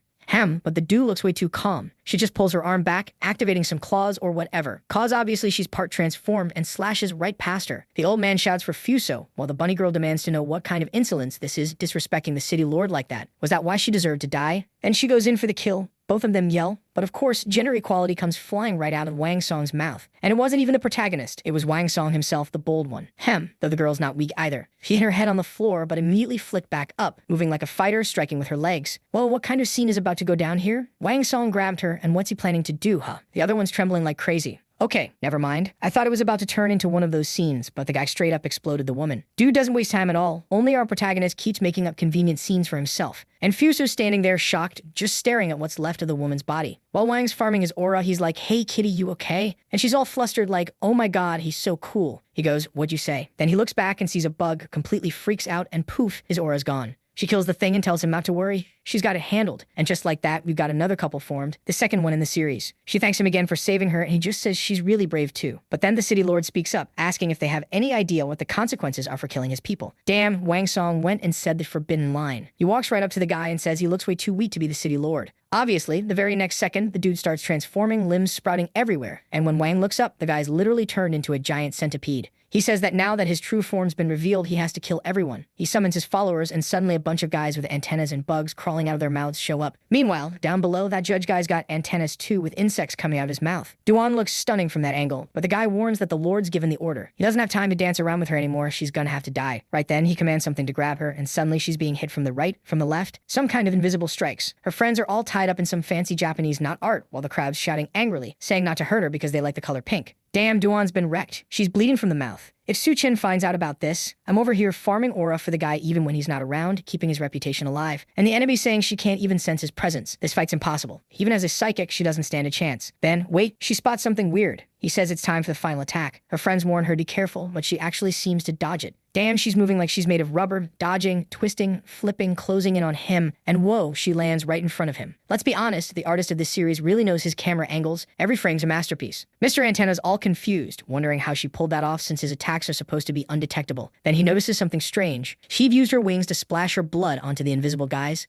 So that's it. He creates invisible clones or something. Honestly, I still don't fully get this dude's power. I'd be getting my ass kicked just like Duan. But now she smacks him so hard her heel goes straight into his throat. What the hell, Duan? Giving out gifts now? She even says his mouth's disgusting. The audience, they're literally paying to see this happen to them. Her friends, though, are cheering, saying she's badass. Fair enough. Meanwhile, up in the tower, that giant worm's wrapped around the place. Duan's still trying to figure out what's going on, and the guy's probably just thankful he's still breathing. Then everyone realizes the entire building's swarming with insects. People start running in panic while the guy, still with her heel in his throat, says they're screwed. They're all gonna die. Duan's still trying to attack. The guy's just coughing. It's not really hurting him much. Worse, he's using those same threads to control some spirits coming from behind. Oh, okay. Finally, she kicks off that heel and gives him a clean roundhouse that sends him flying like Team Rocket. The spirits come at her from behind, but suddenly they'd all drop dead. Now that I think about it, why hasn't Yun Yun transformed yet to break out of those ropes? Let me help the writer out here. Let's just say those ropes have some kind of power sealing effect. That's the only thing that makes sense. Then inside that grocery bag the guy's holding, here's some weird PlayStation controller. She grabs it, confused as always, huge as ever, and when she presses the buttons, all the creatures start getting back up again. She realizes all she has to do is pour some psychic energy into that thing and she can take control. Right away, she starts pressing a few buttons and the creatures begin gently carrying her around. This woman's definitely strange, let's be honest. She's all excited, saying that thanks to her psychic power, controlling them is even easier than she thought. Meanwhile, her friends are literally dying back there, screaming for help with a billion insects crawling up behind them. But Duan lifts one of the creatures, builds a massive wall, shields the two of them, grabs a rock, forms a barrier, seals it off, and damn, she really made a full-on Fortnite wall. The problem now is that they're trapped inside. Everyone's wondering how they're gonna escape. Finally, Duan tells Yun Yun not to move, and at last, she frees her friends. The problem is, she built it with bricks and insects are already swarming into the box. Yun Yun asks what they're saying, and Duan yells for her to be careful. That's when the poison girl activates her aura, spreading venom everywhere, and the bugs start dying instantly. The issue, though, is the same as always. Her poison has side effects, and now the girls are all collapsing again, begging her to shut it off because it's affecting them too. The girl apologizes, but then strangely the insects start gathering, floating up toward the sky, while the two are still bickering, grabbing each other, shouting to stop this and that. The swarm merges into a gigantic humanoid shape. The poison girl tells them to calm down, but they're completely out of control. The monster, meanwhile, looks ready to pull an attack on Titan-style, rumbling and stomp them flat. But up above, a backpack hits the ground. Turns out Wang Song's one of those guys who hides his build under a hoodie, his arms massive. He steps forward to face the base boss head-on. He taunts him to come at him, and the boss says fine, rushing in for the attack. The monster swings a claw, Wang blocks, instantly flashes behind him, unleashes a zigzag combo, slashes, and the thing's shredded. But in the middle of it, he gets hit hard, smashed right into the wall. Fuso, already falling for him, runs over asking if he's okay, but he just says they're starting to piss him off. Then she's suddenly surrounded by guards from every side. The guy's gotta farm some aura now. He jumps in front of her and tanks the attacks. He's trembling as she calls his name, catching him in her arms when he collapses. She asks if he's alright, but he explains that monster's not something they can handle easily. First, they need to find a way to get Master Fu out of there. The City Lord, however, declares that no one's leaving alive today. They'll all die here and become food for his children. The two look terrified, thinking it's the end. But right then, boom, the protagonist bursts in, tearing everything apart. The two have no idea what's happening, and neither does the City Lord. What the hell, protagonist? I thought you were about to grab Fuso's waist again, just to crush her love for Wang Song. But nope, he actually kept himself in check. He's realized there are already too many women around him, so he decides to let this one be. He just tells them to go help the blacksmith first. That's when he sees it. The old man's still working. The blacksmith explains that strangely, the black stone they tossed in isn't melting. That shouldn't be happening. The fire's hot enough. Oh right, that part happened a little earlier. The protagonist had asked if there was a problem with the stone, and the old man said no, it's actually too perfect. Maybe that's exactly the issue. Because it's so high quality, there's only one method to forge it, but Su-Chen would have to agree. Su-Chen says he doesn't care, he'll give it everything he's got, there's no one else he can trust with this. Then the old man adds a condition. He wants Su-Chen to take his daughter to the City of Freedom. Even the protagonist shocked at that one. The City of Freedom was humanity's utopia, a place built by the government during the apocalypse, but even in his past life, he'd only ever heard stories about it. He's not even sure it really exists. He asks the old man if he truly knows where it is and if he can confirm it's real. The old man says he's surprised the boys heard of it too. Since Su-Chen agreed, he tells him he'll explain more once they're out of this place. But first, he needs Fuso's help. Suchin's curious. If a place like that truly exists, it'd be worth checking out at least once. But right now, he's got a boss to deal with. We're back at the moment when he blocked the attack. The monster lunges in, ready to bite him, saying it's his end. But the protagonist vanishes, reappears beside it, and punches it right in the face. The problem is, this giant freak's wearing armor forged by the blacksmith Fu, and even with a full power hit, Suchen doesn't leave a scratch. Now the bastard's coming in for another bite, and the entire building's shaking apart. Wang already knows that at this rate, the whole place is going to collapse. While the old man's shouting him in the flames, Fuso runs over to see what's going on. And when they look, the madman's cut off his own leg. Fuso assumes Suchen did it, but the old man tells her to get back immediately. The truth is, materials of the highest grade aren't cold or lifeless. They have a spirit, and only the flesh of a blacksmith can awaken their true power. Fuso says that's insane, but he insists it's only a leg. It's worth it. For him, it's the greatest honor to forge a weapon using the rarest material that exists. Wang Zhang yells, "Old man, don't you dare die yet. You still gotta make a weapon for me too. Guess I'll have to cut your other leg off." He'll be all lopsided. But the old man ignores him completely. He says they need to finish this fast because the place won't hold for long. That's when Goldie starts getting closer. Actually, he's heading into the mermaid chamber where rows of women are trapped inside tanks. The poor cat's wide-eyed walking down the corridor, seeing all the girls writhing in pain and worse, with insects crawling out of their mouths. Absolutely disgusting. Meanwhile, up at the forge, the black stone finally starts to melt. Fu says the sacrifice method always works. Song asks what they're going to do with the material. It looks massive. Maybe they can make a weapon too. But the old man tells him to keep dreaming. It's only enough for a single weapon. Poor Wang Song mutters that the stone feels strangely familiar, like it belonged to him in another life. Fu so tells the old man to rest. She'll handle the hammering now. So she starts pounding away, smashing both the stone, and at the same time, the boss in the building is blowing apart. The monster's shocked by Suchin's strength, but says he's met someone far stronger. And the armor he made, it was forged for that person. That's why Suchin's destined for the coffin. The protagonist demands to know who the hell could be stronger than him. But the monster just says he doesn't need to know. He's dying here today. Suchen doesn't seem bothered by the threat. The boss goes on saying he knows the old man's forging a weapon for him, but he's prepared for that too. Right then, the mermaids inside the tank start releasing swarms of insects, glass shattering as everything breaks apart, and Goldie bolts for his life. Up above, Fuso and Wang Zhang are taking turns hammering away. When the cat bursts in, panicking, Fuso asks what's wrong, but of course he stops at a perfect angle just as always. "Thank you, artist." But the sweet moment doesn't last because a massive explosion of bugs erupts behind them. They all jump in shock, and suddenly, everyone's surrounded by creatures on every side. Suchin's calling out for Master Fu, but the boss is already attacking, telling him to worry about himself instead. Suchin grabs the creature's horn, holding on tight while the beast thrashes around the building, striking again and again. The kid's forced to defend with both hands and both legs at once. Down below, it's pure chaos. The rumbling shaking everything as the monster stomps, trying to crush it all. But don't panic, cause Yun Yun's about to go all out. She's still dizzy from the poison but starts climbing up, saying it hurts like hell. Well, no wonder. It's because insects are crawling all over her arm. The poison queen knows her venom won't work on something that huge.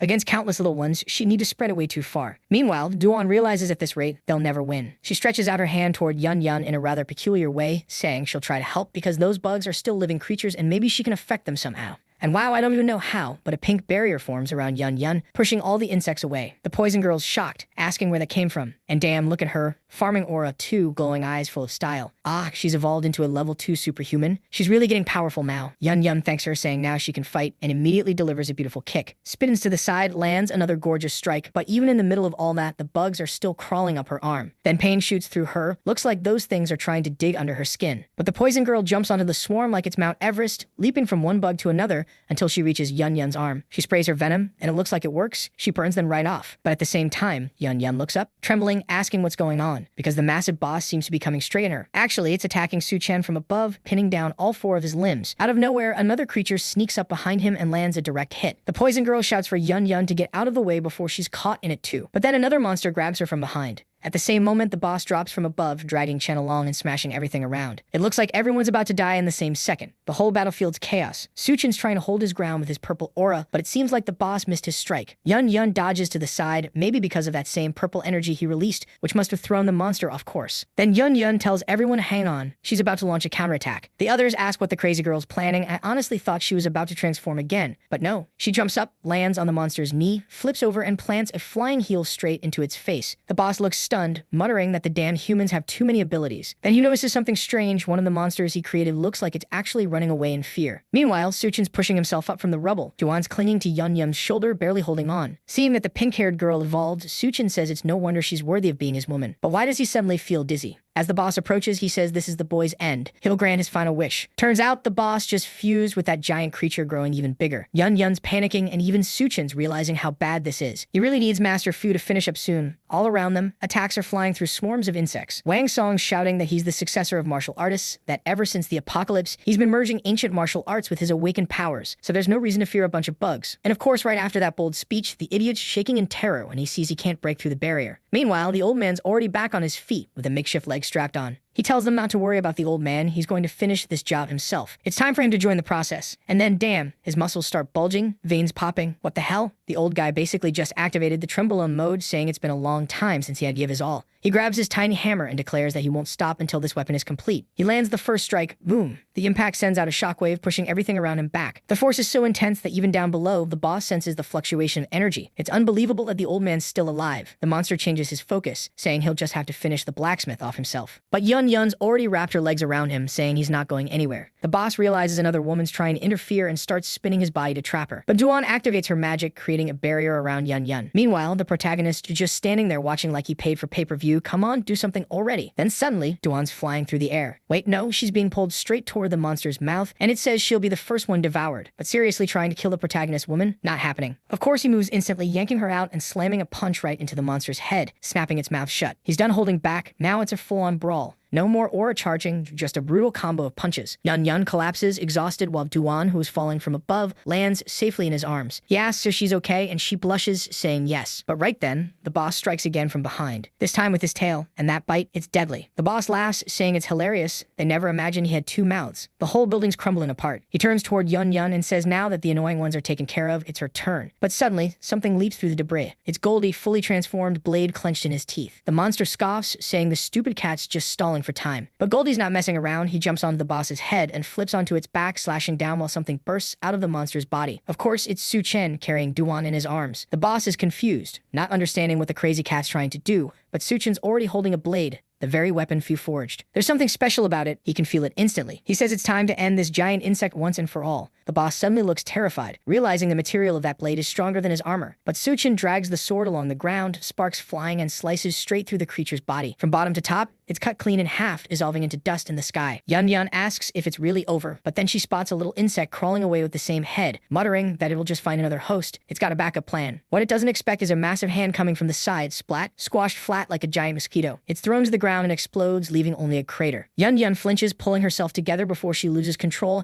and Suchen walks over with Goldie, bringing Duan to tend to her. He jumps down into the crater, telling Goldie not to eat that gross thing. It's disgusting, and that he'll get him some real cat food later. Meanwhile, in what's left of the building, Wang Song's clearing debris, tossing rocks aside. So asks how the old man's doing, and he replies that he's not dead yet. Then suddenly they all notice it's starting to snow. Duan, with her jaw still sore, says winter wasn't supposed to come yet. Maybe it's another side effect of the apocalypse, because now everything's changing. So are we stepping into the ice apocalypse now, or what?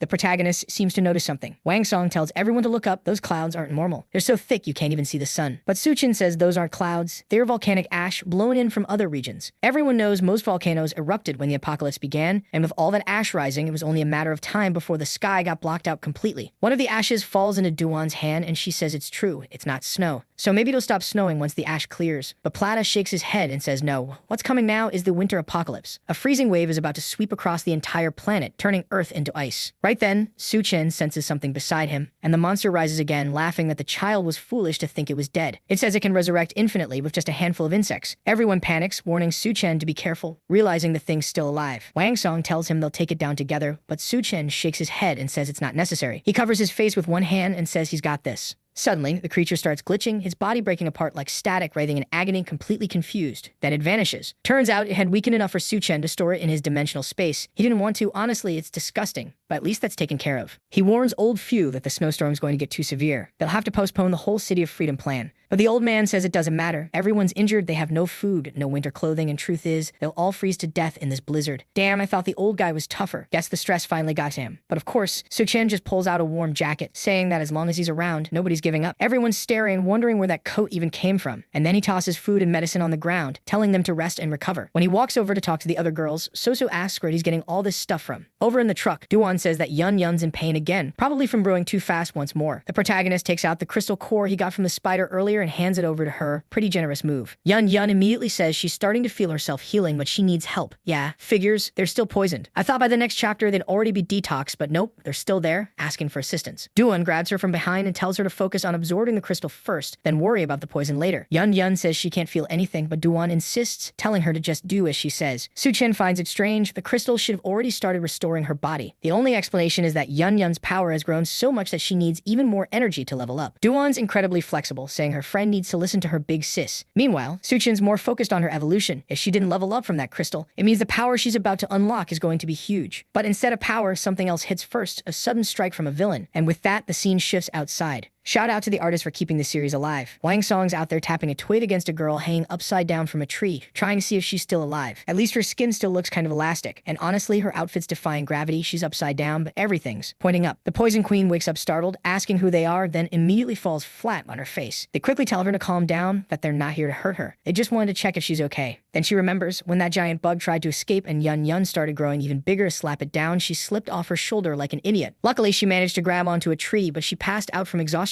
Wang Song tells her that now that everyone's fine, they're leaving and she better find some clothes before she freezes to death. The two of them walk off while she wonders why it's snowing in the first place. But her priority is clear. She needs to find her master or she's not making it out of here alive. The problem is she has no idea where she even is. That's when she hears footsteps. Someone's running back toward her. When she looks behind, it's the same guys who helped her before, coming back in a full sprint. She asks what the hell they're doing there. They went the wrong way. But then she sees it. Some weird creatures coming up from behind them, covered in talismans on their heads. Something explodes, black blood sprays everywhere. One of the guys shouts, "We're gonna kill the girl," and hurls the monster straight at her. He apologizes as he thinks to himself that if she doesn't die, they will. At first I thought that was Wang Song, but nope, just some random guy. Now she's charging through them, using her weapon like a fan spreading dust. The men realize the woman from before is still alive, meaning those monsters are on their backs now. They scream for help, running in panic, while the Poison Queen gets hit in the stomach and doesn't know if she's gonna make it. Then she spots the boss's car nearby, rushes over, opens the door, and begs for help, thinking she's finally safe. I swear, I'm scared to see what's waiting in the next chapter. And of course, as soon as she opens it, her face goes red, her friends are shouting inside, and a group of guys comes running saying there's a rescue van outside. The Poison Queen, though, steps into the scene and says she knew better than to mess with the master's plans. She tells everyone no one is allowed inside and lashes her whip, warning that anyone who takes another step forward will die. But suddenly, the entire place starts shaking. Everyone's terrified, saying she's here. The queen has no idea what they mean until a massive mammoth appears carrying some new powerhouse on its back. Everyone below stares in shock, realizing the woman riding it has a talisman on her forehead. She must be the leader of those monsters. The mammoth stomps, sending everyone flying, and the Poison Queen instantly knows she can't win this fight. She decides there's no choice, she'll have to interrupt the master. She bursts through the door and yells, "Master, there's a giant mammoth out there." The two girls inside, who were just doing honest work, jump in shock, and the man demands to know why she barged in like that. She apologizes, trying to explain that there's an enormous creature outside. He's trying to figure out who exactly she's calling master when the mammoth lifts its foot, and the whole building starts trembling. Yun Yun steps forward, saying she'll handle it, and that they should stay put. Duan protests, saying she just recovered, but Yun Yun insists all that earlier stuff was just warm up. She feels stronger now. Duan turns to Su Chen, saying it doesn't feel right letting Yun Yun go alone. Outside, Yun Yun sees the beast for herself and freezes. It's really a mammoth, massive and terrifying. How did something like that even appear here? The Empress demands to know who brought it, glaring at the two weird survivors nearby. They try to act clueless, but her weapon shoots out and wraps around their necks. They panic and confess. They say they were survivors hiding in a zoo. Not too long ago, a strange group of women showed up, invading the place. They weren't asking for food or water. What they wanted were animal remains, bones, corpses, anything left behind. And when the blood of one of those women hit the ground, that's when the mammoth rose. The guy says the scene was terrifying. That's when they decided to escape that place. The mammoth is charging in, ready to stomp Yun Yun flat, but she's already figured out how its power works. Still, none of that even matters now, because suddenly it's the mammoth that's standing under a shadow. The woman who summoned it and the two men beside her look stunned, while Yun Yun says she's going to capture it for research. She grabs it by the trunk, starts spinning it around, asking why it's so huge, while the guys, of course, are wondering why she's so huge. Then the protagonist shows up, saying there's no need to study it. Corpses that move usually belong to the Queen of Corpses. One of the guys freezes, then his eyes light up. He recognizes Su Chen. He shouts that he can't believe Su Chen survived the apocalypse. The protagonist, on the other hand, has no idea who this guy is. The man introduces himself as Jiang Ming. They were in the same university class. Huan's immediately like, "Want me to read his memory?" But Su Chen says there's no need. He actually does remember someone by that name. Jiang Ming gets all excited, saying of course they're friends. How could he forget his old buddy Su Chen? He's secretly relieved that Su Chen remembered him because honestly he barely ever went to class back then. Now obviously he wants to join the group, so he starts asking if he can meet the beautiful lady and who that towering girl is. Judging by Yun Yun's strength, he figures she must be the leader. He's already trying to make a good impression, until she gives him a single look that freezes him in place. Then she spins again, and the mammoth's body slips from her grip, falling straight toward them. He thinks they're all about to die. But suddenly, the monster explodes midair from one of Duan's spells. The guys are stunned. This one's insanely strong too. Duan just tells Yun Yun to be more careful next time. Meanwhile, Zhang Ming's losing his mind, wondering how Su Chen gets to be protected by two ridiculously powerful, beautiful women. The guy's life is too good. He wishes he could trade places with him. Then Yun Yun says she's hungry and asks for food. The protagonist waves, saying he'll go prepare something. Zhang Ming starts to realize how Su Chen manages to charm them. He's a good cook, so if he becomes a better chef, maybe he can replace him. Out of nowhere, his friend asks what the hell he's doing. He pulls out a piece of old, dried-up meat, basically jerky from the apocalypse, while Yun Yun's starving. He offers it to her, saying he's been saving it for a long time. She can have it if she wants. In his head, he's thinking that in this ruined world, any edible meat's basically gourmet. But Yun Yun frowns and asks what that black, crusty thing even is. The fool proudly says it's gorilla meat made with his secret recipe. Yun Yun instantly snaps, telling him to get that disgusting thing away from her. From the doorway, Su Chen tells Zhang Ming he can eat that stuff himself. No need to offer it to anyone else. Zhang looks offended and asks what Su Chen's offering that's supposedly better than meat. Inside, Yun Yun's sitting in front of a full feast, saying this is what real food tastes like. The idiots outside are peeking through the window, whining that Su Chen's gone too far. How the hell does he have so much food? One of them medges Zhang, saying, hey, isn't that your classmate? Ask him to share some with us. Zhang nods, saying, yeah, they were friends. Maybe it's not a big deal. They call out, hey, Su Chen, my buddy, think you could share just a little? Su Chen smiles and says, of course, we're classmates. After all, Zhang runs over eagerly. But Su Chen blocks the way and says if he wants food, he'll have to agree to one condition. Zhang says fine, name it. Su Chen tells him that if he wants to eat, he has to join his group and that he's also an ability user. Su Chen seems intrigued and says that if Zhang Ming really has an ability, then that's perfect. Right then, the guys rush inside all excited, saying it's nice and warm in there. But when they look around, Yun Yun's already finished eating everything. They're all staring, trying to figure out how all that food just vanished from the table so fast. Even so, they start fighting over the leftover bones like starving dogs. Duan looks confused and asks if Su Chen's really going to let these guys join the group. He nods and says yes, he's a man of his word and keeps his promises. There's definitely something more behind that answer though. Then Yun Yun pulls out a strange stone she found inside the mammoth's skull and tells Su Chen to consume it. But he says no, she found it, so she should take it. They're all surprised that the Queen of Quartz's creatures could produce such valuable materials. Meanwhile, the two new guys sitting off to the side ask what exactly they're supposed to be doing now. Cut to another part of the city.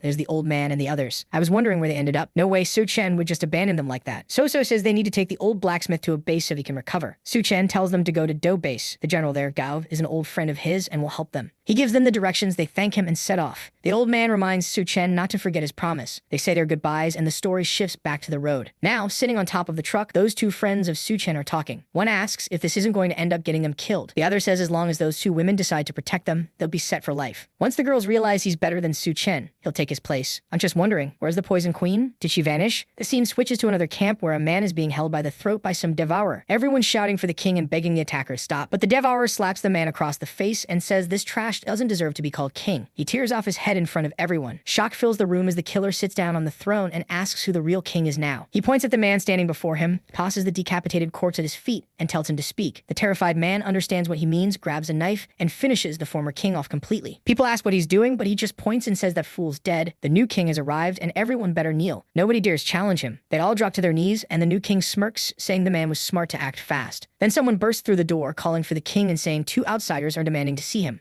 Out at the gate, it's Zhang Ming and his buddy, yelling for the monsters inside to come out or they'll blow the place up. The guy on the right says, bro, are you sure this is a good idea? There's no way we're taking over this base alone. But Zhang snaps back, you idiot, this is a test. We have to prove our worth. His friend's the only one thinking straight, saying that proving their worth by dying doesn't sound worth it. But the fool's too delusional, convinced that once they show off, the girls will fall for him. Then the gate starts to open and Zhang tells him not to be scared. They'll take the king down in one strike. The shot fires, whether on purpose or not, and the missile flies right past the king's head just as the doors open. The entire base erupts in an explosion. The two idiots freeze in shock when they realize the people inside are from the Devourer tribe. The king, who looked dead for a second, stands up unharmed. His face twists with fury as he declares that they'll rip these fools apart limb by limb. Meanwhile, the protagonist using his binoculars, saying the monsters they lured in turned out even better than expected. Yun Yun asks if the plan is to wipe out the Devourer tribe, but Su Chen shakes his head and says no, they still have a use for them. He heads to the storage room and pulls out that giant creature's head, the one that's been twitching in agony this whole time. But this time, the monster's begging for mercy, saying that wherever Su Chen trapped it, its body keeps twisting and warping. It's like living in hell. Su Chen tells it that if it wants to die, he'll have to do something for him first. The creature asks what, and Su Chen says he wants to borrow its brain worms. The poor thing just gives up immediately, telling him to take them all. Hell, he can even control them if he wants. It doesn't want anything else. Su Chen turns to Duan and asks if she can control them. She says she'll try. Meanwhile, explosions rock the Devourer base. The demon leader's confused. The last time he was injured was because of that woman and that damn cat. Yep, it's that creepy baby from before, now grown into the demon who calls that fight the only defeat he's ever experienced. But now he's the king of the Devourer clan, and he swears he'll unite them all and kill those two pests who humiliated him. So why are there two insects standing before him, daring to attack? He laughs in rage, saying it's ridiculous, and commands his army to rip them apart until nothing's left but ashes. Jiang Ming and his dumb friend are sprinting for their lives, realizing the plan was to get them killed. They're searching for a way out, but the Devourers drop in front of them, taunting that they're insane for thinking they could attack and escape alive. One of them raises his axe, saying they'll be erased from existence. But then suddenly, the weapons freeze midair. The two idiots think it's over for them, but the axes just hang there, motionless. The other Devourers shout, demanding to know what's going on. But by then, the brain worms are already crawling into their bodies. Suddenly, the soldiers start attacking each other while a pink storm of worms descends from above, devouring the entire tribe. Someone in the distance stares in horror and asks the chief what's happening. But the pink swarm's already rushing in. The chief grabs a man by the neck and throws him toward it, trying to figure out what the hell this is. That's when he senses it. Something bad's coming from that pink glow. He runs toward it to see for himself. And guess who shows up? The Poison Queen. She's alive. She demands to know how long they plan to play dead. The guy's confused, asking where the Devourer clan went. She tells him to take a look. Everyone's lined up in neat rows, completely under control. Suchin compliments Duan, who explains that without interference from the Insect King, she can control everything easily. He asks about her limit, and she says somewhere between 300 to 500 if she's giving complex orders. Suchin says he only needs simple commands. In that case, she waves her hand, and the entire army moves as one. Hidden atop a building nearby, that demon from before watches, seething. He recognizes them right away and mutters that they can wait. He'll get his revenge. The scene shifts back to the Devourer camp. The atmosphere is grim. Fewer and fewer people are left alive. Some of the soldiers thank their king for leaving them a few women to play with. I won't get into detail. You already know what kind of scene that is. One of them screams. The king tosses another to the mob, then grabs one for himself. But suddenly, the demon barges in and rips the old king's head clean off. He twists the neck and declares that from now on, he's the new ruler. Everyone's to grab their weapons. They're going to war. I'll be honest, I actually respect this demon devourer a lot more than the last one, though I might regret saying that later. Let's see where this goes. Meanwhile, the protagonist and the crew show up with the whole squad rolling deep. Suchin tells Duan to unleash the insects and start the invasion. She agrees, with those hips getting wider by the chapter, and sends her poisonous swarm forward, spreading through every building around. But then she frowns, saying something feels off. There's not a single devourer anywhere in sight. Could his intel have been wrong? Suchin insists it's impossible. He's certain this is the place. In his past life, he almost died here, and he remembers exactly where this base is. Right then, the enemy leader appears above them, shouting that Suchin has finally shown himself. He says everyone's been waiting for this moment. Today's the day Suchin dies. There are monsters crawling over every inch of the structure. No one even knows where these freaks were hiding. Suchin gathers his aura, admitting that it seems he really did walk straight into a trap this time. The demon laughs, saying today he'll have his revenge. Suchin looks confused. He doesn't even know what this guy's talking about. He turns to Duan and asks if she recognizes him. She pauses, trying to remember. The monster snarls that she must recall ambushing him once before. Duan focuses harder, then apologizes. She has no idea who he is. The poor bastard loses it and orders his entire army to attack. Suchin just smiles and thanks him for gathering them all together like that. Duan starts to release her worms, but before she can, the demon teleports right behind her, saying he won't let her summon anything. She gasps and spins around, managing to raise a barrier just in time. The boss realizes those creatures are her trump card, and he's not about to give her another chance to control anyone else. He says she's the first target, shatters the barrier, and lunges with his sword, only for the attack to be stopped barehanded. So much for her being the independent woman, huh? Suchin steps in, catching the strike, and says he doesn't let anyone lay a finger on his woman. The demon's shocked, vanishing and reappearing elsewhere. He orders everyone to kill Suchin immediately, and within seconds, he's surrounded from all sides. The freaks close in on Yun Yun too, making nasty remarks about her, saying she's not bad looking. She smiles back that they'll pay for that, and in an instant, she grows larger again. Thankfully, she's finally got clothes that don't tear. That fabric actually leveled up. Meanwhile, enemies are being flung through the air as the insect queen lashes out with her whip. Duan commands her controlled troops to join the fight, sparking a chaotic battle of devourer versus devourer. The protagonist tearing through enemies with punch after punch, but he notices the demon keeps trying to get close to Duan. He calls for Goldie. The cat leaps up and Suchin grabs him by the back and hurls him straight at the pair. The demon appears behind Duan, reaching out and saying he'll take her power for himself. He swings. Wait, what kind of attack is that? That's a cut the clothes strike. But just before it hits, Goldie dives in front of her, protecting the most sacred thing of all. Duan panics, asking if he's okay. Goldie raises a paw, giving a little nod, then launches a rapid combo straight into the demon. The monster staggers backward, manages to block, and snarls that the same trick won't work twice. But Goldie suddenly grows massive, leaps at him, and slams a paw into his chest, crushing him into the ground. Goldie's about to finish him off, but Duan tells him to wait. This guy would make a perfect meat shield. She summons a swarm of insects and sends them crawling into his body. But then something unexpected happens. The demon remembers, back when he evolved, he had to consume everything in this world. Rats, corpses, mutants, anything that lived, he devoured. That's how he gained his devour ability. And now he plans to turn that power back on her. The energy starts flowing into his mouth, pulling her strength right in. Suchin senses something's wrong and yells for Duan to get back. Goldie flinches, and then an explosion erupts from the corner. Suddenly, the monster emerges, now transformed with huge limbs sprouting from its back. They realize the damn thing somehow evolved, and worse, it's become a level 3 devourer. At the same time, Han appears, saying she can feel the presence of the corpse queen nearby. Suchin asks where, and she tells him it's not far, right behind the nearby buildings. The newly evolved devourer laughs, saying now he can control insects too. He opens his mouth, spewing out swarms of of bugs, declaring that everyone will become his puppets. Soo-chan calls out to Duan, warning her to be careful, while the monster keeps vomiting insects everywhere, asking what they think of his new attack. Soo-chan, though, is already surrounded by Duan's aura. He surges forward and punches the monster straight in the face, sending it flying across the field. The insects try to crawl into his body, but he just says it won't be enough. Duan notices something's off about him, and then the poison girl rushes in, saying she'll help. Thankfully, Heian says she'll protect his brain. Thank God for that, because I was starting to worry about side effects. But Heian warns them that the Devourer King is heading directly toward the Corpse Queen. If those two join forces, their odds of survival drop to almost zero. The monster, despite being thrown so far, manages to land on his feet. He realizes this opponent's much stronger than he expected. He'd underestimated him. He's about to jump back into the fight when he feels something behind him. From the middle of the frozen lake, a spike of ice shoots upward. The glacier rises higher, and from it steps a figure, a pale woman, elegant but terrifying. Before anyone can move, she looks right at them, cold, calm, completely in control. That has to be the Corpse Queen. And with her appearance, an entire army of corpses rises from the ice. The monster freezes, shocked at where all these bodies came from. The corpses stare at him for a second, then rush forward screaming. He roars back that he'll tear them all apart, and he really does, ripping through them like paper. But he recognizes her and snarls that she'll be the first to be devoured. The queen just smiles softly, raises her hand, and with a flick of her finger, slices him clean in half. His body hits the ground like trash. Then she calls out, commanding the insects still hiding to reveal themselves. She sends a blast of frozen energy upward, shattering through the air and slamming into a nearby building. At the top, Soo-chan blocks the strike, completely stunned that she could deal such insane damage from that far away. Duan's immediately worried, warning that she's clearly a level 4 monster and they might not stand a chance. Soo-chan realizes even Duan, who's strong in her own right, is actually scared of this woman. But he tells her this is the moment when the queen's at her weakest. As her army spreads across the land, devouring more and more people, she'll only grow stronger. Duan nods, understanding they don't have a choice. They'll have to fight her now. The soldiers and devourers behind them panic, calling it a suicide mission and trying to retreat. But Duan spreads her massive skirt-like armor and commands her insects forward, saying they can't back down. The queen notices the blizzard easing up and asks if the insects are ready to show themselves. Even though she's surrounded from all sides, she doesn't seem the slightest bit concerned. Tentacles sprout from her back as marine-like creatures crawl out behind her. Yun Yun sees giant lizard-like sea beasts emerging and smirks, telling Soo-chan to relax. She loves seafood. She grows again and lands a crushing blow on the first monster. Meanwhile, Duan watches the undead army closing in and sends her devourers and soldiers charging forward to clash head-on. Obviously, the protagonist declares that he's going to be the one to face the Corpse Queen. Duan tells him to be careful, but he says not to worry about him and to remember what he told her before. Then he charges forward at full speed, tearing through the first wave of creatures in his way. Hayden tells him that right now the queen's body isn't at full power yet, so if he can wear her down enough, she might be able to take control of it. Soo-chan just replies that she makes it sound a lot easier than it is. From a distance, the queen watches him, saying he's bold to throw himself right into her army like that. He must have a death wish. A massive wall of ice forms in front of him, but he leaps over it, diving straight toward her. While he's fighting through the horde, Heian keeps encouraging him, saying if he pulls this off, he'll gain an ally equal in power to the Corpse Queen herself, which would be perfect for him. Soo-chan lands right in front of the queen, thinking that as tempting as that sounds, the gap between their ranks is enormous. If he could, he'd rather avoid this fight entirely. But he can't just let an ally like that slip away either. After all, sooner or later, they'd end up fighting anyway, once she starts wandering around unchecked. The queen stares him down as Soo-chan steps forward, his aura flaring. He exhales and says there's no other choice. Guess it's time to like this video that helps Mamoru make more juicy content for his viewers, activate the cheeky little bell, and I'm out.